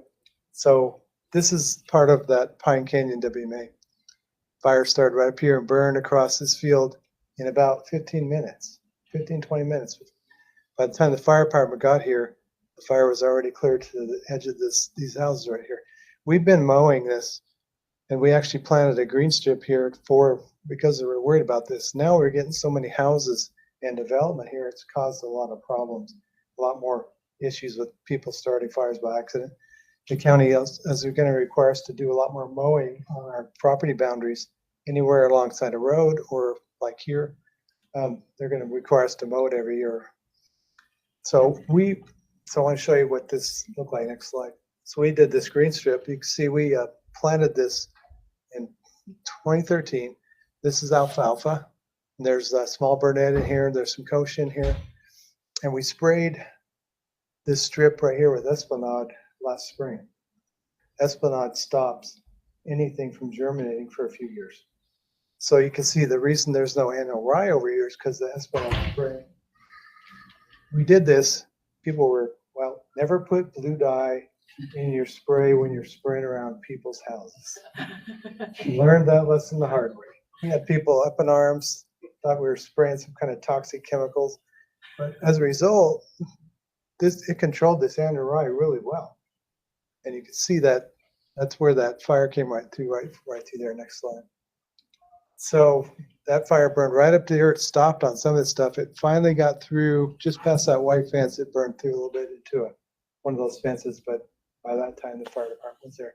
So I just want to give kudos to our habitat guys for doing that and actually worked. You know, it really, if that wouldn't have been there, that would have burned right into those fences and who knows, maybe even the house. So anyway, that was a cool thing.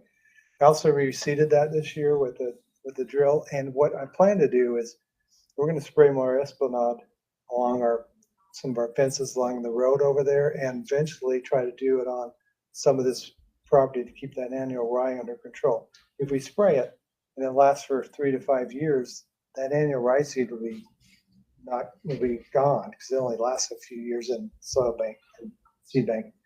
So that's the plan, but it's expensive. It costs about $500 an acre to spray Esplanade on an acre of ground, about $500. This is really expensive. Okay, next slide. The other property we had, the Santaquin fire, was started right along the freeway and burned up.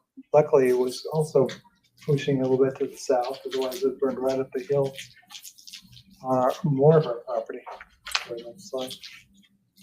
So we're going to do a green strip along the right-of-way fence here, like we did another picture, and we did some drill seeding and some chain harrowing on the hotter burned areas. So anyway, that's some of the things we do on our WMAs. Next slide. So I mentioned we planted over 30,000 shrubs in 2022, and that's all the WMAs we had shrub plantings on. So we're working hard on our WMAs to improve them. Santaquin this is Santaquin. This is a contractor that planted on this property. I think we planted 18,000 on that one, 18,000 shrubs. So good things to come. Next slide. Another scalping. We talked about those in the other projects. We do a lot of that. That's our budget, basically. We did take a big hit with vehicle costs last year. I had to raise the budget. I kept it around about 120K, a little bit less than 120K since 2017. Then had to take a big bump because of vehicle costs. And then this year I had to give another big bump because we're going to be paying our seasonals a lot more than we did last year, which is a good thing because we might actually get somebody that wants to work for us instead of go work at Walmart or McDonald's. So it's a little high. It's quite a bit higher. I think about over $10,000 more than last year because of personnel costs. But that's kind of how it breaks out. Hopefully, if we won't go up from here for a while. What are we paying our seasonals? Well, basically $2 more an hour than we did last year. How much are we paying? $12.55 was a Tech 1 last year, so it'll be $14.55 this year. Tech 2 will be more like 16 something. 16.97. Yeah. So that's $2 more an hour is a lot more money. Yeah, that's the cost right there. Walmart's paying 15 now. Of course, that's the cost, but It's a little bit higher than Walmart. but they actually cost us 15% more because of seasonal benefits like workman's comp insurance and that type of thing. So that's the actual cost. So but that's it's a big part of that budget. And our backhoe rental's gone up. It's changed contractors. We had to change to John Deere, like the northern region did, I guess. That keeps going up. Might be time to buy a machine instead of rent and leasing. As far as the species breakdown, we got everything. This is one of those, who knows, that actual percentages we put in a pre. No, I think I want 5 to go up to Upland. Just kidding. Just kidding. Just look at all the big non-games, if you're gonna do that, which would end up being big games. All right, any questions? Yeah, these guys have got a big job to do, like Mark said, they have significant acreage and number of get lots of other recreation pressure and do a great job of trying to keep push that back and try to still maintain our properties as a wildlife property. So, yeah. to make a motion on this one. Make the motion. Okay, thanks, Blair. I'll second it. Okay, motion from Blair, a second from Steve. All in favor, say aye. Aye. Any opposed, say no. And passes. Thanks, Mark, on that one. Which one do you For want to me, do we'll do next? Lee K next and then Robert K last. Okay, so 6519. So, we met with the people at Lee K, been kind of giving them help with, what they should do on this or that over the years. And maybe some help with their weed spraying once in a while. But, met with them and, GBRC folks, try to look at what we can do to improve the property. So Lee K is, first 100%. Lee K property is full of weeds. If you look here, you can see some perennial bunch grasses in here. So sometime in the past, probably 40 plus years ago, that was seeded with something better. It's just weedy and needs some help. So we're scratching our heads trying to figure out what should we do. We'd like to improve the property going next. So we're going to start small. That's Lee K Center here. All this property here is crap. I mean, it needs help. So we're going to figure out what's the best recipe to treat this property and have it be successful. I don't want to spray a couple hundred acres and say, oh crap, I shouldn't have done that. And end up with a Russian thistle field. We're going to work on these couple of little pastures over here, or these areas of land over here, and do some plateau spraying, possibly some Roundup spraying and reseeding, try to get something to work well, and then scale up to a larger 100-acre plus project. As well as there's a reseeding area right here. We're going to totally reseed that, spray with Roundup, and totally redo that. Probably keep that fallow for the year and then reseed it in fall. So basically this project is just looking for some money for some chemical and a little bit of seasonal time. I think that's the next slide.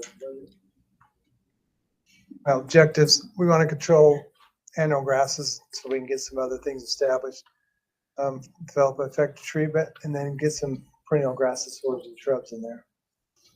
So basically some chemical, some seasonal time, and some miscellaneous supplies. We're getting quite a few of some small, maybe 3 to 5 acre plots to figure out what's going to work.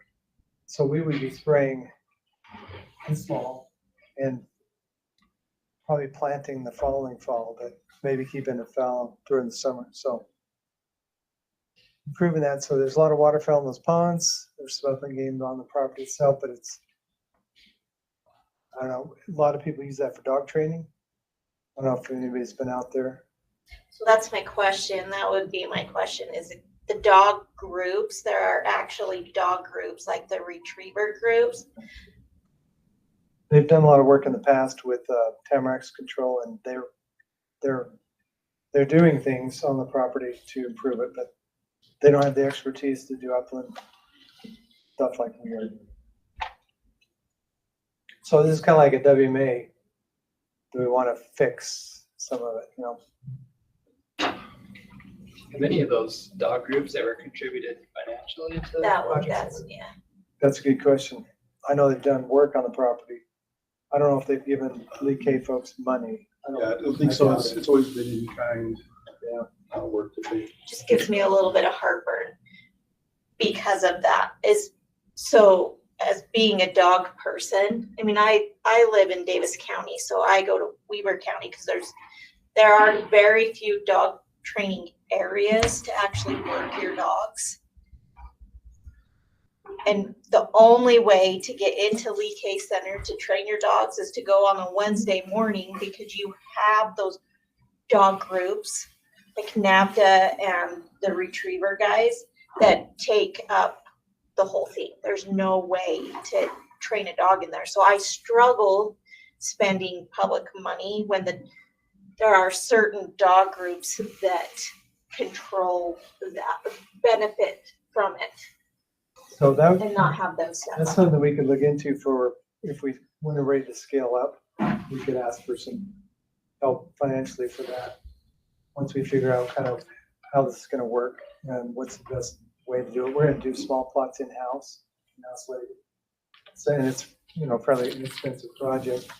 Once we get to that point where we're talking about 100 acres, that's a lot more money. That's probably a good time to ask for that. Because, we have a lot of problems with people's dogs getting burrs in their feet and cheatgrass in their coats, and There's ticks there too. You have a major tick problem there. Just so you know. It's another reason why I don't dog train there anymore. There is a tick problem there. And groups have to get special use permits, right?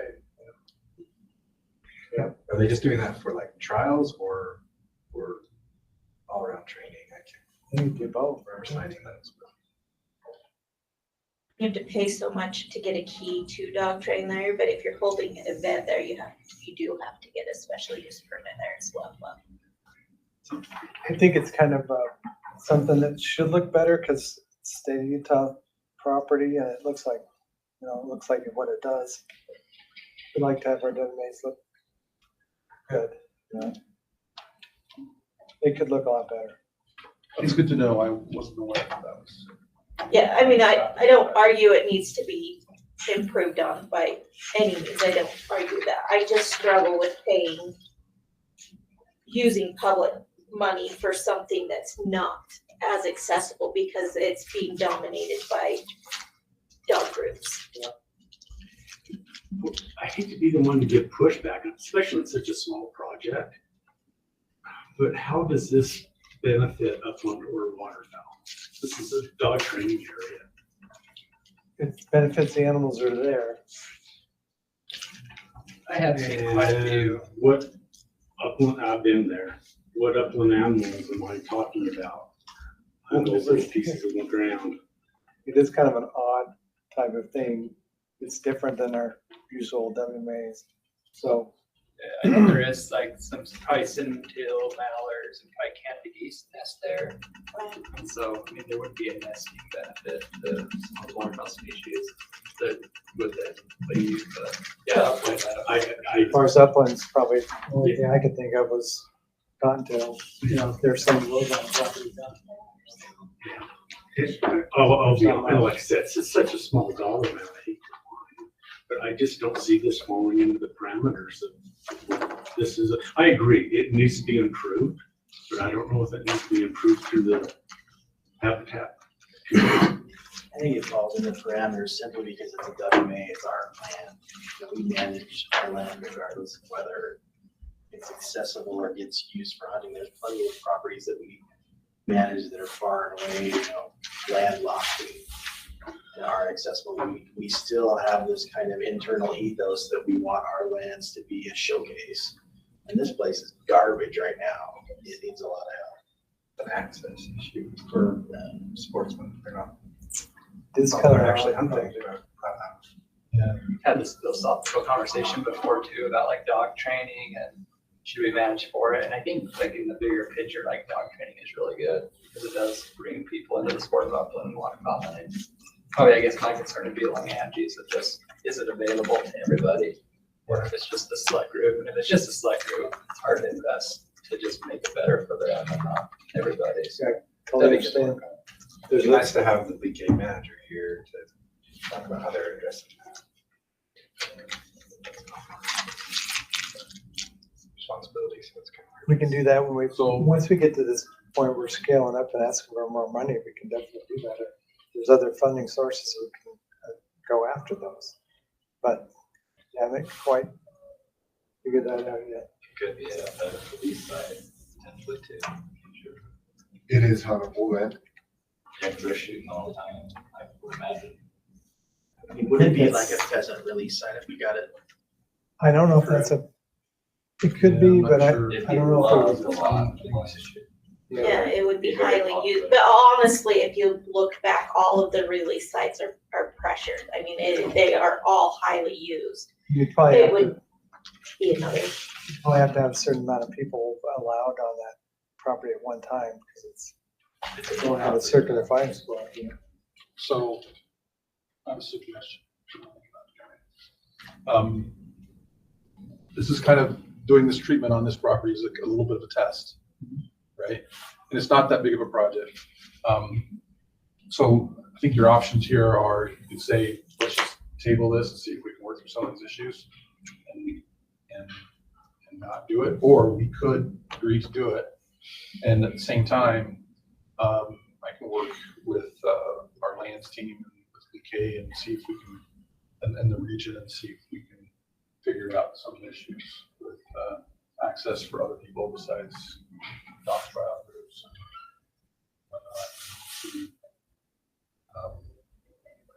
You know, if we can work through some of those issues and see how it's being managed to address that problem. What is the overall goal of that whole kind of unused area? Tiger muskies are probably eating all the ticks, right? No. It doesn't have a WMA plan, Not very well. It's not something Central Region, well, that I take care of really. It's got their own staff to manage that property. It's kind of almost like. Well, it's managed by our outreach section. So. Yeah, so it's kind of odd. That doesn't quite fit what I usually do, but I'd love to improve the property. Once we improve the rest of the property, say 10 years from now, maybe there's more that can be done on the property for public use than we're doing now. Right now, they're using a fraction of it. And I'll tell you where I'm at with it. I think I'm okay giving the $5,000 for you guys to go see what works. But I mean, if this turns into you guys wanting to put a major effort out there, I'd love to see it. WMA management plan. Yeah, something outlined it. But I support giving it $5,000 to go give it a shot. And just be the devil, and not to be the devil's advocate, but I'm struggling with this one. And I agree, if the whole thing could be developed and turn into something nice, I think that'd be fantastic. If you want to use this as a test case, isn't that more than a maintenance issue? I mean, they're right next to all your I guess facilities.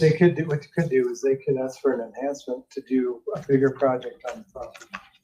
That's something that could be done. That's coming from, I guess, general fund, right? They'd have to. Well, we can, I like that you're starting small, Mark, and figuring it out, and then keep going a little bigger phases. I like that.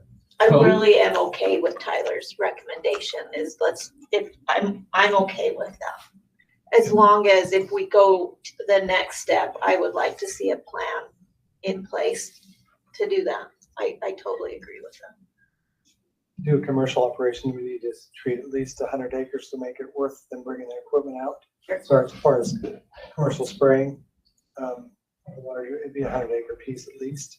So doesn't even have to do the whole property on the next phase at once, but at least 100 acres of it. Yeah, and I guess one of the other points Tyler made, we own this property, this was PR property for shooting sports. And so I think from that standpoint, it qualifies for this funding, even though maybe it doesn't have this direct benefit to animals on the ground.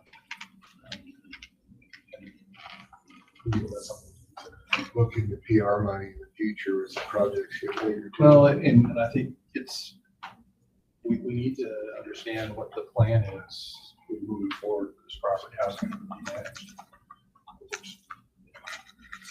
We can't just let it sit there and the overflow from all the bags coming over from the garbage dump, which has been part of the problem, but It's got a lot of potential. It could be a really cool hunting spot. Waterfowl end up with it. You could get it.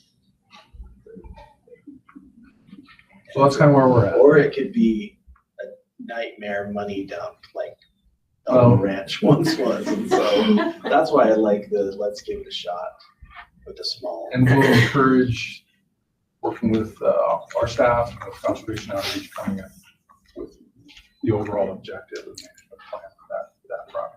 And work with the dog training groups to see if you get them. Yeah, I'm gonna investigate that. They don't have money.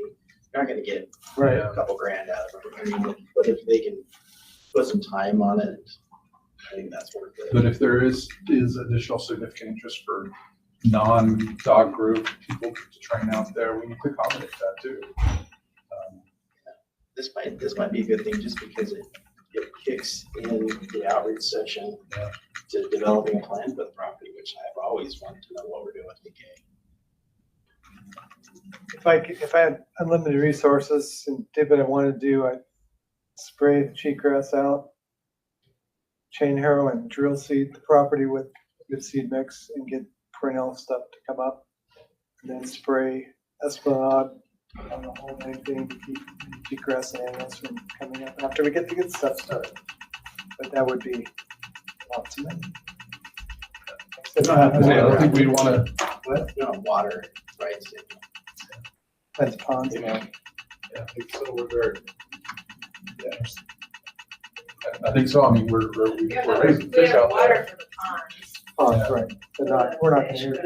Yeah, not for irrigation. I don't want to have to irrigate stuff. I don't want to get, native grasses and forests and shrubs coming up. And then let it just control the weeds with chemical. So anybody want to take a stab at the motion on this? Okay.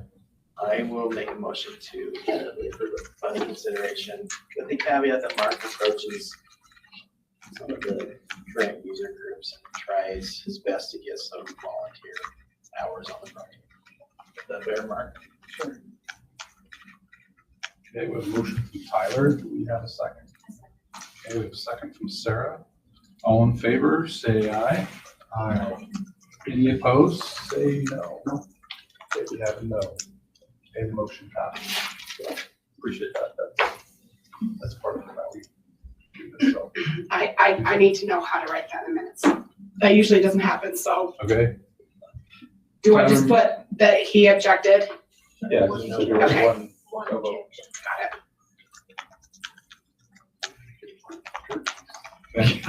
All right. Do you want to change the application on that? Okay, Upland Game Project, 6598, you're up, Robbie. We're almost done, guys. All right. So usually we're very big game focused with our projects, with other species kind of a secondary. And I thought, hey, let's give the upland game some love. And so this one's more primarily focused on upland game, but it will have benefits for others. There you go, Randy. Thank there you go. Okay. Good job, Robert.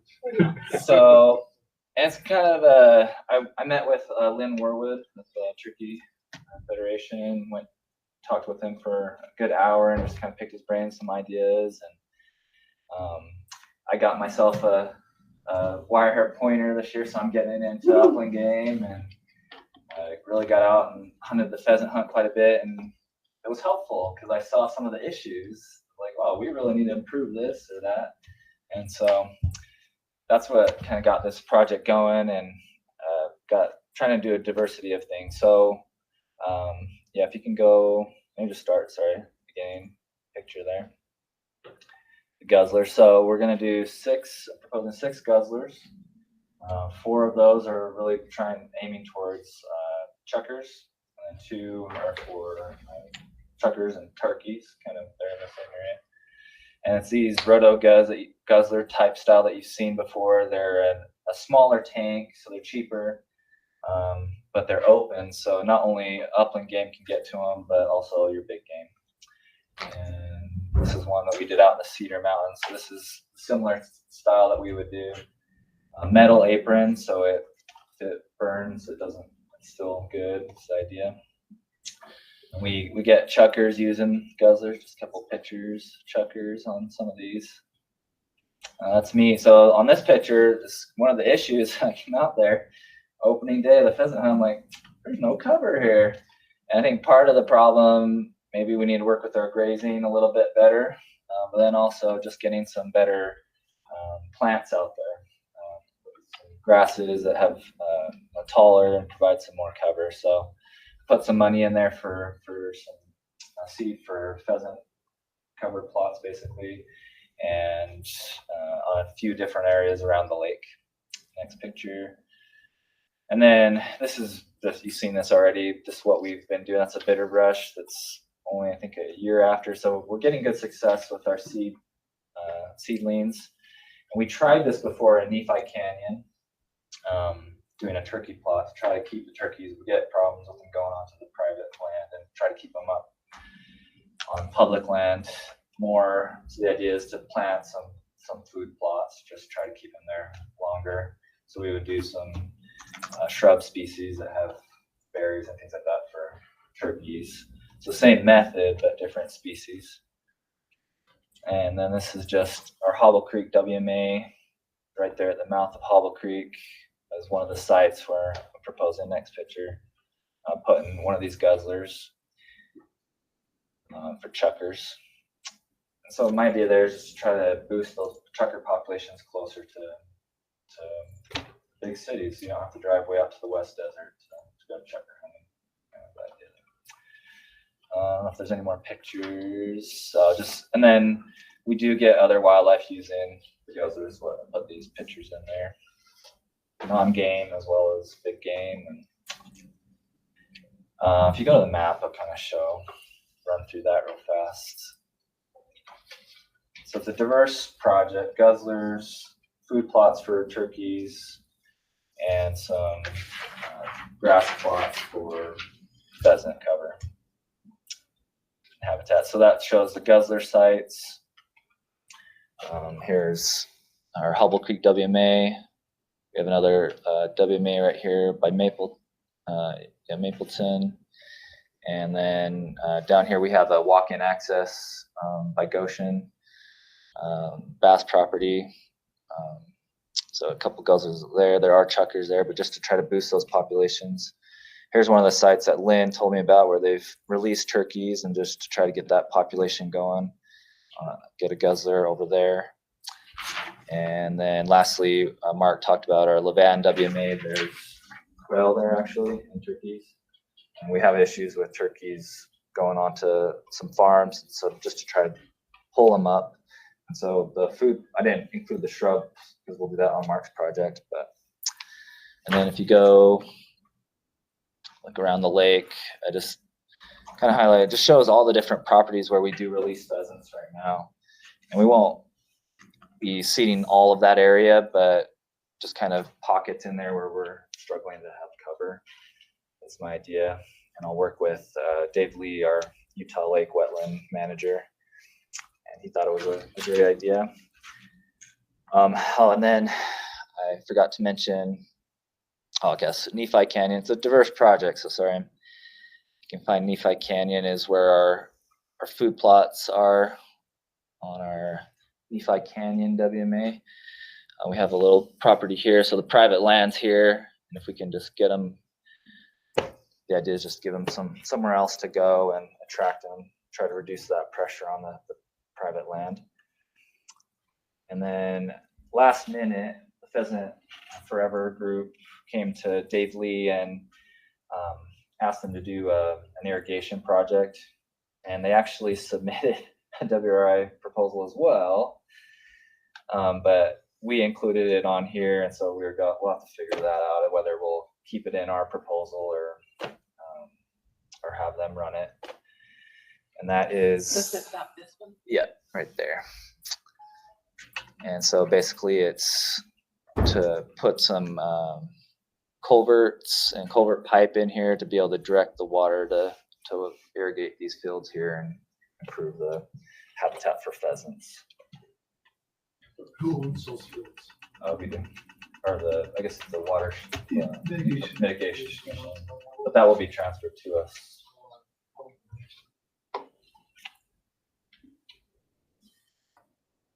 So yeah, just basically trying to get some love for upland game. Randy? So no, I was going to say something. I don't know why you've been so quiet this whole meeting. No, I really and truly appreciate it. I was excited when I saw this in here. Appreciate you guys doing this, and that you're thinking about it. I mean, nobody thinks about it. So like, as you talk to your fellow biologists, just a plug to put it in there. One thing that maybe that will get me in trouble, I like that you're like that picture you showed, just barren ground and the dog and playing and whatnot. I hope we're not just decorating the land though. We want, I'd like to see the land become useful. Oh, We have sure. the whole populations rather than the put and take. Yeah, Put and take is just that, it's put and Yeah. take. It doesn't, those birds don't live a week. yeah, and that would be the idea, is stuff that not only just covers, but provides food for them. It would be nice to get our pheasant populations growing more than just put and take. Yeah, and it's hard up north. I mean, you're surrounded by private land and everything. And even if there's a way to partnership with landowners around for quail, or, I mean, a lot of these places could hold quail. If we had landowners and stuff around that would cooperate as well.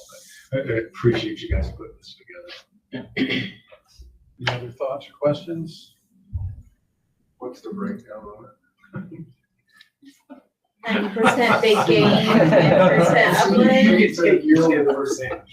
Oh, crap. I'll take some. There's some sport fishing there somewhere, right? Yeah. Yeah, it will benefit big game for sure, so. How much would you like? Should have kept my mouth shut. No, 10 to 20. I mean, 10 where the guzzlers are smaller. You don't have a ton of big game on that side of the freeway like that.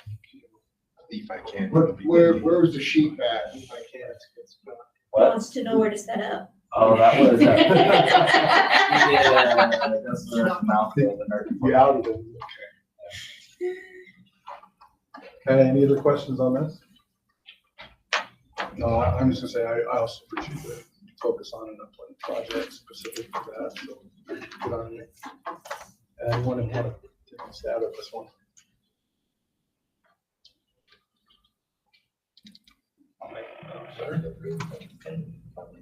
Okay, second? I'll second, but I'd recommend that you take the other one and just fold it into this one. Yeah. You'll do better. Yeah, we didn't even know they did it until 2 days ago. They asked for more money than you asked for. And I liked how you mapped it better than they did. Yeah.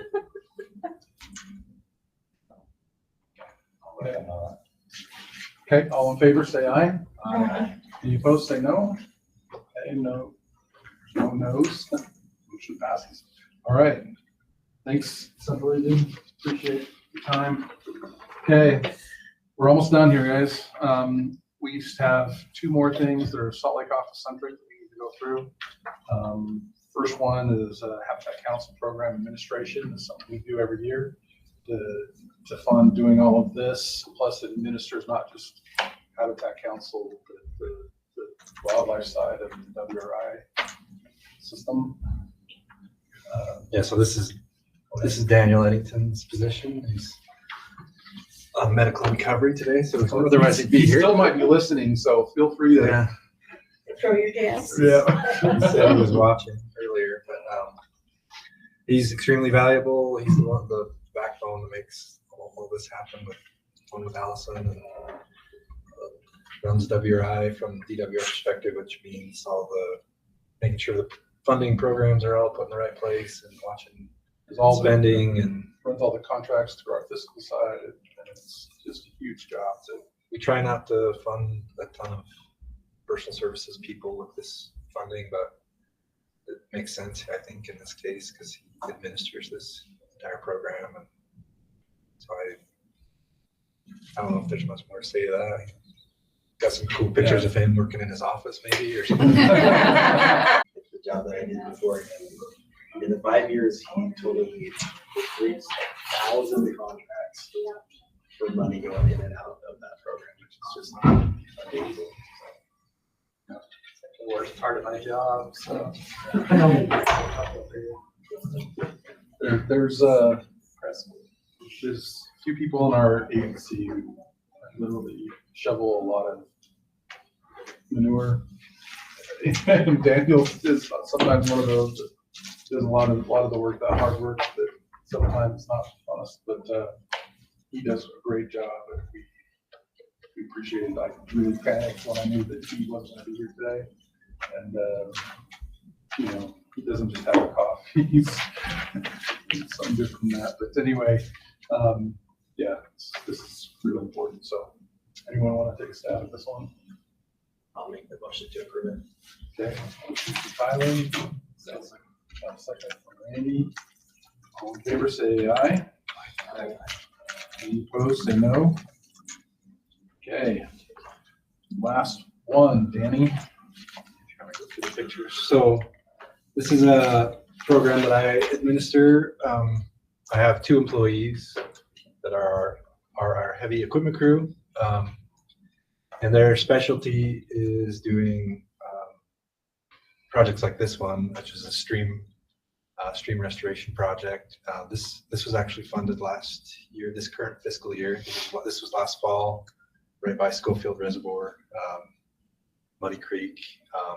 And so this is actually the piece of machinery that we're funding here. And so, and the bigger picture is this crew is kind of an internal contractor that we have here at DWR to go do,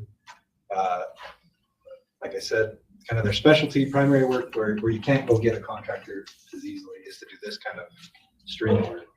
So we have a really seasoned leader of this crew that is really great at doing this kind of work. Additionally to the river work,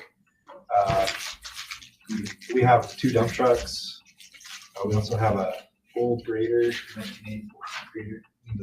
Someday we might need to get better. We have a backhoe, and then we have this excavator. And the purpose of this proposal is we've been doing this for, I can't remember when we started leasing, it's been 10, 12 years or something, but through our state contract, which I do think this was a good deal, I know it's a good deal, we get a 3-year lease to get this excavator for it has been $24,000 a year, and then Wheeler's now upgrading models on us, so it's about $7,000 more, about $32,500 to get the next model.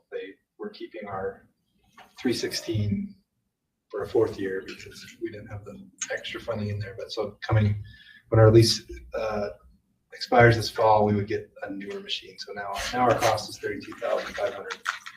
But if we were to be renting that piece of equipment weekly or monthly, the cost would just be astronomically more. So we have this on at our facility and ready to go for any project. And so for a lot of the projects that these guys do, which you'll see a lot of them, especially with some of the rivers work that we do, they don't have to build that cost into the project. So it makes the projects cheaper. Honestly, our funding our guys is cheaper than having to get contractors. And so some of the other work I think I was saying is like they do a lot of like that. Cinnamon Creek, they built the parking lots and we rehab some of the roads just as a starter on that project. They got to get public access. We do some parking lot work at Pearl River, done irrigation, ditches, cleanouts in the last year. So pretty versatile group that kind of travels the entire state all year. So they have to have understanding spouses because they are out and about a lot. But it's really valuable, and this lease has been really cost effective in my opinion of being able to do more projects and building having this piece of equipment on hand at all times is beneficial. So can you remind us of how we cover the cost for the staff? So our staff time is the division builds a little bit of time of funding, $75,000 to cover their time when they're not on a project. So downtime, maintenance, bidding for other jobs and things like that. But when they're on a project like that Schofield project or Danielson Creek, we ask the project manager to build their time into it. So that's why I kind of say the internal contractor is having the contract or the project pay for their time when they're on the project. So the projects. Yeah, projects. The projects pay for staff on it. We just cover and equipment costs. Yeah. One of them. So but we've been doing this for years and years. It's been really well, very successful. So the big projects. Not my guys that I have now, the previous folks did was the entire like Middle Provo River reconstruction. And we've done a lot of work with CP. That was one of the huge major projects that they've done.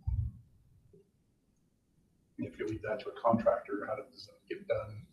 Gets done like an engineer would do it, not like somebody who wants to fish habitat. Sometimes it's harder to find a contractor that's skilled to work in water. I can't tell you how many times I've seen a stream restoration project come through WRI that is like crazy expensive, and I tell them to go talk to these guys, and it drops in price by like 50% more. These guys do good work. They know what they're doing. We've just had a hard time figuring out any other way of doing this type of work. I wish I had 2 or 3 of these crews some years.